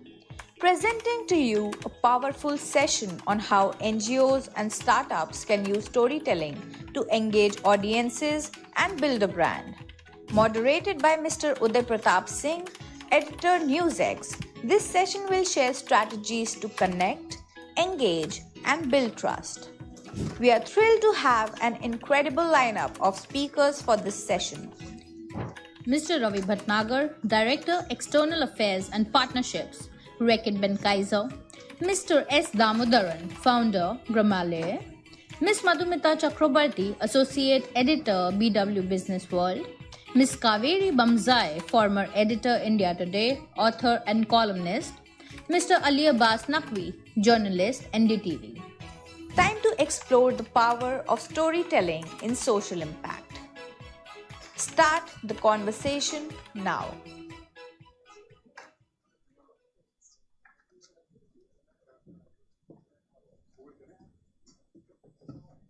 Do we wait 5 minutes for the people to come in? Yeah, let's just wait for 5 minutes.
Good evening, everyone.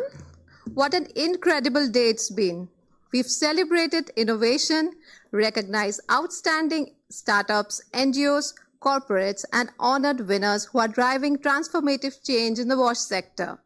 Our next session is on a vital and exciting topic. How can NGOs and startups use storytelling to engage the target audience and build a brand? To guide us in this direction, we have a stellar panel of speakers who bring diverse perspectives and vast experience to the table. Please join me in welcoming Mr. S. Damodaran, a trailblazer in promoting sanitation and hygiene across India. He founded Gramalaya and worked in water and sanitation sector for more than 3.5 decades and created role model projects in South India and spread to the different states by training more than 100 NGOs. Gramalaya won the National Urban Water Award in the year 2010, the ISC-FICCI Award in 2017, titled Toilet Titan Award for his work in sanitation promotion. Mr. Damodaran was awarded Padma Shri by the Government of India in 2022 for his outstanding performance. Finally, Gramalaya is also the proud winner of ISC-FICCI Sanitation Award in the year 2022. Welcome, sir. Let me invite our next panelist, Mr. Ravi Bhatnagar, a passionate advocate for health, hygiene, and nutrition. Mr. Ravi Bhatnagar is a Director, External Affairs and Partnerships, South Asia at Reckitt Benckiser. With his deep knowledge and commitment, he has successfully communicated the impact of Reckitt Benckiser's programs to the senior government officials and leading global institutions such as the United Nations, World Bank, and WHO. He is also the member of IC's Steering Committee. Mr. Bhatnagar is also the winner of the Lifetime Achievement Award for uplifting the lives of transgender population across India. Welcome, sir.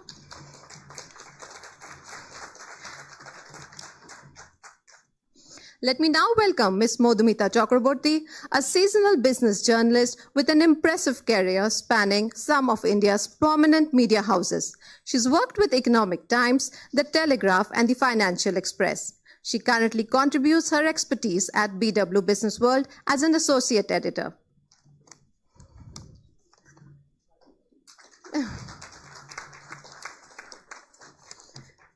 Please welcome our next panelist, Ms. Kaveri Bamzai, an esteemed journalist with over 30 years of experience, having worked with prestigious publications such as the India Today magazine, the Times of India, and the Indian Express. She is also an author and columnist.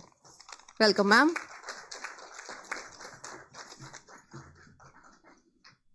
Last but not the least, Mr. Ali Abbas Naqvi, a seasoned journalist currently working as an associate guest coordinator and reporter with NDTV.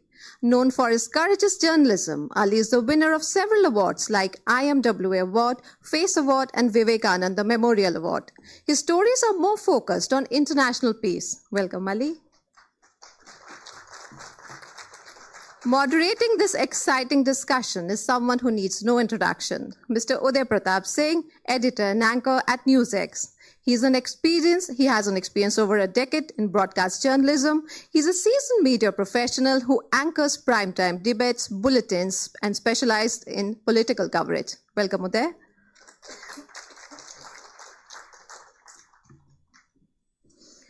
So without further ado, let me hand it over to you, Uday. Thank you.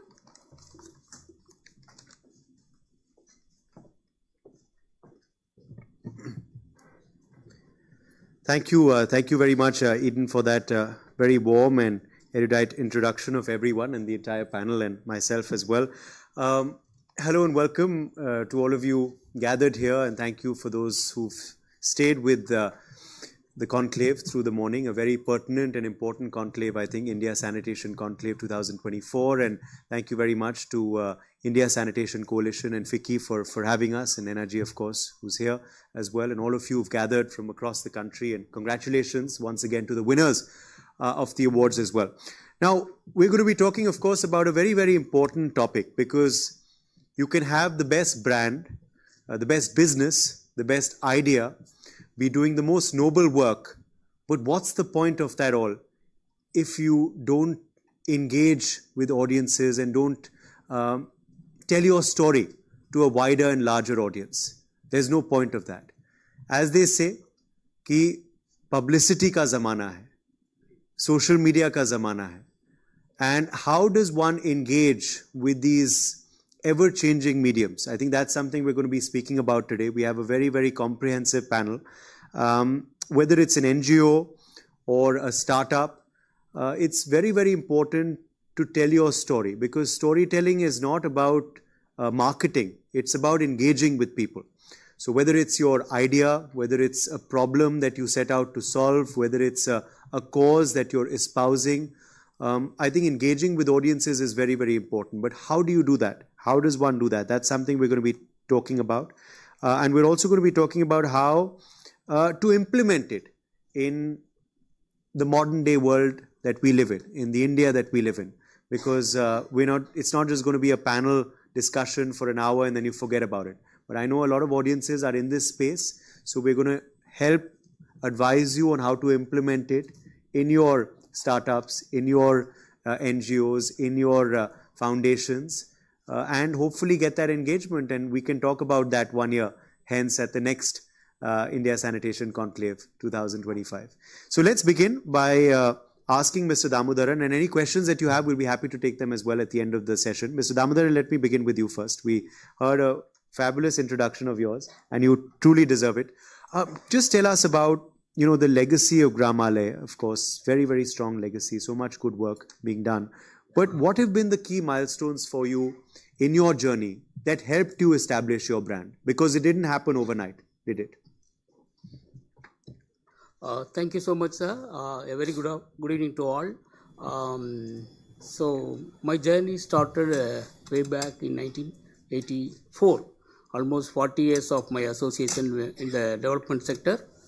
When I was working in Antyodaya, a Gandhian organization where my mentor was working in Harijan Sevak Sangh, started by Mahatma Gandhi ji. There I worked for 3 years and got my experience. And 3 of my friends, again motivated me, 3 college friends, different college friends, motivated me to form our own organization called Gramalaya. Gramalaya was started in 1987 and almost now 37 years old now. And right from the beginning of the project, we have been only working for water, sanitation, hygiene, personal hygiene, menstrual hygiene, and nutrition. Though we have been working in the beginning stage of Gramalaya, from the inception stage, we used to work for drinking water awareness camps like that. But later on, we came to had a chance of working for the LCS scheme, which is called, those days it was called Low Cost Sanitation Cum Scavengers Rehabilitation Program. At that time, former Prime Minister Rajiv Gandhi was introduced that program for municipalities. There was a subsidized program for municipal urban slum dwellers. Then CRSP also that time was introduced in those times.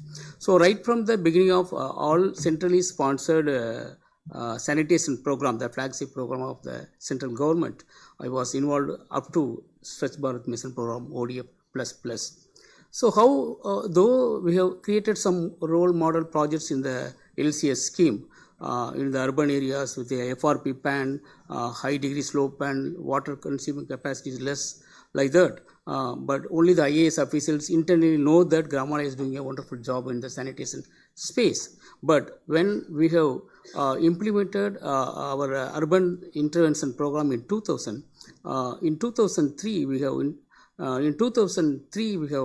declared India's first slum as open defecation free slum, followed by all 187 slums in the Trichy City Corporation made us open defecation free status. So that made us very familiar in the development sector, particularly in the sanitation arena. Then in 2000, when Dr. Kamal Kaur was the person involved in CLTS approach, the community-led total sanitation campaign, I learned from Maharashtra state government, where Kamal Kaur, Ajit and myself, 3 of the World Bank team assessed the entire state, Maharashtra state, for a CLTS approach.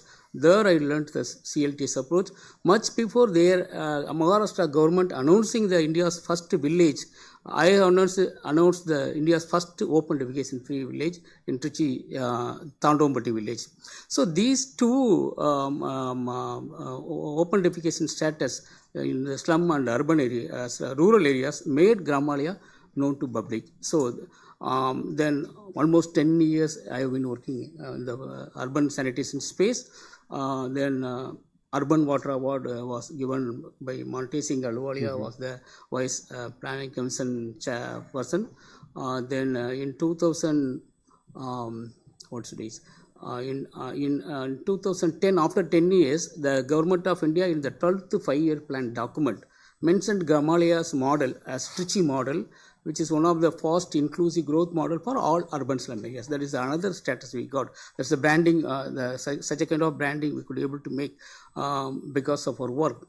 In 2020-22, I got the Padma Shri Award after completing 6 lakhs plus toilets in South India, right from CRSP scheme to Swachh Bharat Mission program. In all these programs, we have made some role model projects.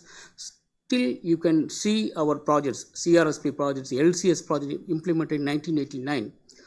I used to say, Ravi sir, always I worked with 10 prime ministers, right from Rajiv Gandhi to Prime Minister Modi ji.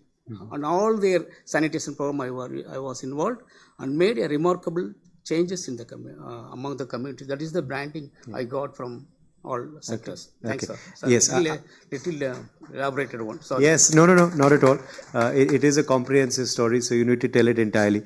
Let me come to you next, Mr. Bhatnagar, because you've been part of so many successful campaigns through your career.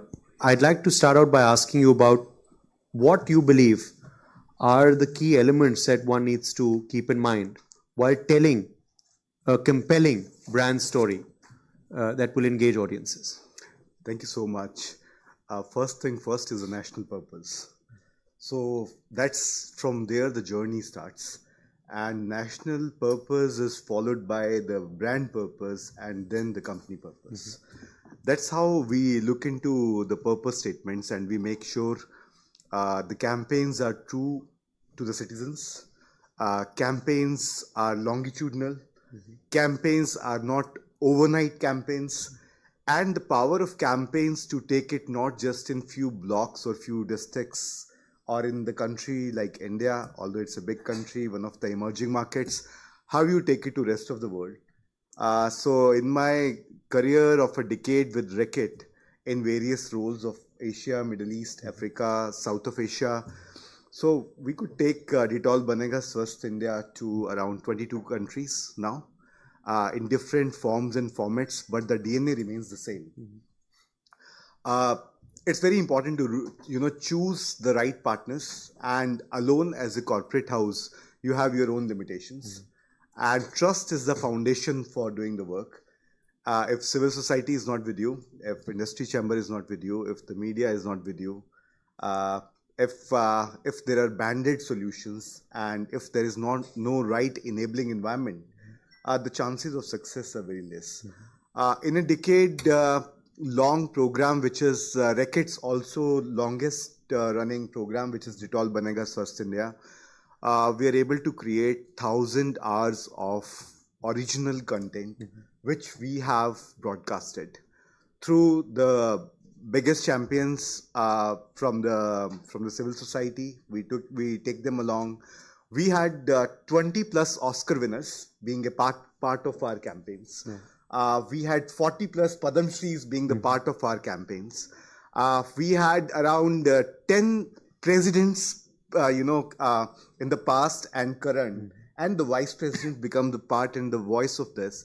And at the biggest platforms like it's a World Health Assembly, or it is, COP29, or it is G20. So in India was doing the presidency for the G20. That was a wonderful moment when we created something with the Niti Aayog and with the Prime Minister's office and with the delegation kit, with all the presidents and the prime ministers who visited here in India could actually get like what India has been doing. And our story was a smaller part of the national story. And, taking it further, there are a lot of literary festivals, like you have the Jaipur Literature Festival and many others. You curate the stories regularly. and you make sure the stories from the field are not filtered so much, and the original essence remains, and you take it to the audience, and not just in English. Even, you try doing Braille, you do the audiobooks, you make sure those who can't read, can you do the pictograms for them, and making sure it goes to the last mile.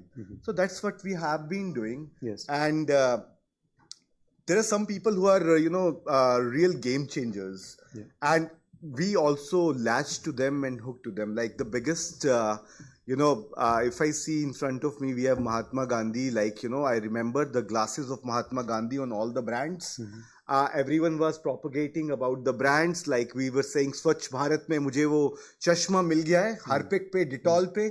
So it means I am a partner to Swachh Bharat. Creating those identities which are larger than life. And, those experiments which were done in last 10 years, they are being continued, and many of the countries are on the safe receiving end from our side. Absolutely. Because, you have to look at how to engage with the largest demographic. Sometimes it's all about how to make it cool. Youth get really attracted when something is cool. So how to make cleanliness cool, how to make sanitation cool is something that, many have tried in the past. And of course, when you have at the highest level, Prime Minister also encouraging a campaign like Swachh Bharat, it really helps reach out to the masses, doesn't it? Let's now go to the storytellers on the panel, the ones who, of course, are telling all sorts of stories and have been for many, many years in their respective publications and media houses. Madhumita Chakrabarti, let me come to you first. According to you, for a brand, a startup, a foundation, an organization just starting out, how can they engage further? What techniques can they use that sets them apart from the rest? Yes, that's a very, very, very important question. But first part of the question has already been answered by Mr. Damodaran. The product speaks for itself. I don't think, he has worked for an extremely long time, and it was basically what he was doing, the effort that sold itself, probably mostly by word of mouth, and then the media must have picked it up. So at the end of the day, it is whether you're a startup or whether you're a multinational brand, it's the product that really creates the brand, and not the marketing campaign. I don't know, Mr. Bhatnagar may possibly disagree with me, but that is what I believe. But the question that has been raised is a very, very, very important question, especially today when it's just not the government of India, but also media publications, also industry houses. Everybody feels that the startup community needs a leg up because we need to create entrepreneurs. It is not enough to always seek funds from the government or look for funds from elsewhere. We need to build a community of entrepreneurs. Become job creators. Who in turn go ahead and become job creators. So the publication I write for BW Business World is one of the publications, business publications that has a motto actually of promoting startups. We do that by creating events around them, the BW 40 under 40, 30 under 30, and there's a rigorous process that goes into selecting the best startups in each domain, and then we write about them.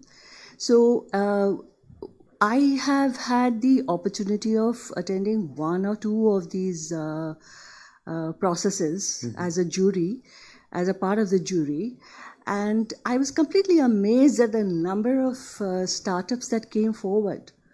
And then I realized that this is one way for a tiny little venture, sometimes comprising of less than 100 people, to tell their story to the world. Mm-hmm. And the events also enable them to network.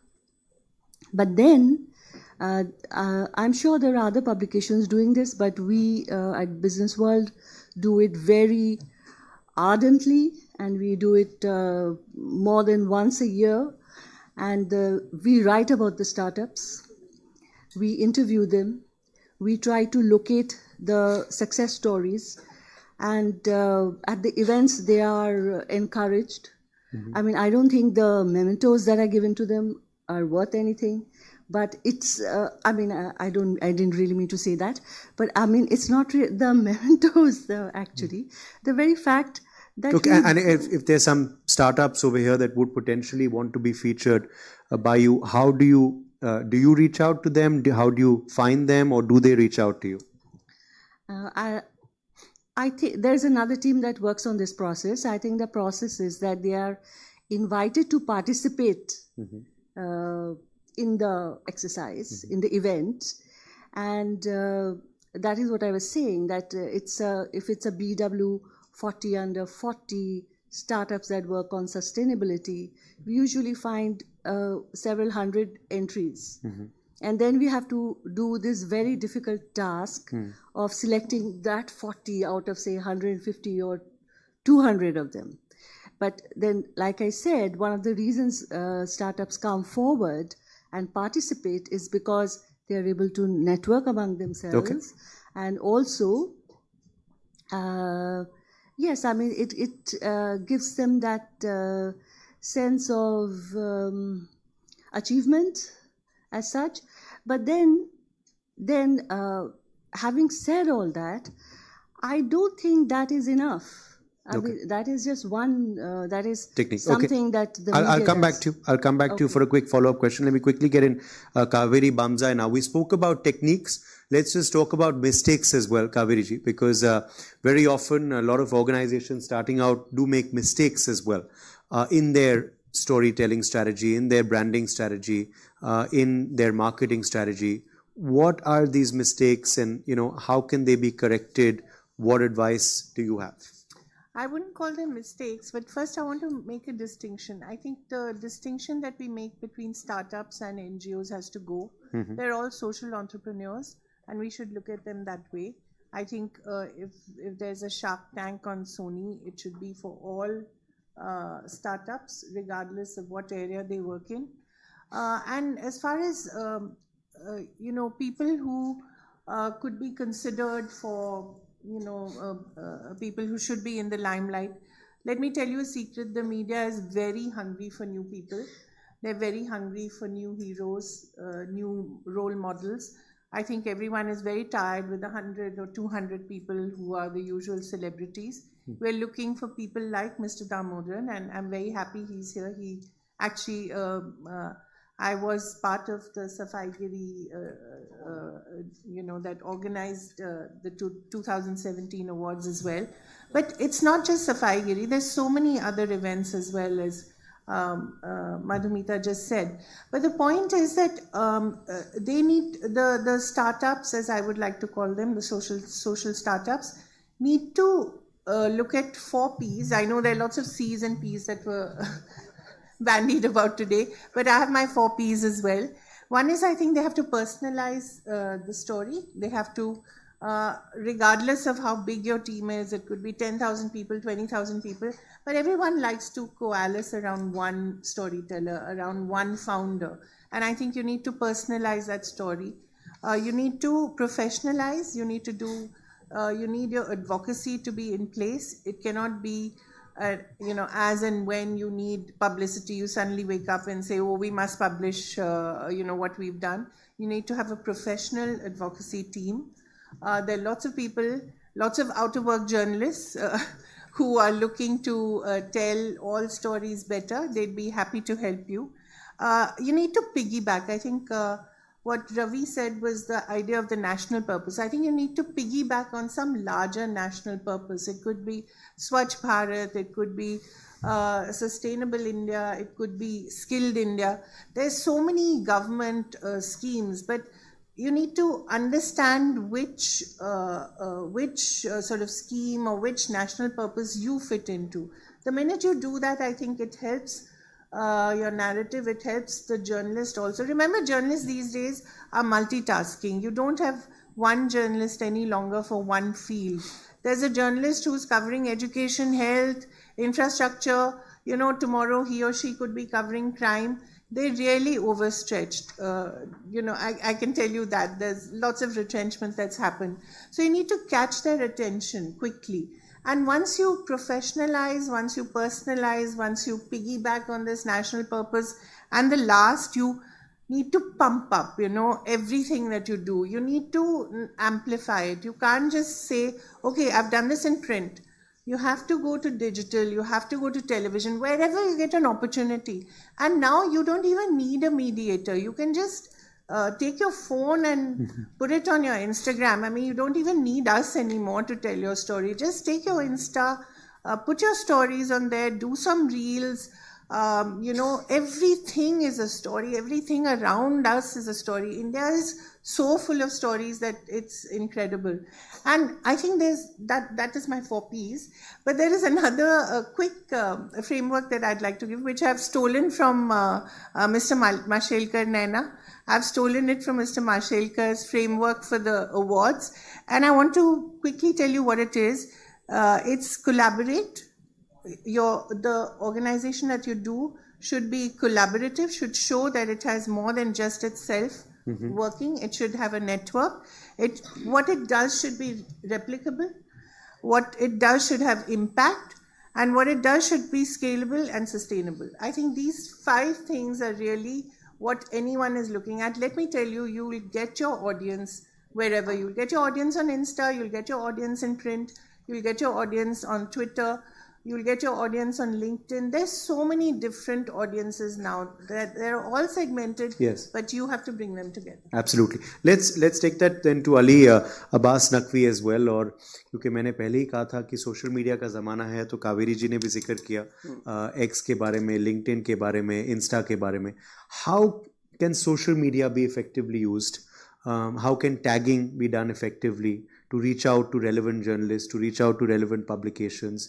And even without reaching out, how can social media be used to leverage a particular organization, be it an NGO, be it a startup, be it a foundation?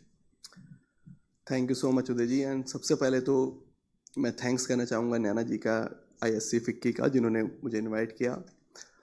अभी सुबह से ही आप लोग एक से बढ़कर एक आपने पैनलिस्ट देखे, सुना आपने. बट उदय जी और हमने ये कोशिश ये की थी कि इस वाले पैनल को एक ऐसा वीडियो बनेगी इंशाल्लाह कि जिसे लोग याद रखें. अभी हर किसी से अगर हम पूछें कि इस वक्त इंडिया में कितनी NGO हैं, तो अभी हमें पता चलेगा अराउंड, जो गवर्नमेंट ने एक डाटा निकाला था कि अराउंड 30 लाख से ज़्यादा NGOs. अब मैं किसी से पूछूं कि क्या उन 30 लाख में से आप सिर्फ 30 के भी नाम बता सकते हैं?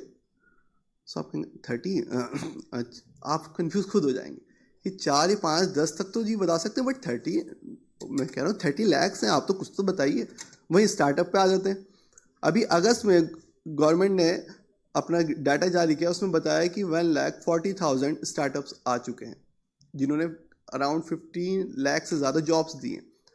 लेकिन क्या हम 1,40,000 जो ये स्टार्टअप्स हैं, उन सब में 140 को भी इतने अच्छे तरीके से जानते हैं? नहीं.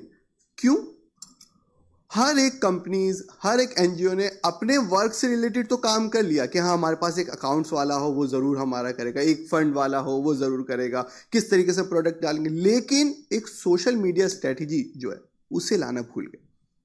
अभी आप किसी NGO को आप सर्च करें, इनफैक्ट हम NDTV में गेस्ट जिस तरीके से दामोदरन जी की बात करें, कावेरी मैम ने वैसे बहुत सारे पॉइंट्स बता दिए कि हम लोग क्या हंगरी होते, या न्यू फेस आया फॉरन इनको ढूंढो, ये बहुत अच्छा बोल रहे हैं, इन्होंने बहुत अच्छी वीडियो क्लिप की. कैसे हमें पता चला? क्योंकि इन्होंने सोशल मीडिया का यूज़ किया, या इनकी किसी जर्नलिस्ट ने, लोकल जर्नलिस्ट ने इनकी वीडियो बनाई, वो वायरल हुई. वो वायरल कैसे हुई, वो कैसे हम लोग तक पहुंची, उसका सबसे इंपॉर्टेंट चीज़ होती है कि इनके पास एक सोशल मीडिया स्ट्रेटजी पर्सन होता है. एक हम हर चीज़ रख लेंगे, अपने स्टार्टअप हम बना रहे हैं, उसमें एक मार्केटिंग वाला एक पर्सन अलग होगा, हमारा अकाउंट्स डिपार्टमेंट्स अलग होगा, बट एक मीडिया स्ट्रेटेजी जो है वो हमारे पास होता ही नहीं है। बहुत ही चीप में ही हमें बहुत से फ्रीलांस मिल जाते हैं जो आपकी कंपनी को, आपके एनजीओ को, आपके स्टार्टअप्स को वो हैंडल कर सकते हैं। किस तरीके से, छोटा सा एग्जांपल लेते हैं। मान लीजिए अभी आपने जिस तरीके से आप जानते हैं ज़ेप्टो कितनी बड़ी कंपनी है, वो जो ऑनर है उनके, वो खुद एक अच्छे खासा आउट ऑफ इंडिया में थे। कोविड का वक्त आया, वो यहाँ पे आ गए इंडिया में। उन्होंने सोचा कि यार घर में बैठा बैठा खाली क्या करूँ। उन्होंने कहा ऐसा, क्योंकि इस वक्त क्राइसिस क्या चल रहा था कि यार लोगों को अब घर बाहर तो जा नहीं सकते, उनके लिए एक ऐसी चीज़ करे जाए जो घर बैठे बैठे उन्हें सामान मिल जाए। देन उन्होंने वो एक स्टार्टअप कंपनी स्टार्ट की और देखे आज वो कंपनी कहाँ है। क्यों मिला? क्योंकि उन्होंने सोचा, पूरी उनकी टीम थी, ज़ेप्टो इतना हम लोगों के माइंड में डाल दिया, वो चला गया। उसी तरीके से पेटीएम देखिए, वो क्या हम लोगों की डिजिटलाइजेशन आई, उन्होंने किस तरीके से स्टार्टअप किया, वो लोगों को हमारे मन में घुस गया। उसी तरीके से आप जोमेटो, हर एक चीज़ को आप कर सकते हैं, बट कैसे? आपके पास एक स्ट्रेटेजी हो। अब सेकेंड पॉइंट ये आता है उदय जी कि हमने एक रख लिया, मीडिया का एक पर्सन भी रख लिया, हम लोगों को इन्वाइट भेज रहे हैं। अब सबसे बड़ी चीज़ जो हमने एक डिस्कस भी की थी, हम ये जानते कि हमें एनडीटीवी को बात पहुंचानी है। आज हमने इवेंट किया, यहाँ पे फिक्की का किया, हमें एक पहुंचानी, हमें एएनआई को पहुंचानी। हम क्या करते हैं, फौरन पूरी 1 घंटे 1.5 घंटे की वो वीडियो या पूरी क्लिपिंग वो पूरी डाल दी। देन कंपनीज के पास, चैनल्स के पास वक्त नहीं होता।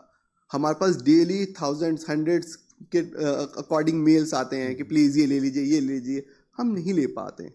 अगर वही मुझे मालूम है कि मैं उदय जी से कनेक्ट हूँ, तो फौरन मैं एक बार पर्सनली उनको टैग करूँगा। Not NDTV and not news x, not India today. मुझे मालूम होना चाहिए कि ये मेरा पर्सन है, ये इस बीट को कवर कर रहे हैं, तब जाके। और वो कैसे हमें पता चलेगा, उसका मैं एक छोटा सा एग्जांपल आपको देता हूँ। हमारे बीच नैना जी बैठी हैं। नैना जी को अगर आपको ऐसे टीवी डिबेट पे बुलाना है, तो आपके पास सोचिए क्या, आप लोग क्या सोचेंगे? आप बोलेंगे आईएससी की चेयरमैन है। नो, उनको अगर मुझे बुलाना है, तो अगर मुझे कुछ भी ऐसे रिलेटेड कुछ फाइनेंशियली इशू आ रहा है, तो मैं फॉरन उनको सबसे पहले बुलाऊंगा कि मैम एज ए फिक्की की फॉर्मर चेयरमैन, प्रेसिडेंट रही है।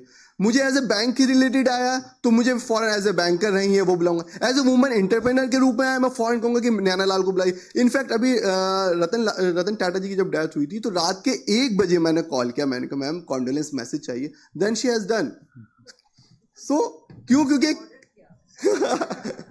तो ये क्या, ये हमारे पास लिंक्स होने चाहिए। हम एक ही प्रोफाइल में ना अटके रहें कि हमारे पास सिर्फ यही है। हमारा अगर कंपनी के पास अच्छे अच्छे प्रोफाइल्स हैं, कोई हमारे पास ऐसे पर्सन्स हैं, हरीश जी के पास जैसे पद्मश्री अवार्ड हैं और वर्क कर रहे हैं, गांव में कर रहे हैं, तो ये एक हमारे पास समय एक सिलेक्टिव ये पर्सन्स जो हमारे पास जो एक पावर है, एसेट्स है, उसे फौरन आगे तक पहुंचाना चाहिए, मीडिया को जाना चाहिए, छोटी छोटी रील्स बनानी चाहिए जिसमें हैशटैग और जो ऑडियंस जो हमारी अट्रैक्टिव है उन तक पहुंचाने के लिए हमें वो पॉइंट्स, हमें ये एक होमवर्क करना पड़ेगा। उसके बगैर हम ये चीज़ नहीं कर पाएंगे। Thank you. I come back to Ali, but बहुत ही प्रैक्टिकली उन्होंने आपको समझाया कि क्या क्या आप टेक्निक्स अपना सकते हैं, और देरी मत कीजिएगा, कल सुबह से ही अपनाइएगा।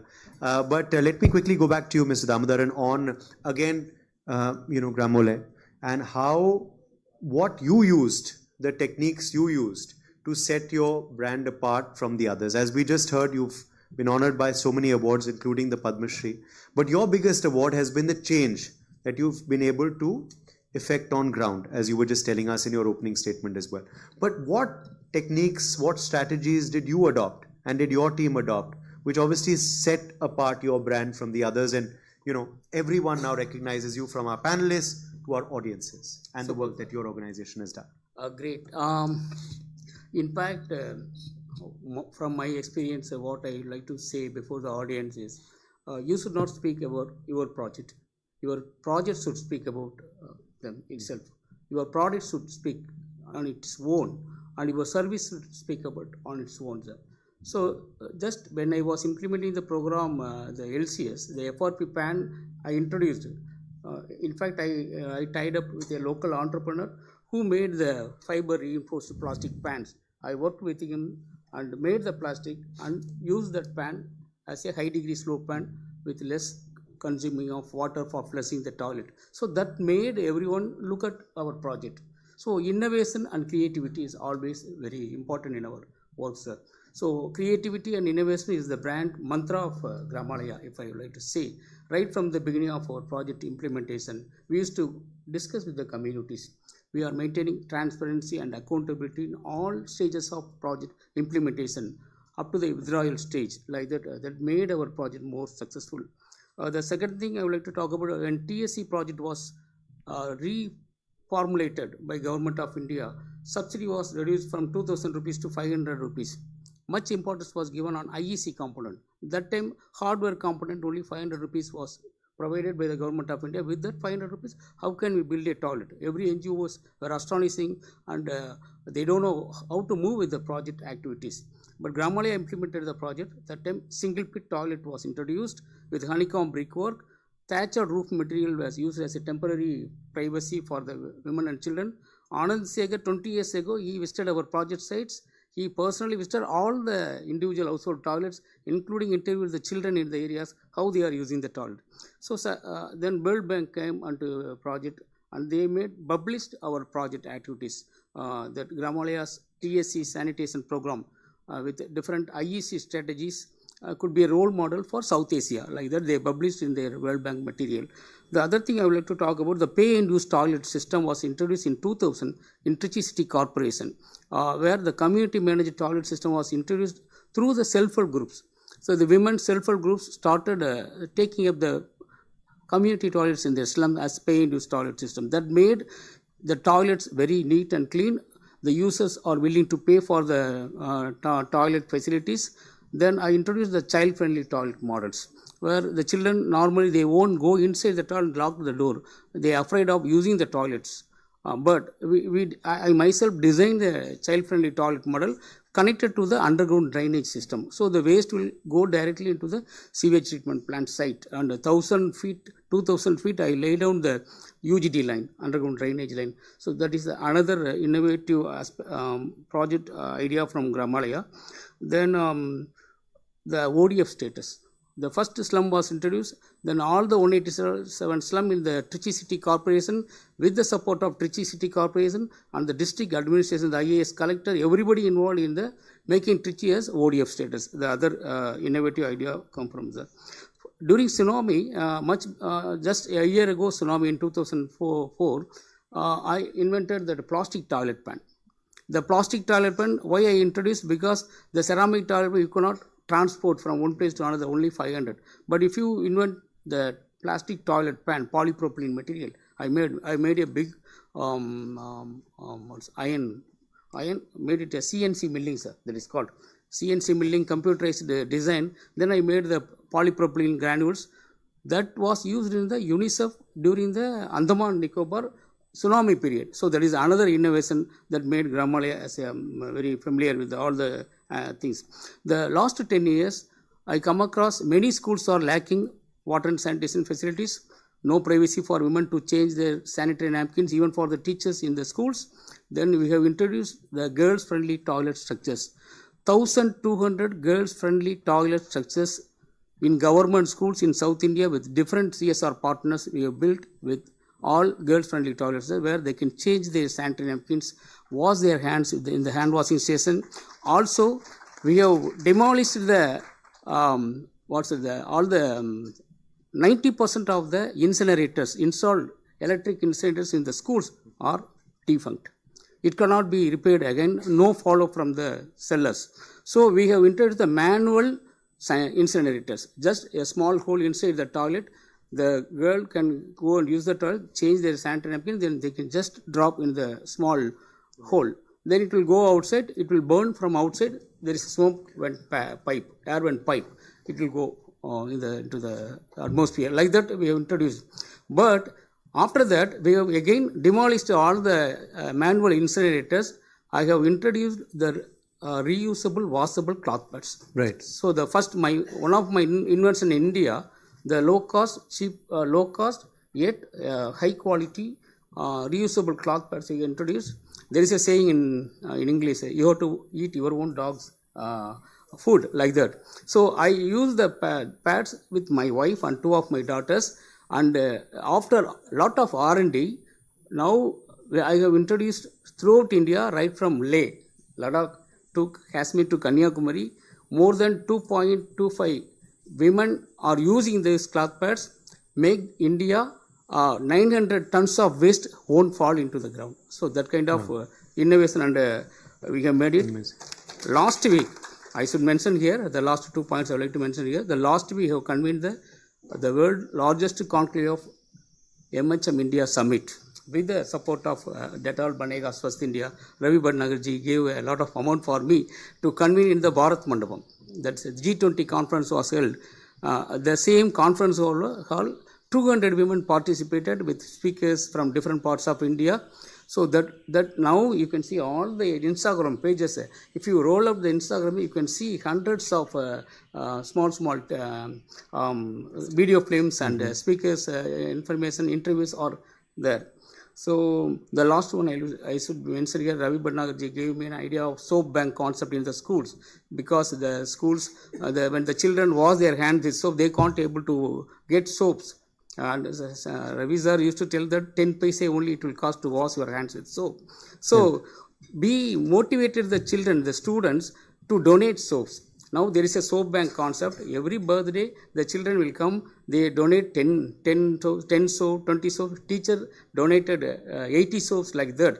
So a sense of charity thought also created among the school children, so that soaps were available everywhere, every time, anytime, like that. Amazing. So these are all some of our experience with regard to branding ourselves. Yeah. Not a branding by on our own, but our project made as your a work. Yeah, absolutely. Your work, You're a prime example of that. Of don't just talk about your work, but let your work talk about you.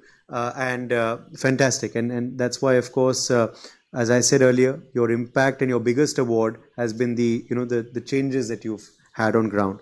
Quickly coming back across to you, just mixing the order now a bit, before I come back to Mr. Bhattagar, Madhumita ji, you were wanting to talk about a couple of other techniques apart from, of course, your organization's own efforts. So please weigh in on that. But also I would want to ask you, because at the beginning I started out by saying, how do we make things like sanitation and swachhata cool? The youth these days is enamored by what's cool and what's trendy. How do we make sanitation, swachhata cool and trendy, so that the youth, even in tier 2, tier 3, smaller villages, because everyone these days has a social media, is so aware, becomes cool and starts posting more about issues like this as well? I think sanitation and swachhata are already cool, not just because of the Swachh Bharat mission, but because children and youth everywhere, not just in India, everywhere, but they emulate, their icons. So then again, coming back to your question, the way to make it cool is exactly the way the Hindi language has become cool. Many of you were not born when we were children. There was Hindi was Rashtra Bhasha, all right, but there was a feeling that the regional languages should also take precedence. And while this debate went on, the Hindi film industry did its work and made Hindi films not just a pan-India fetish, but the love of the whole world. So today, if you go to any part of India, and I've been to those parts which particularly had agitations against Hindi, you find everybody understands Hindi because they watch Hindi movies, they sing Hindi songs. So swachhata and sanitation, these ideas will grow in a similar way, by emulation. When you see your icons, for example, being clean. For example, in old movies, you would see the hero jump onto a bed with his shoes on. We must prevail on, the industry to include these incidents, that he should take his shoes off. For example, and then another thing that has happened all by itself is that you don't see so much alcohol and cigarettes in movies anymore. But if you look at the old Hindi movies, you see every single hero was smoking and consuming alcohol. So the way to make something uncool or cool is to ensure that your icons follow those habits. So today we actually have a Prime Minister who has been photographed holding a broom. So that was the first step. I mean, that is what the government of the day is trying to do, to show to generations, to show to people in the villages, to show, because in rural India, where the other television channels may not reach, Doordarshan does, and state media does. So when you see someone you respect and admire do something, you automatically emulate. So emulation is one way, and the other way is to convince those who shape public opinion first. And once they begin to demonstrate Swachhta, they begin to talk about it. Once your movie stars start talking about it, it reaches the right audience. And we did have a movie star actually promoting sanitation at one point. I forget who it was. Akshay Kumar. No, before that we had this lady. Yes. Vidya Balan. Yes. When the TSC Vidya Balan was, she was the icon. So that helps when you see her. There's recall value, as clearly we've seen with Vidya Balan. But yes, as you said, films perhaps with social messaging as well. We've seen Toilet Ek Prem Katha, we've seen Padman. So all of that helps. And also with the greater awareness that we have, now controversies arise when big stars are endorsing, say, Pan Masala, which never used to happen perhaps 10 years ago. And you cited the alcohol example and smoking in films as well, which has come down. Mr. Bhatnagar, coming back to you, now Reckitt has such a big brand portfolio. How do you decide which campaign to back, how to make a particular connect for a different brand, what the niche is, what the target audience is? How do you pilfer all of that? Also, globally, your brands are present. The impact or sensibilities and sensitivities abroad are different to what it is in India.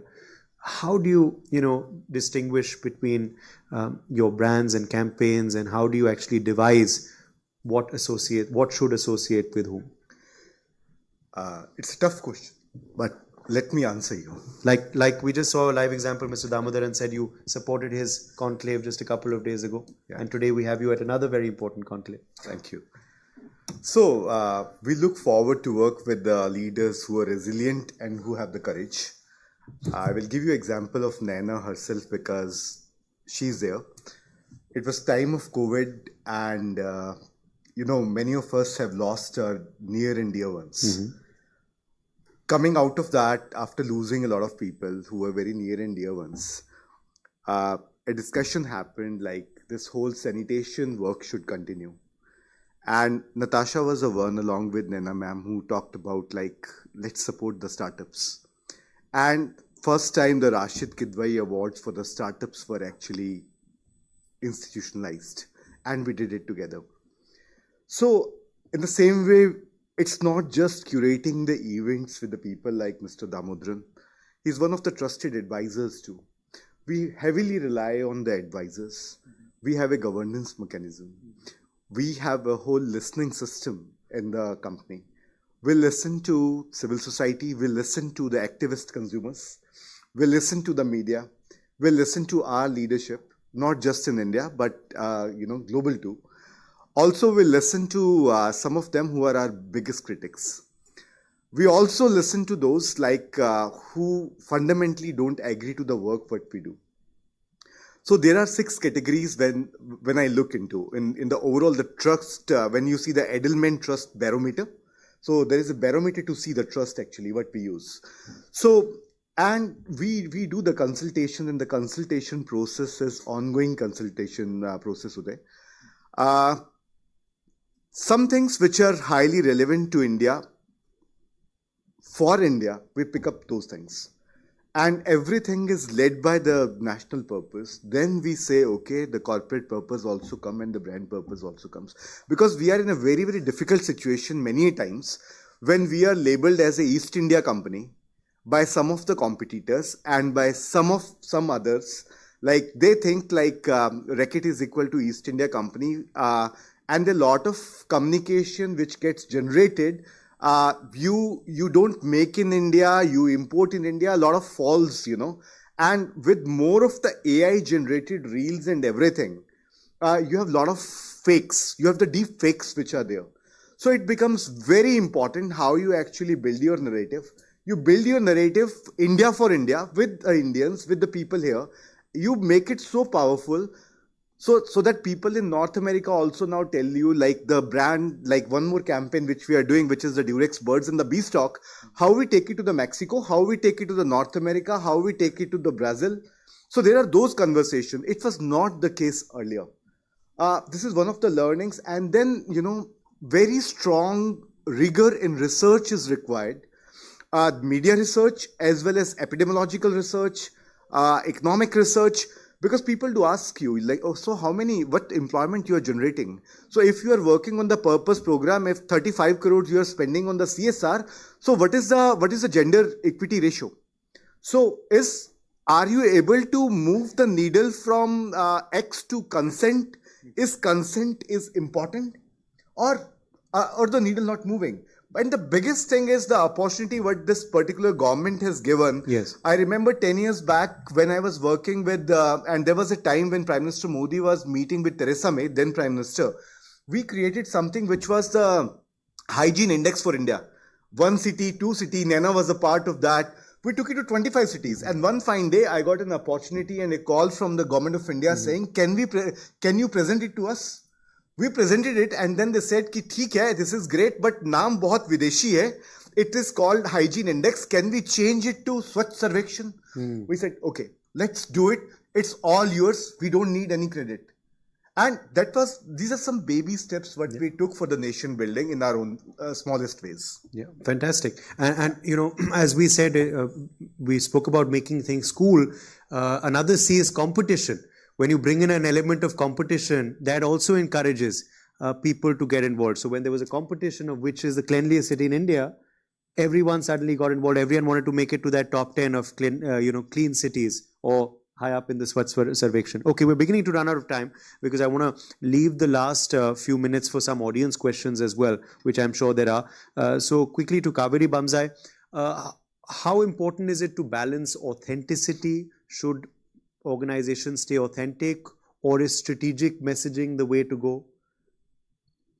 I think you have to be authentic. There's no doubt about it. And you have to speak in the language of the people that you're addressing. It can be whatever language it is, but you have to be authentic. There's nothing strategic about it. Your communication should have that. It should also capture the uniqueness of the startup. It should capture the USP of the storyteller, the central storyteller of the organization. And I think something that is innovative, like we've seen in Gramalay's case, every time he's raised the bar and shifted the needle on some other kind of innovation, he has been in the news. Gramalay has been in the news. So I think resting on your laurels is obviously something that you cannot do. You have to remain flexible.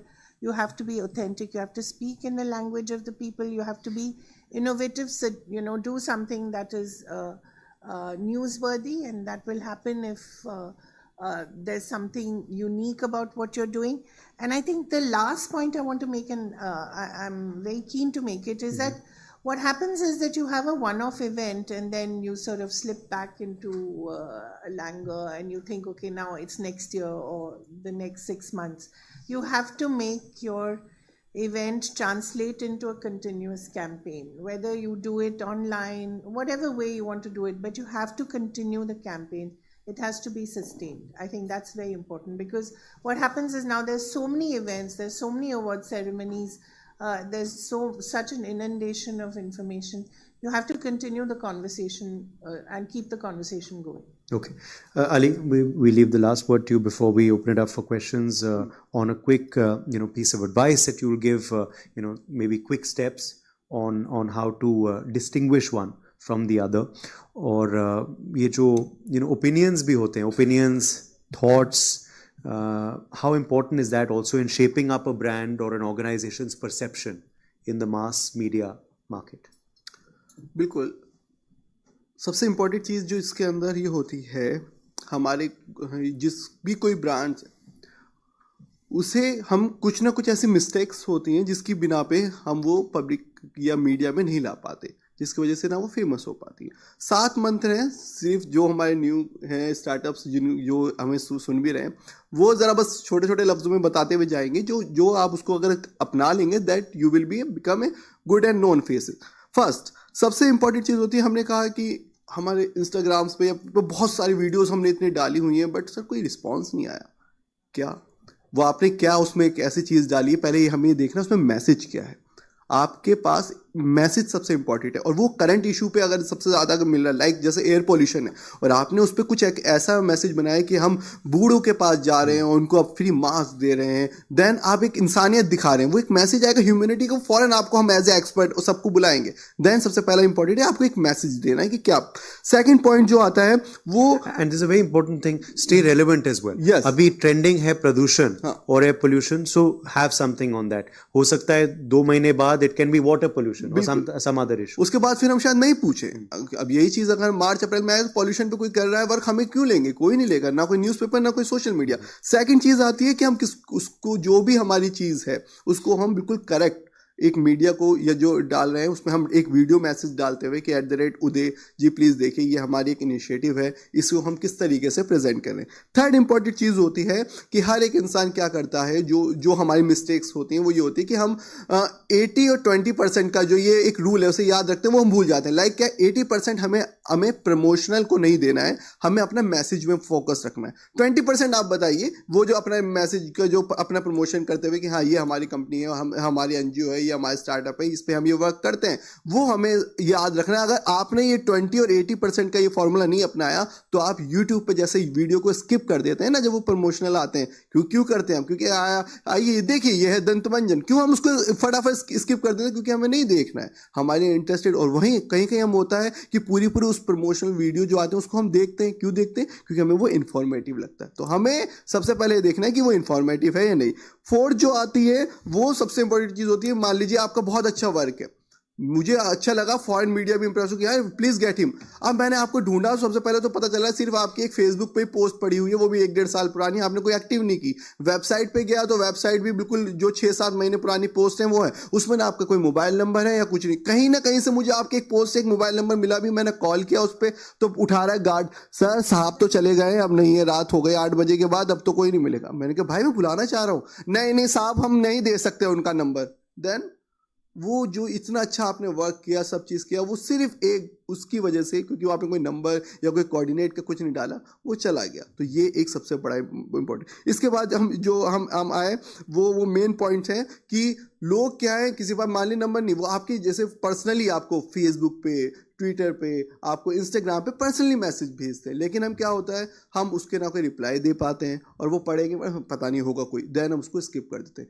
वो एक ऐसी चीज़ होती है जिसे हम नहीं अपना पाते हैं, हम फॉर इंस्टेंट रिप्लाई नहीं दे पाते हैं, जिसकी बिना पर हम सोशल मीडिया प्लस में मीडिया जो आपसे अट्रैक्ट होना चाहती है वो नहीं हो पाते. और यही रीज़न है कि हम आज जितनी हमारी सोशल मीडिया जो हमारे NGOs हैं या स्टार्टअप हैं वो बेशक हमारे भारत के लिए, हमारे देश का नाम ऊंचा कर रहे हैं, बट हम इस तरीके से वो पब्लिसिटी पे नहीं आ पा रहे हैं जो इस वक्त में ज़रूरत है. Thank you so much. Okay, let's now quickly move to some audience questions. I am sure हमारे जो दर्शक भी हैं वो बेसब्री से इंतजार कर रहे थे कि कुछ पूछने का मौका मिले. So let's give them a chance now. Yes, already some hands are going up. Yes, please, the lady there. Can you hear me? Okay. So I actually have a few, but I'll just ask one.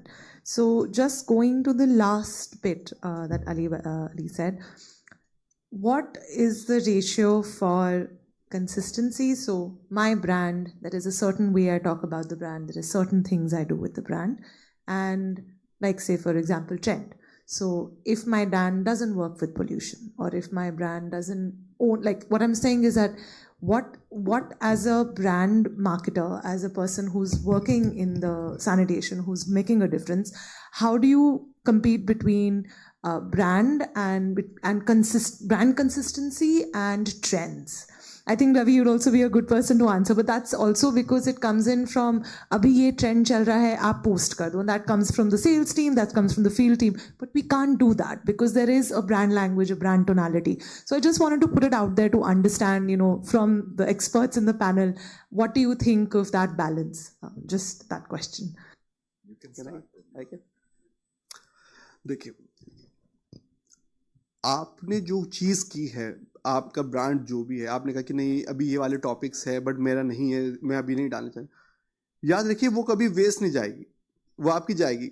उसके लिए अगर आपको और भी कुछ best से best चीज़ करनी है, जो बहुत से लोग होते हैं वो चाहते हैं कि हम उसी वक्त पे नहीं दें, हमारी प्रमोशन नहीं हो पा रही, तो आप क्या करें, इंस्टाग्राम पे या कोलैबोरेट, जिस तरीके जो कोई बहुत अच्छे यूट्यूबर्स हैं उनके साथ कोलैबोरेट कीजिए. ठीक है, आपके जो वो क्या करेंगे, उनके मान लीजिए आपके 50,000 फॉलोवर्स हैं और आपने किसी 10 लाख फॉलोवर्स के साथ आपने कोलैबोरेट एक वीडियो बना ली, उन्होंने सिर्फ यही कहा कि मैं आपकी कंपनी है, इनके साथ आप जरूर देखना ना भूलें, ये इनके पास जो चीज़ है, वो क्या होगा, 10 लाख प्लस में आपके 50,000, वो 11 लाख जो फॉलोवर्स के पास जब वो पहुंचती है तो वो कंटिन्यूसली चलती रहती है. ज़रूरी नहीं है कि एयर पॉल्यूशन वाली जो हम सिर्फ बात करें वो सिर्फ मीडिया से रिलेटेड है, लेकिन जो हमारे फेसबुक या इंस्टाग्राम, आप देखेंगे रील्स का ज़माना इस वक्त में बहुत चल रहा है, रील्स के ज़रिए हमारे कंटिन्यूसली आंसर्स हमें मिलते रहते हैं. और ये नहीं है कि सिर्फ हमारे, क्योंकि वो SEO जो होता है वो अपने आप ही कैच कर लेता है आपके ऑडियंस को, जो आपकी ऑडियंस, जो आपका पॉइंट्स हैं वो फ़ौरन आपको कैच करेगा और आपके अकॉर्डिंग वो मिलता जाएगा, तो वो आपका वेस्ट नहीं जाएगा और वो अकॉर्डिंग आपके वो चलता है. And if someone gets attracted to a particular video, then they'll see overall page as well. Yes. It's not just that video, but your overall page gets that traction. Yes. So to answer your question, this is very complex question. First thing is this: we have very limited budgets, and we need to very rationally choose like what we want to do and what is our audience segmentation. Are we looking to influence Gen Z, millennials, baby boomers, or Gen Alpha? Depends on that, whom you want to actually target, or the new moms, or you want to work with a set of influencers. Rather than giving a random reply to this, I will hold it to this, and if you wish, happy to connect with you and to understand like what is the actual need, because the brand life cycle, the product life cycle, there are a lot of factors which influence our choice and our decisions. I'm not negating what my previous speakers are saying, they are right, but if we go to the maturity stage of a product, then many things work. When we are in the nascent stages, we really need to be very careful. Is it Snapchat versus YouTube versus Insta versus many other, Twitter and many other things. Thank you. So this conversation will be continued offline. Yes. Yeah. Sir, I am from Panipat city and it's a tier 2 maybe. Sir, all your esteemed media coverage is very high in Delhi, Gurugram, Noida, but there is very much deficit of coverage of important points in the tier 2 cities. So how we residents of such cities can bridge this gap and try to make our point, the important points to bring up effectively? Why didn't you take it? I think we all have to connect with the local media, and don't think that the national media does not look at the local media. We always look at local television channels, local newspapers, local accounts. So I think you have to first capture the attention of the local media in your language, and then look at the next step. I would suggest that. Yes, regional media is of course going big. Yeah. I have one question with Mr. Damodaran. You are doing very well job in Tiruchirappalli, South India. When will you expand in the other states? As an example, when you will set an example to other states? Point number one. Point number two, to all the media's people, NDTV and all these editors are there. There is a slogan called Ek Kadam Swachhta Ki Or. At least 10-second advertisement. If you can contribute on the TV, on any channel, all the NDTV and all these big channels are there. Just 10 seconds, if you can flash, that will get lesson to the others, the citizens, to do something. आज ही बोल देते हैं एक कदम स्वच्छता की ओर. Yes. Okay. Wonderful. Yes. Yeah. At least 10 seconds. Okay. Got it. Nothing will, nothing will cost you. Yeah. Yeah, we have been currently working in South India, sir, covering 6 southern states plus Odisha, our 7th state, sir. And if you go to Kurnool in Andhra Pradesh, you can see our toilets, bath attached toilets. You can see our reusable cloth pads being used by the communities. We have made more than 200 plus villages as menstrual waste free villages, wherein all the women and adolescent girls who are menstruating women are using the reusable washable cloth pads. My question is, you are doing well. Okay. No doubt. I'm not undoubtedly. My question is, what about the other states? When you will expand? I think the other he's answered that. He's answered that. He said he's doing it in other states as well. He's mentioned earlier that his campaign is, of course, stretched from Kanyakumari to Kerala. Yes. Sajeev sir.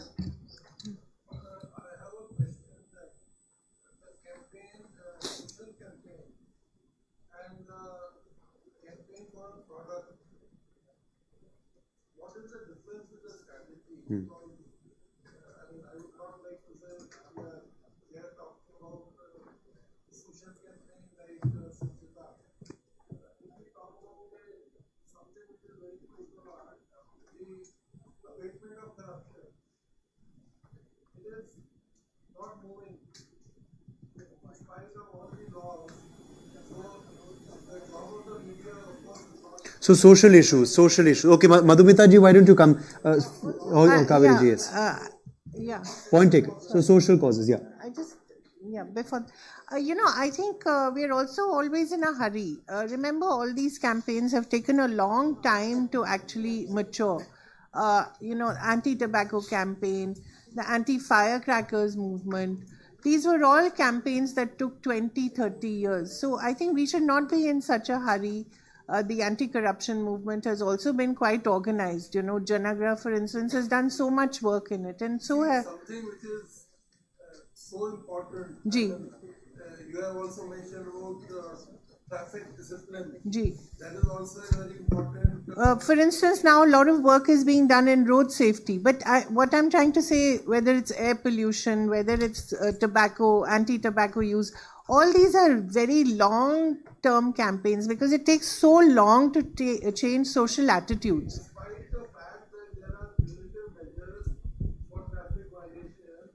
Yes. Okay. We've got your point. Why don't you also answer that, Madhumita ji? I think the wider point he's making is, should media also give as much time to social causes as well? Of course it should. Yes. Got it, sir. Let her answer that. No, point taken. Let her answer. We've heard you out. You have to hear the answer also. No, Thank you. We completely agree with you. And media does actually take social causes very seriously. NDTV, for example, has done tremendous work on pollution and wildlife. By just reporting on it, we write a great deal on sustainability, but you have specifically mentioned anti-corruption movements, and I think as a citizen more than also as a media person, that the best movements in ever are those that happen on the ground. I mean, we can just go on shouting from the rooftops. We can give you sermons. Media does write long opinion pieces, but it doesn't help. Corruption will only wither away when citizens take it seriously. I mean, if you see it happening around you, if you try to take action about it, if you ensure that the action you have taken gets publicity, if you try to, ensure that the people who indulge in corruption are booked, that is the only way to eradicate it. And I think that is where we as a country, we are behind. Okay. Unfortunately, we are, but we are because in my country, and proud though as I am to be an Indian, I'm sure every time you go to a more developed part of the world, you'll see that the citizens themselves are very vigilant. Okay. But so citizens should also play their role. Media is doing its part, but citizens should be more active as well. Point taken. Let's quickly get in. Yes. There's very less time, and there are so many hands up. So I'll take two more questions. Two more questions, please. Yes. But I just wanted to highlight that the media does, take up these campaigns. You spoke about Swachhata. Well, Kaveri ji was just talking about, she was part of ISC-FICCI Awards. That was on Swachhata, which was carried out by her former group, So that was a movement in that direction. The India Against Corruption movement, Jadar Matar. Remember how much media coverage was given to that, sir? Women's safety as well. Women's safety, there have been so many campaigns carried. Yes, but coming back to your question, please. Question for Ravi to answer. I'll be brief. Very brief.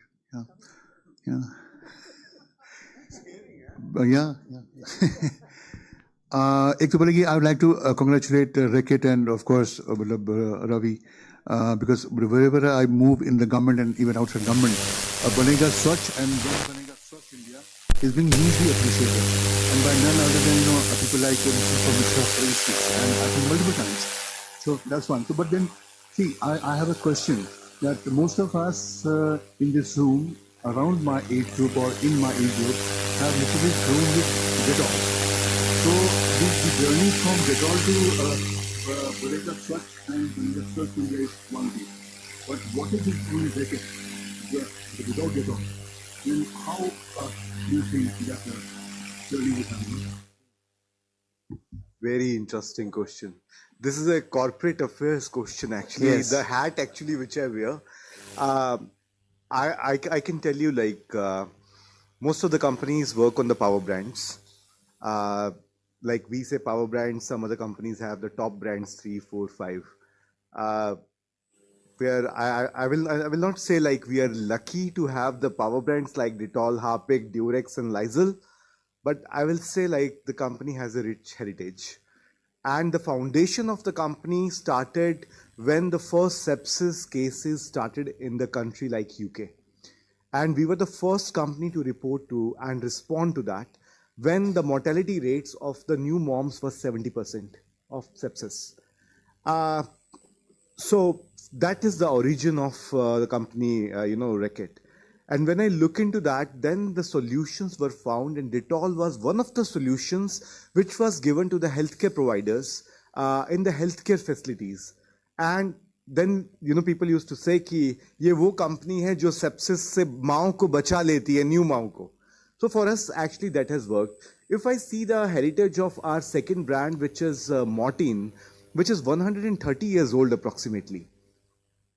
मैं efficacy के data को कोई claim नहीं कर रहा कि कितना efficiency है या नहीं है, but again that brand also has a very very rich heritage, and वो Rekit करता था पहले, वो brand बाद में आया. It was Rekit first, and those brands, so you were working and investing on building the brands across the globe.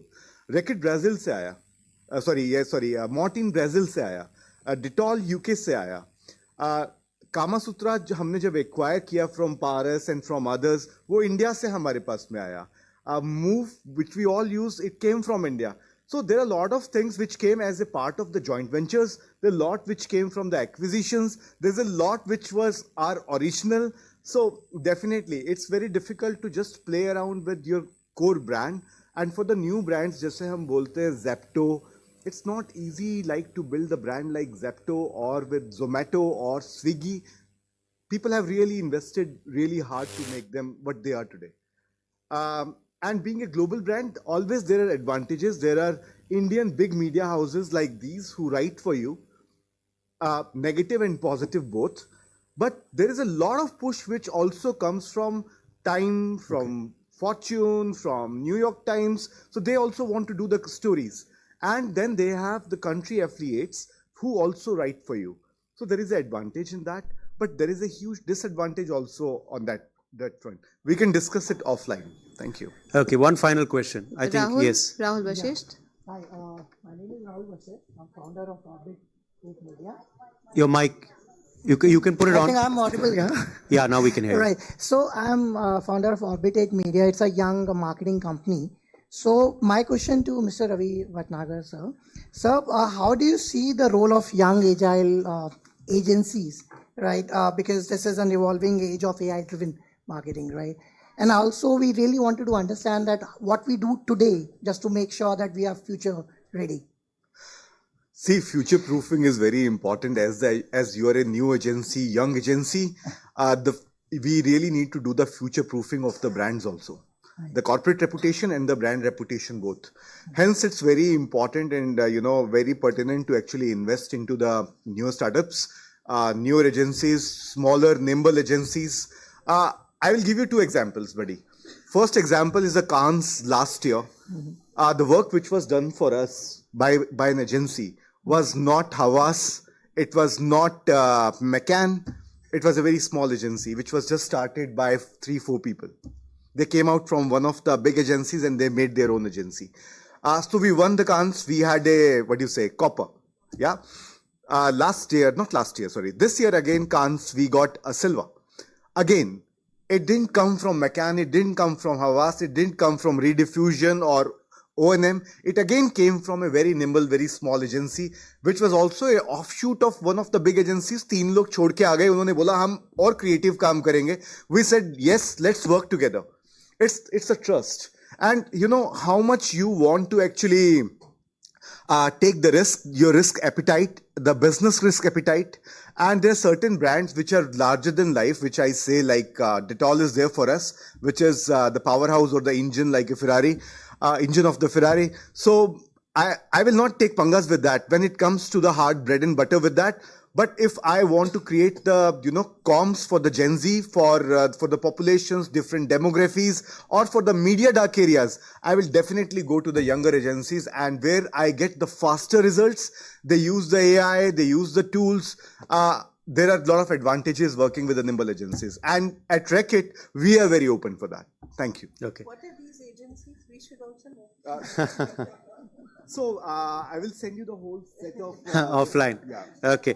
Another. See, the Cannes entries are there on the in the public domain. Yes. All the wins. So the entries are there. So many conversations will continue offline after this session. Well, I think it's been a fascinating discussion, and I think the spirited conversation has led to such intelligent questions from all of you. So I think that shows that it was a very valuable session and time spent by all of you as well.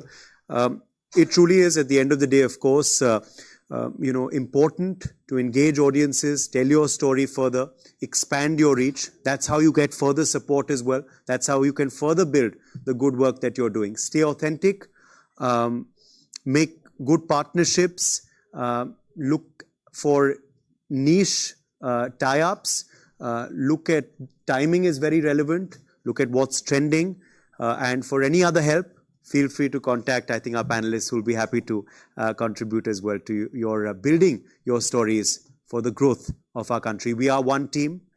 We are Team India, and let's hope that this team continues to grow in the right direction and also stays true to the theme of waste and plastic sustainability. Thank you all very much for being here. Thank you so much, leaders, for the insightful session. Before you leave, we have a small announcement to make. India Sanitation Coalition has been actively raising awareness around water, sanitation, hygiene, and we aim to shed light on an issue that continues to persist in India. We are here to address an issue that remains a stark reality despite being outlawed in our country: manual scavenging. While it has been banned by law, the practice persists, forcing thousands of individuals into degrading work due to deep-seated caste structures and lack of alternative livelihood. These workers, often hired by local corporations or private contractors, are tasked with cleaning drains clogged with mud and plastic, risking their lives in the process. Tragically, incidents of death during manual scavenging continue to make headlines, underscoring the urgent need for action.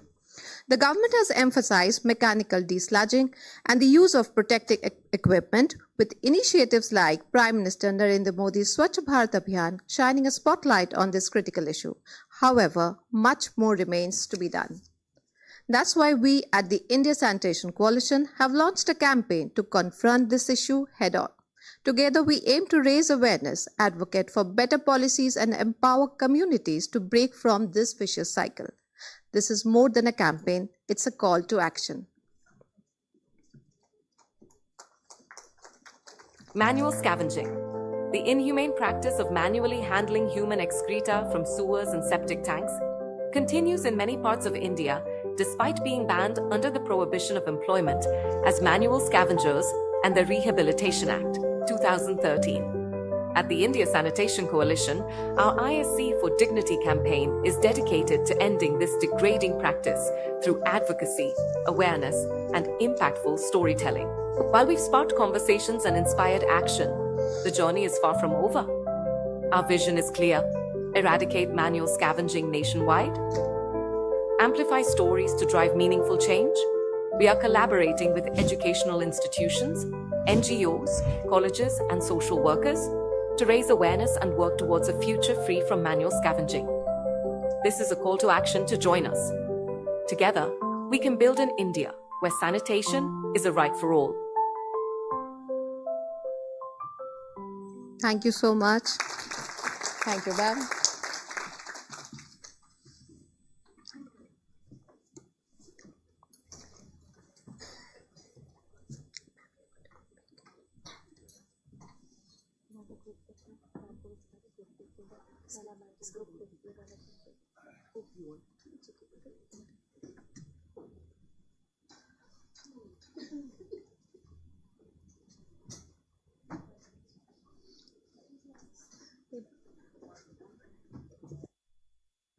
I call the babysitting को बुला इसमें photo के लिए और खत्म करेगा कर दिए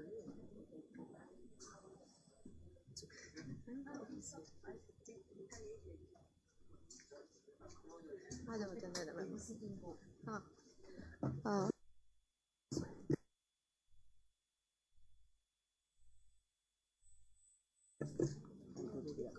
ABC team, please come on stage. वो सुनता ही नहीं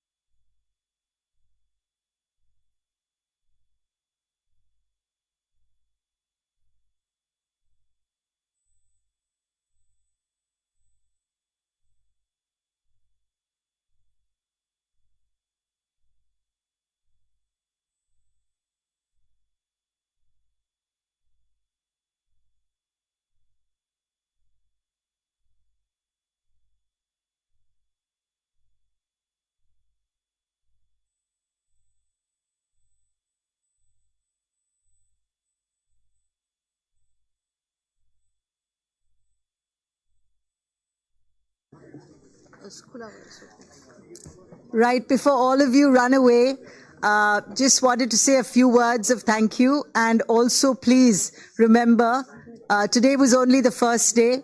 We have another very, very exciting day tomorrow, which is for urban sanitation. There's lots and lots of good news there as well. So please do not forget that, and do come and join us tomorrow for the urban sanitation sessions. Thank you. Hello, Madhumita. No, but I think it's better virtually. How are you? Thank you so much for coming, really. What a great panel you guys have. So much for calling me. I really enjoyed this. I'm so glad. And so we then all again, like next year we're going to come, we get to. We always want to do a panel on, communicating. So we'll find a new way of, a new topic. Storytelling was important. They've all gone, man. I was looking there. They've all gone. They've all gone.